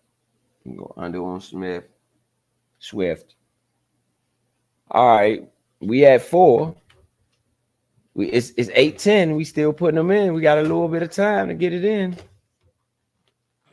Man, I really wish I was on top of my game as far as get my tickets in, but No, next week, just doing a group ticket that I'm just gonna throw in. Everybody just get a little joint. I read everything out. The options. I gotta let you know how we playing it. The options, big son. Either you can say yes, no, or you pass. Yes, no, or pass. CJ Stroud, over 23 attempts or under 23 attempts. Completion, sorry. Yes. Completions. Yes. You think you're gonna get 23 completions? Yes. Y'all do? Yes. I don't. That's a It's lie. gonna be a shootout. Shootout. That's a lie. Jaden Daniels had 23 completions today. Today? That's true. His percentage got to be high. Let me see what his percentage is. Yeah, Jaden Daniels had 23, more than 23 completions today. Yeah, that's because Jaden Daniels got a high completion. He was throwing dinkity dunkities, finkity funkities.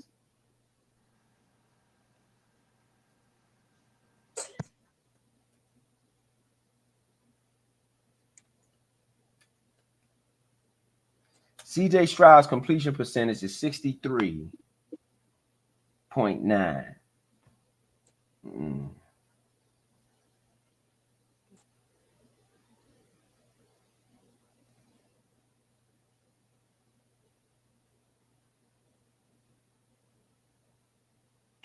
I think it's a what I want to say. All right, let's see. Shootout. CJ Stroud average completions per game. Let's see.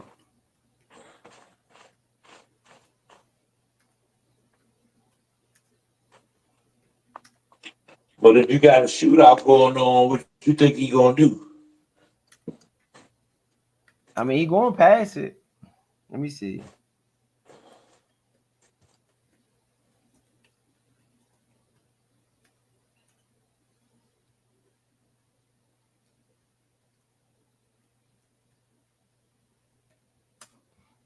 He averages 20.5 completions per game. That's what he averages. The Bears defense right now, passing defense. The Bears passing defense right now is ranked.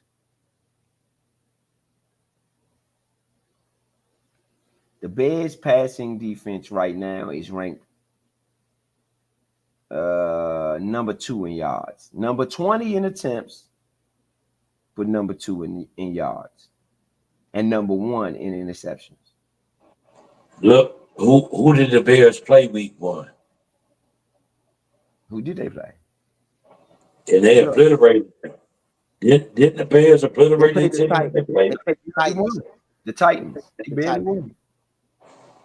They only won, and then they only won because of a field goal and a kick return. Caleb Williams didn't do anything. Yeah. They literally had a kick. Just looked it up. Yeah, they came back in that game because they was losing. They had an interception return and a punt block that they ran back. You know what? I'm gonna go under on that because I don't think CJ Stroud gonna have to do all that because they're not gonna score that many points. I'm gonna go under on that. That's why I say under. Yeah, I'm gonna go under on them completions. That might be one of the safer unders.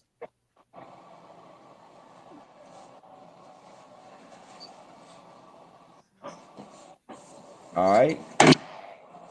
Moving right along. Passing touchdowns.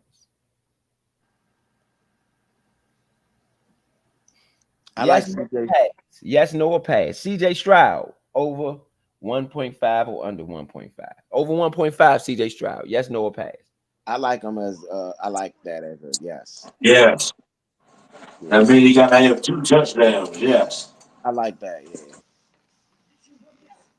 Let me see.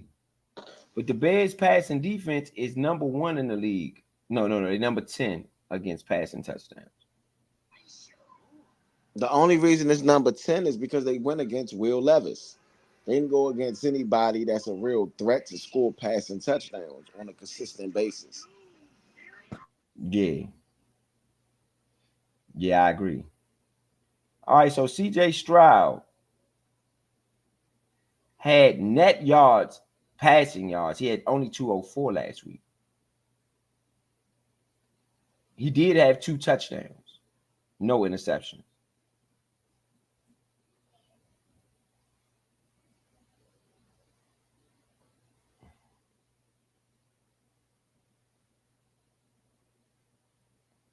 You know. So, what do we do? Y'all saying over. Even knowing that. He wasn't I mean, he didn't have a bad percentage. His percentage was good. Yes. You said over 23 or they said 23 over? I said not over 23. I thought they were saying 23. No, not over. I'm saying 2 touchdowns.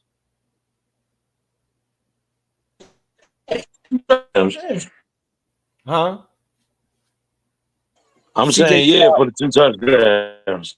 All right. That's basically 1.5, right? We got a 5 pick. We're going to go. What y'all say, over or under? We got to put it in now. What we say, final joint, over or under? Point. Over or under CJ Stroud? I'm going to pass it so we can get the ticket in. I was on mute. I didn't hear you. I mean, I didn't even get a chance to talk. I was saying on his touchdowns. Yeah. I'm going over. All right. All right. We're going to put it over.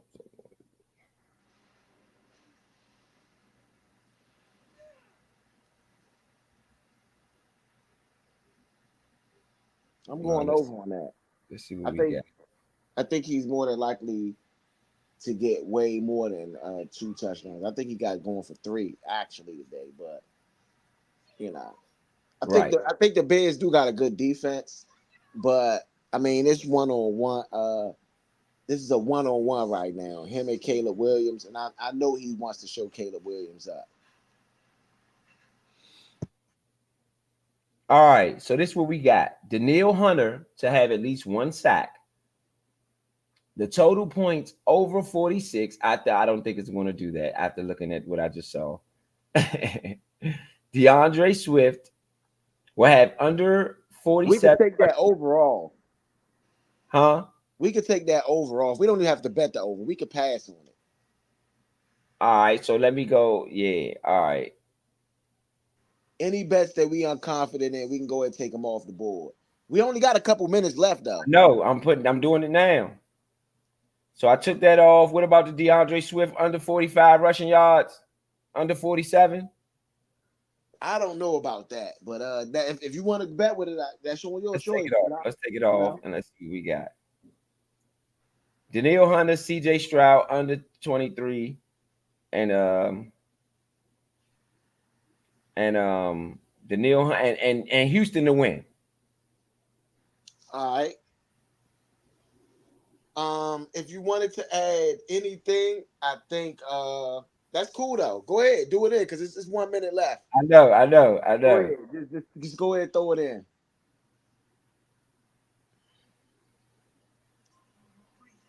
Man, y'all listen to Everyday Parlay, man. They don't even do it like this. See, they go and do their little stuff and they come back and tell you what they done done, man. We do it on the air. If y'all wanted to chime in, you can chime in. Chime in. That went in. All of the both went through. So on that one, you got Houston for the win. Danielle Hunter to have 1 sack, and CJ Stroud will have under 23.5 pass completions. I like it. I like it. I like it. All right, so we got the ticket in, we got everything done, everything moving. What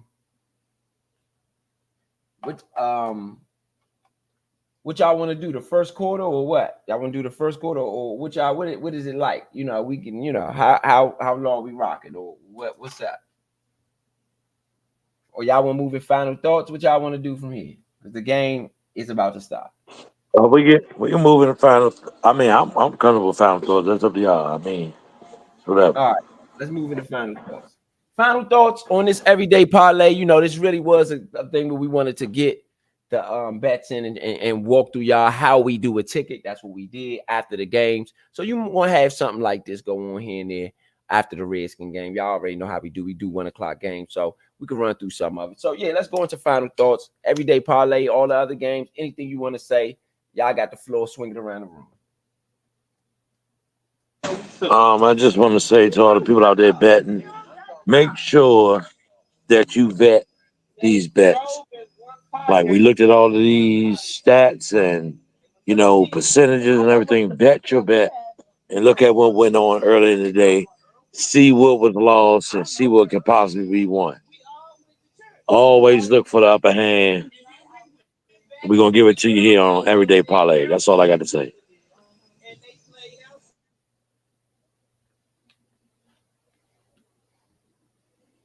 What you got, Point?